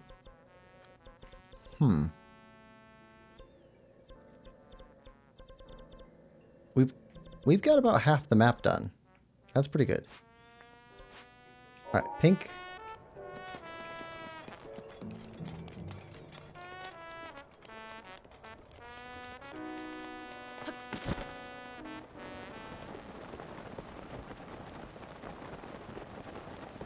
All right, get through. Yep. Hidden in a pocket. They don't have proper caves in Breath of the Wild, but we've got some alcoves.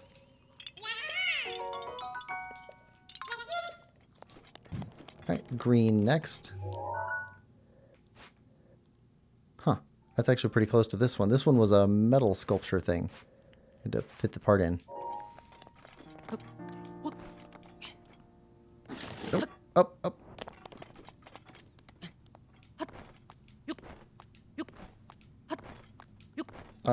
Little Link and Lemon Lover.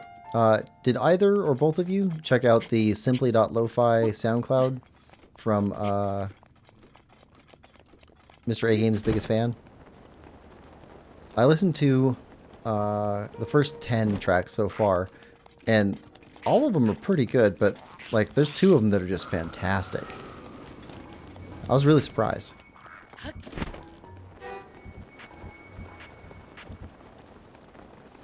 Also, I like how it's like remixed Zelda music with the lo-fi atmosphere. So it felt familiar. Some of the songs didn't actually feel familiar, but they, based on how familiar several of them were, I assume that they're based on music from games that I haven't played that yet, like the Oracle games or Minish Cap or something. Ah, you found me. Lemon Lover says, I don't have SoundCloud. I don't either. I just went there on my PC. I'm not signed in or anything, but I can still listen to them. So if you get a chance and you're interested in it at all, I think they sound pretty good. So I was surprised pleasantly. All right, grab a couple more. If you're looking for lo-fi Zelda beats music.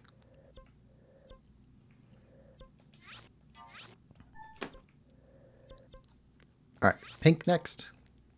Little Link says, me neither. Yep. Yeah, so I couldn't sign in and follow or subscribe or like or anything like that for the SoundCloud stuff, but I've been listening to them. It's actually been nice music for me while editing. All right, so... Okay, I know what this one is. This one is... let's see, we need to go over here first. At the base of this tree? Yeah, the base of this tree has a rock. That needs to go over where the pink area is. I think that's right.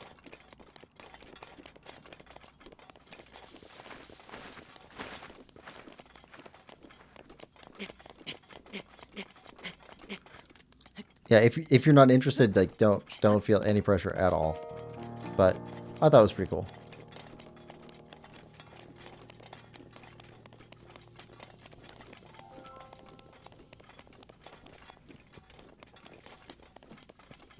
In fact, I still have the tab open. I might drop the link to that in Discord so I can remember to get back there.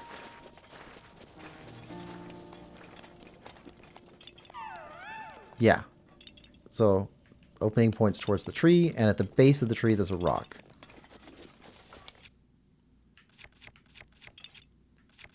Explosion.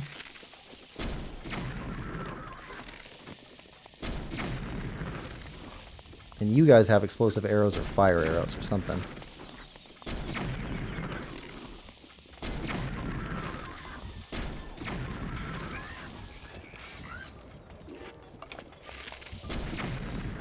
Wouldn't really go after these guys, but I know they shoot at you if you don't. Alright. Rock. I don't want to be carrying this rock while they're shooting bombs at us.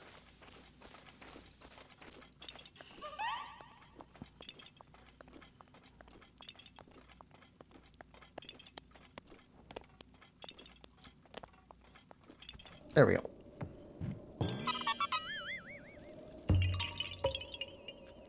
Yaha. Alright. Blue.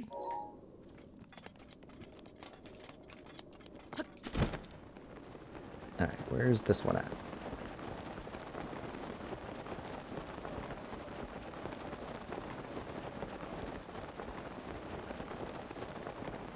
Looks like rain's coming pretty soon.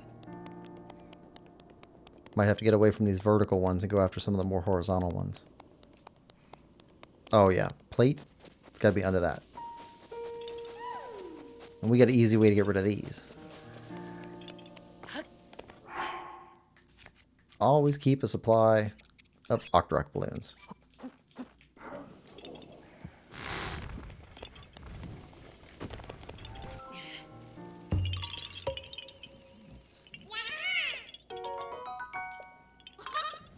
Alright. Those done. Green and yellow.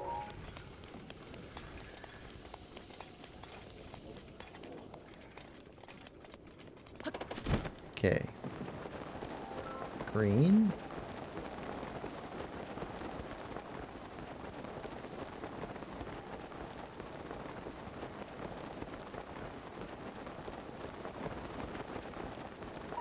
Up or down? Oh. Oh, that's a climb one. We're gonna get here right before the rain. Right before the rain.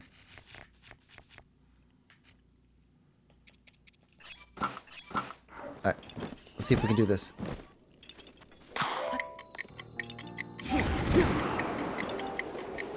Oh. Yeah, we got that.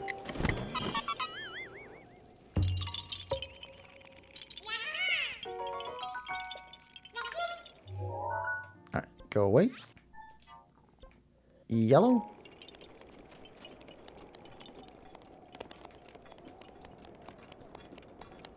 Where's yellow? So we've got 150-ish more Korok seeds to find.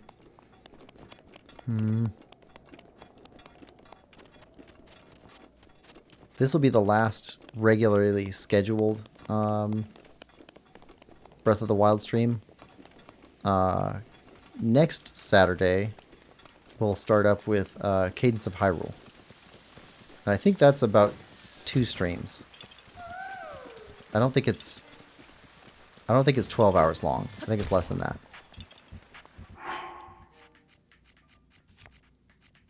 So I'm trying to think when we can do more Korok hunting in between then or around then. Hold. Oh, come on.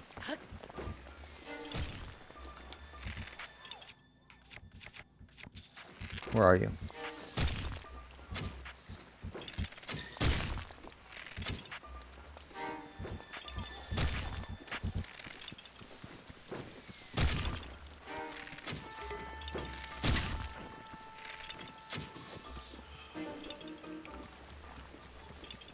Alright.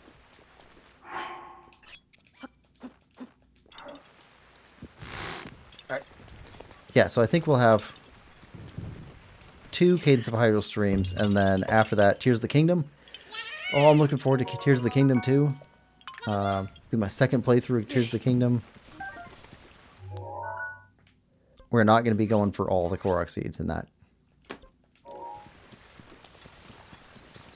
It might eventually turn into that, but certainly not how we're starting.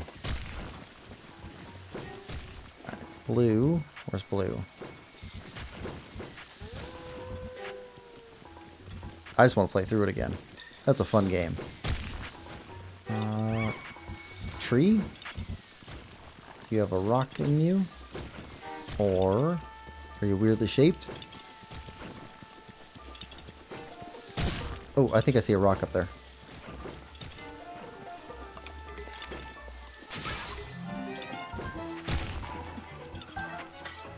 Hey. Stop being jerks.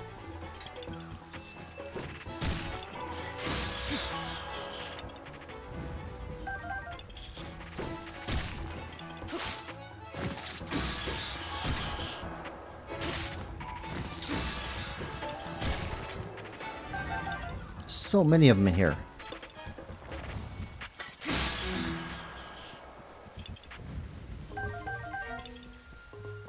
We're refilling on octo balloons. Alright, can we climb you in the ring? It's not that far. Alright, rock.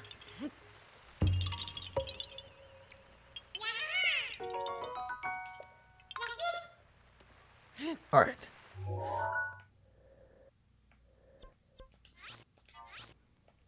Red. Blue. Yellow. Get these completely off the mountain. Then we can go after these.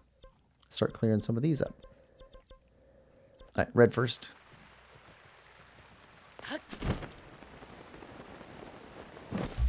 And red's going to be up the hill.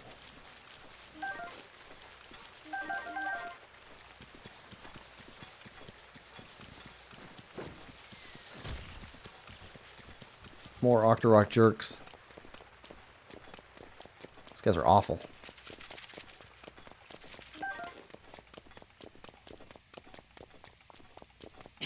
Alright, so red up here.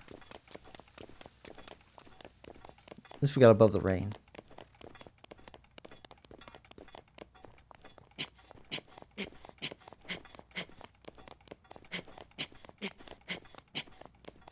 Oh, keep going.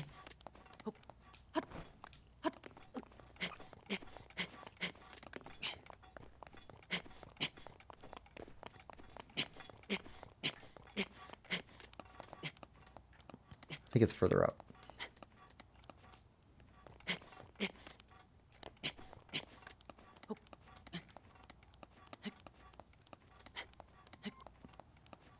Ah, it's a brutal hill to climb. Look at that. Not exactly vertical, but... Lemon Lover, you climb stuff like this? I forget what the grades are. This is like a... like a 7 grade? Something like that? Little Link says, did you get all the side quests, by the way? Yes. I wasn't really watching for quite a while because I was animating still. Yeah, I got all of the side quests, all of the shrine quests. Those are all done. We got the Medals of Honor. Those are done. Okay, medal.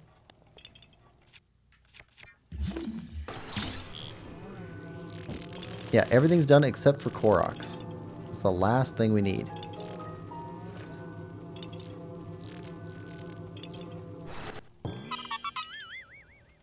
Nice job. That's just a sheer cliff. It's sheer, but it's not straight vertical. Which is actually kind of more dangerous in some ways.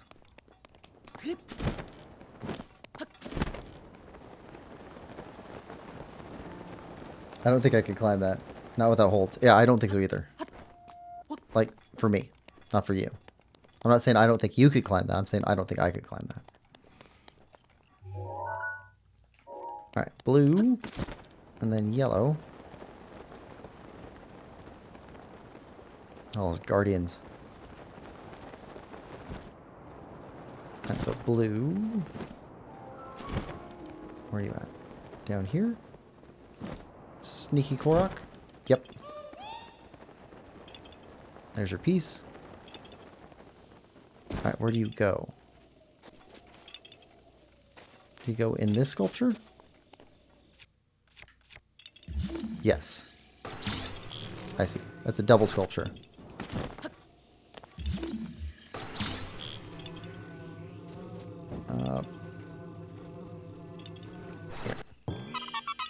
Here. It's called a slab when it leans away from you. Oh, I don't know if I talked about this book yet. I don't know if you're interested in spelunking at all, but there is a book called... actually, no, I definitely talked about it already. Never mind. I'm pretty sure I talked about it with you.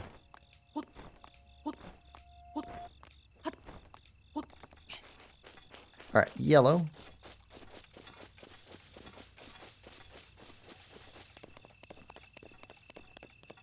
Alright, head up here.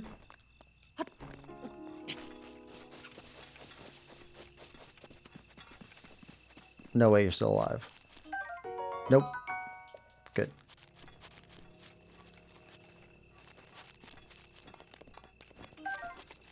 Alright. I hate the idea of spelunking. Oh, dealing with all kinds of different fears at the same time.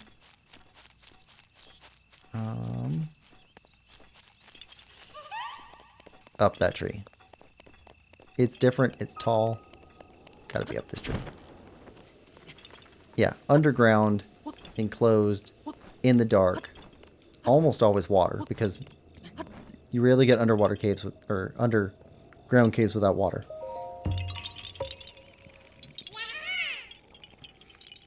Trivia. Spelunking in Latin means cave. That's why it's called spelunking. Or spelunca in Latin.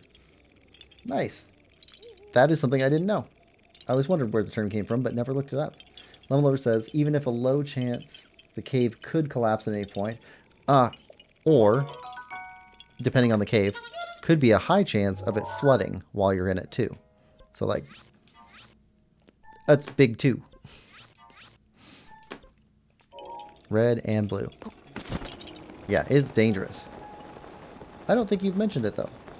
Okay, so there's 2 books about climbing, like climbing a mountain, and then 1 book where spelunking features heavily from a guy named let me see, make sure I got his name right. So the spelunking book is called Shibumi, and the mountain climbing books are called the Eiger Sanction and the Lu Sanction, and the author's name for all 3 of those books is Trevanian. Trevanian. Trevanian. I'd rather get crushed by falling rocks than drown. Yeah, me too. Oh, come on. We can take your hits now. We're not afraid of your hits.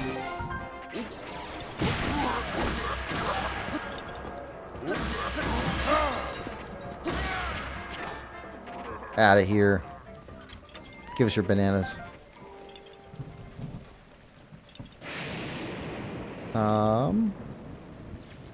Oh, lightning. Not afraid of those guys, but lightning, on the other hand. Almost everything we have is metal. Alright. And... Alright.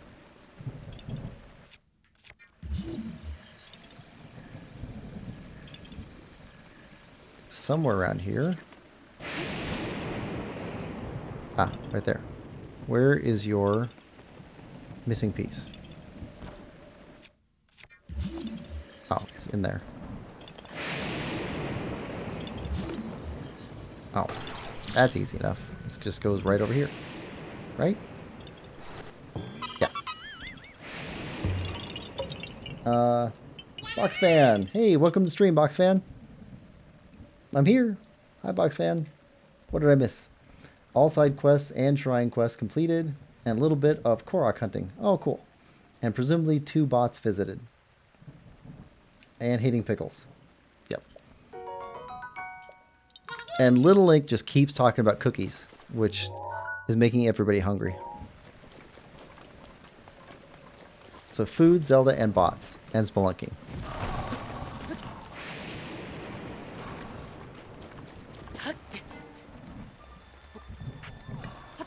Can we make it? Oh, come on.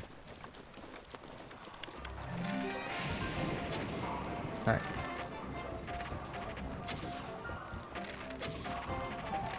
Wish I had some dazzle fruit. Dazzle fruit, take him out.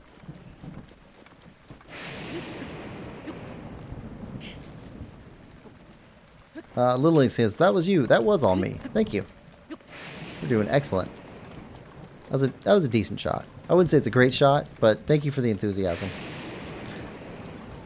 Boxman says, I could go for some mac and cheese run.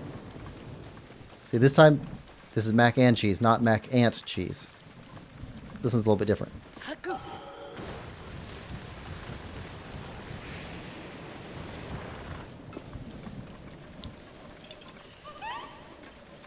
Okay. Come on. We see you. We see you. Don't run. Don't run.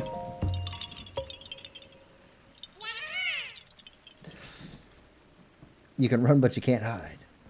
The other half of the brain cell, I'm pretty sure it was you, Little Link.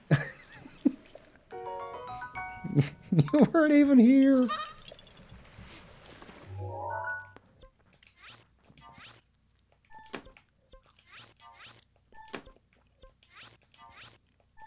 Fine. Yellow, blue, red. Or no, red, blue, yellow. Red, blue, yellow.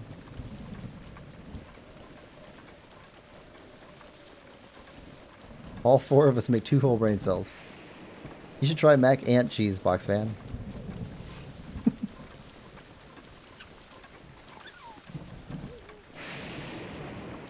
Yeah, it's amazing. Alright. Lightning strikes just really coming down. I still know as the other half of the brain cell. Yeah.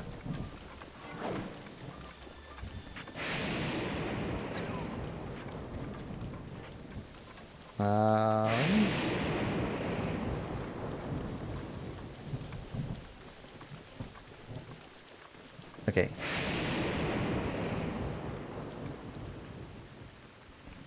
Big tree? Big tree looks like a likely target. Oh, well, there's more big trees.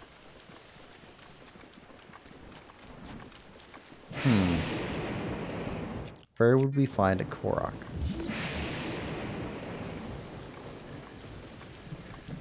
Okay, our mask isn't going off.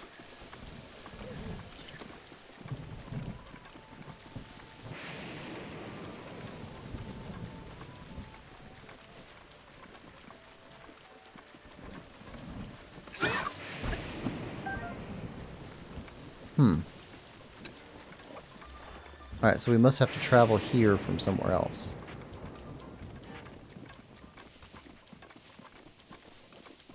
Because the mask isn't going off, so...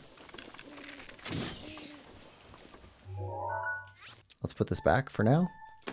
And we'll look at it later. Alright, blue. This way.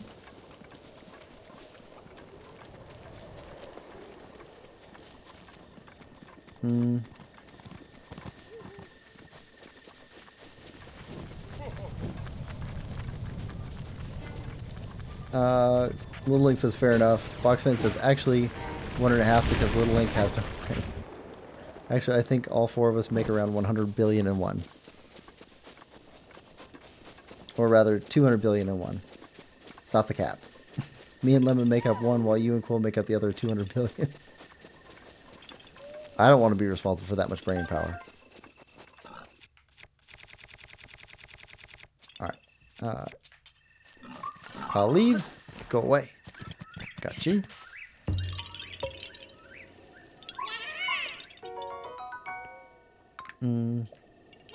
No, me and Lemon are 1 brain cell. We are united, but the rest of you are smart enough to not need another person. That makes sense. Of course it does. That's why I said it. That's why I said it would. That's why I said I would if sense it doesn't make. Because you only have half a brain cell. So do you, though. Oh, okay.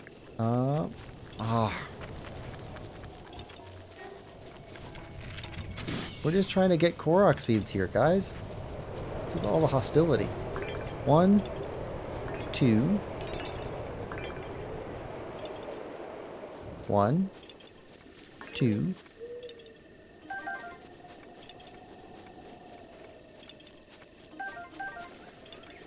3. Okay.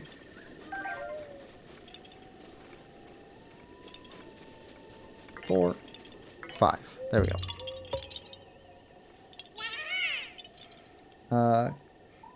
Boxfan says, I mean, Lemon Lover is a lemon, shown on his profile. So I guess that would make Little Link here an entire brain cell. That's why I'm not saying smart things. I'm just a talking box. Because you're a lemon.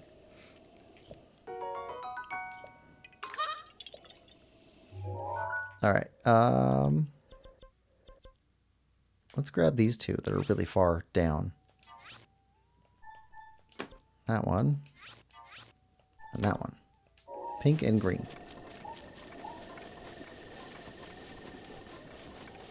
No, I stole half a brain cell. I'm so confused. I need another brain cell to help me. You know what they say. Too bad, so sad.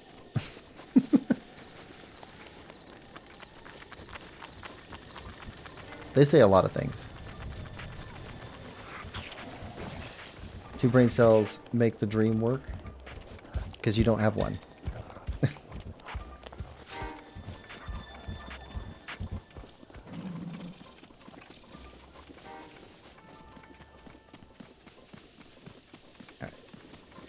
And Little Link is the hero of Hyrule, so I guess I'm just an outsider when it comes to his world.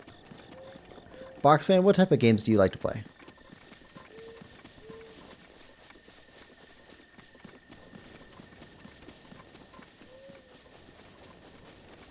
No, Link can't talk, therefore he is unintelligent.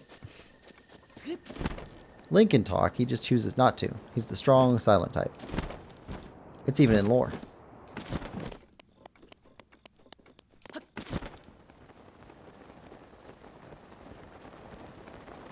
But me and Lemon Lover are both inanimate objects.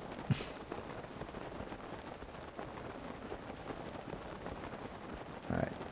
Pink. Oh, that's another numbered flowers thing. Okay. 5, 4, 3, 2. Where's 1? 1 on top. I like how this one's laid out. It's not just a star pattern. Okay, there's 1, 2.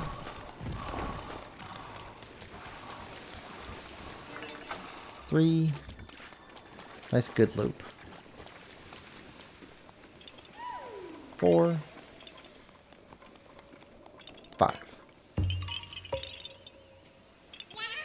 Mute people can still be intelligent. I never stated I wasn't a link in a chain. In the old show, he can talk.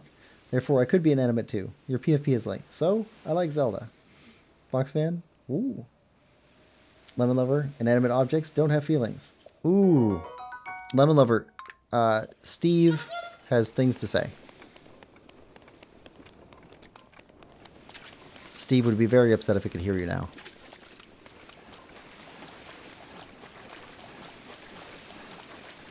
Also, your name was Harry and you loved Harry Potter, you would surely make your PFP Harry Potter.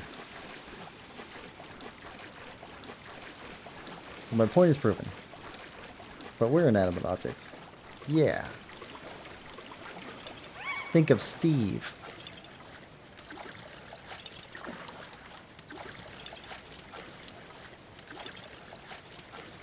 I'm going to tell him what you said. Steve isn't inanimate. Let's see. We need Octorok balloons.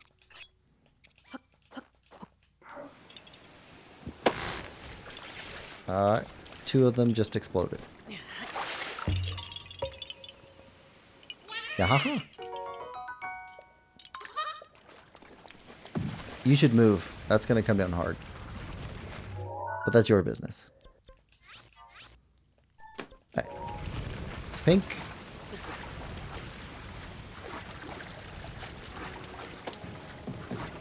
I'm gonna buy a copy of Dark Cloud just to say this. He's Steve. I'm kind of just a human, but I went to Moisty Myers in late OG Fortnite, so I became a box. Okay, that makes sense. Yeah.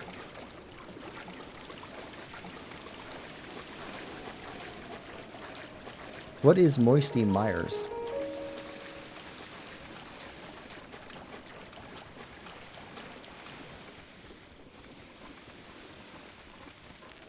Then chapter 2 came, so I stayed as a box. Okay, fair enough.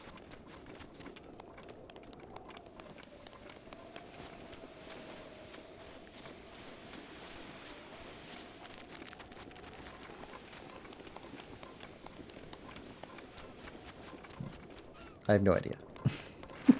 It's POI in Fortnite. No place? Oh, I haven't played Fortnite. It looks fun, though.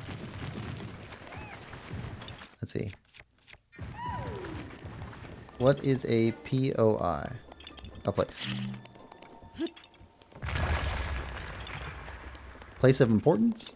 Maybe? I was a human, but I became a lemon because I was scammed out of one. Alright, let's drop this. Grab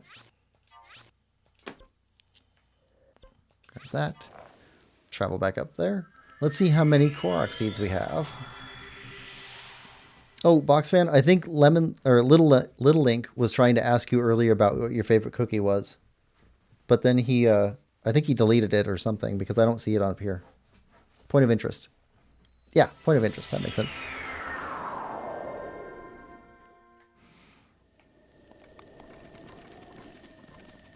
I was a human, but I am short and I like Zelda, so now I'm Little Link.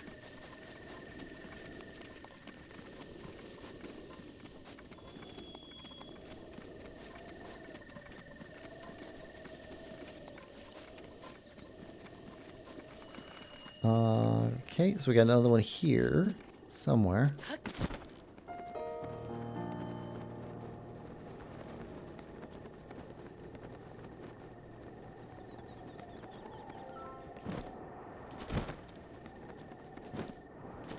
Somewhere here.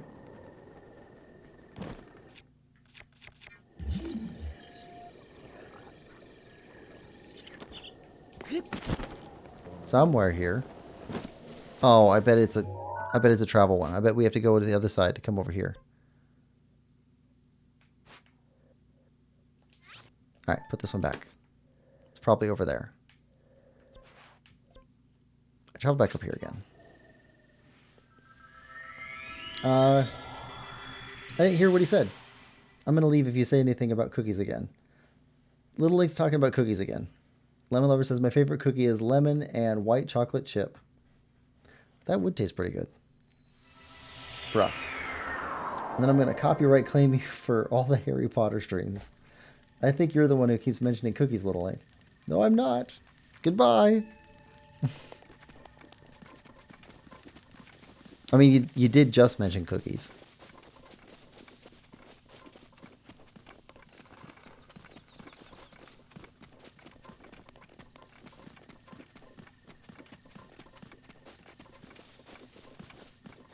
Box fan says, oh, so long.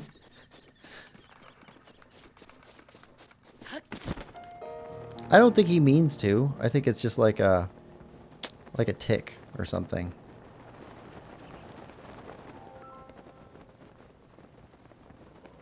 Yeah, it's got to be one that we travel to or something. Because the mask isn't going off at all.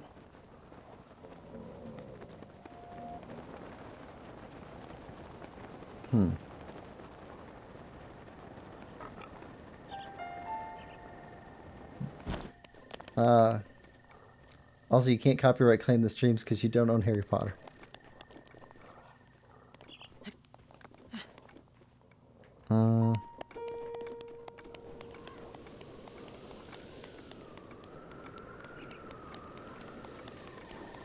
Boxman says, eat your vegetables.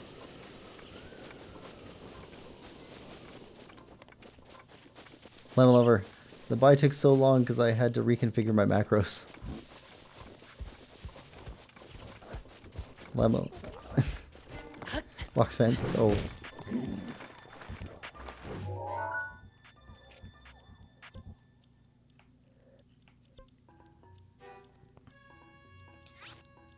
Little Link, you don't need to leave. It's okay if you want to talk about cookies. We can talk about cookies if you want to talk about cookies.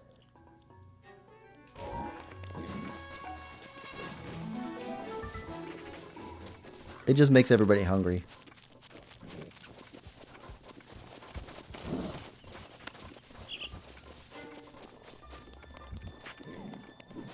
I mean, there's nothing inherently wrong with talking about cookies.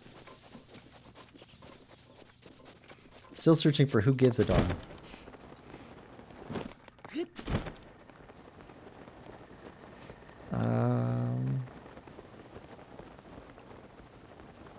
Big tree, maybe?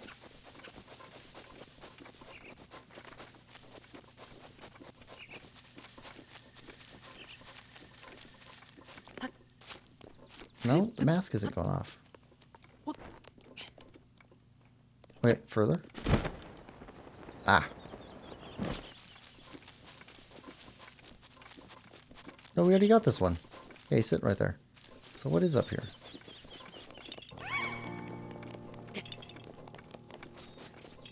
The other half of my brain cell cared.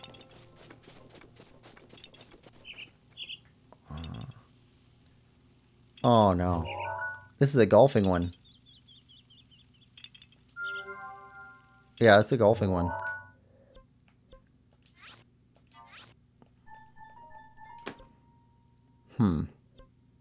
Okay, so we got one that goes from here over to here, probably.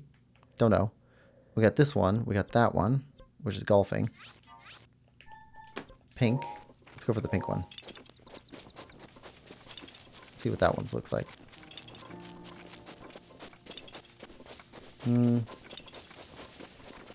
gonna eat a lemon in front of Lemon Lover. Nom nom. Ah! Lemons taste so good. That one was a little sour. Can't eat them because of my braces, though. It's so sad. Ah. I've never had braces, but I've heard that it's very difficult because so much really good food is difficult to eat around braces.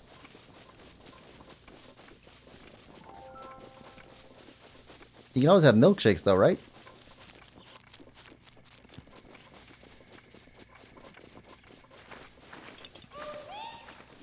Or lemon sorbet.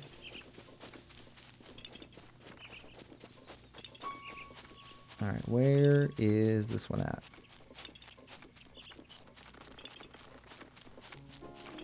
Wouldn't be up a tree with this type of tree.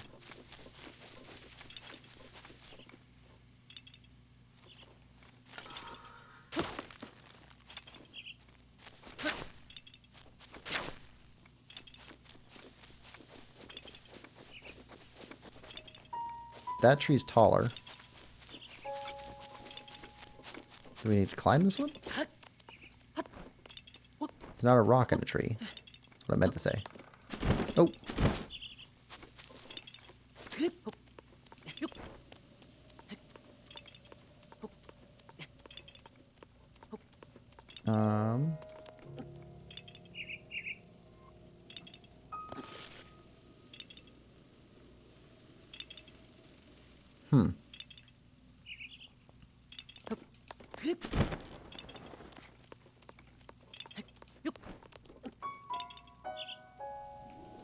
Where is it?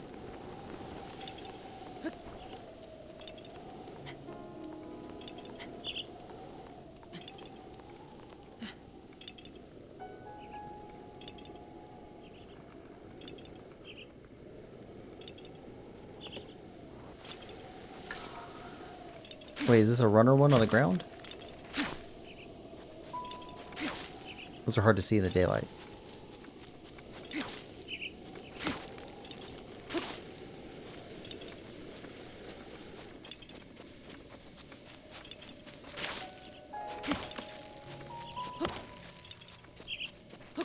Oh, there we go.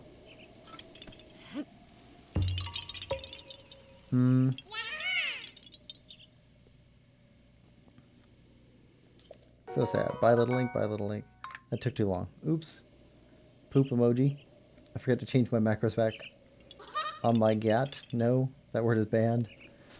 A wacky waving inflatable arm flailing tube man. I love those things. Alright. So we need to find out how this one gets there. This one's a golf one. That one's probably a travel one.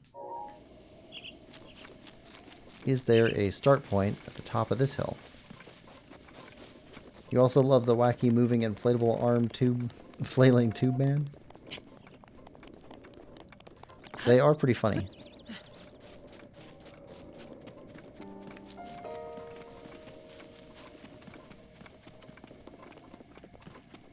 Alright, is there a start point on top of this thing?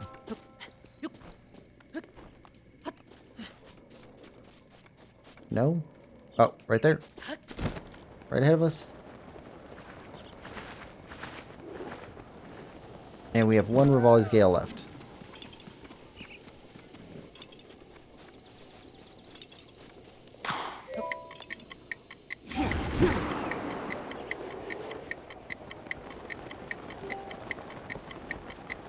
Oh, that crosswind.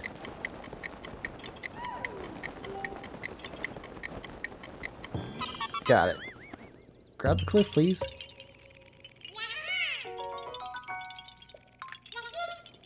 Alright.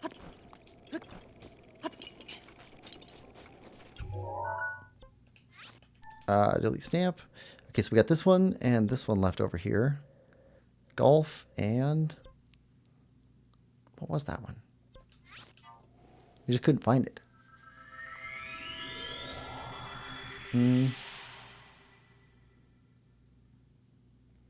The red wacky waving inflatable arm flailing tube man is the most iconic. Yes. I want to buy one of the wacky waving inflatable arm flailing tube men. Alright, so it was over here.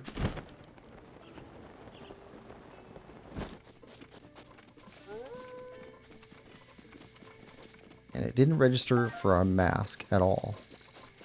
So what's the deal?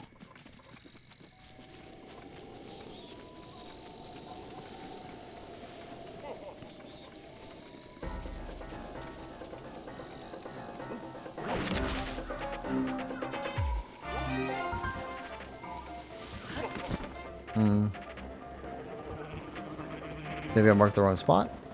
It's possible. Our mask isn't going off over here either.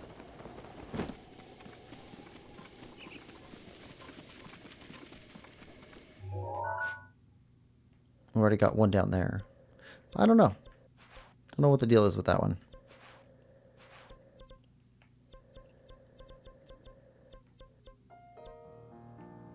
After those.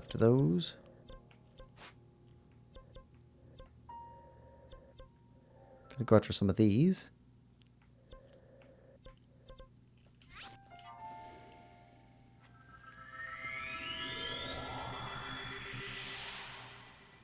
Alright. How are we doing on... oh, we got 653. Alright. So it's time to wind everything down. We've got 250... no. Yeah. 250 more Korok seeds to get, but we're not going to get any more in this stream. I think we're good for now. But what would I name my wacky waving inflatable arm man? It's like a riddle. Alright, let's see. System, save. Yep, we're going to save. We're going to call this a session. Call this a stream. And we got everything. So we got the 3 Medals of Honor. Molduga, Hinox, and Talus.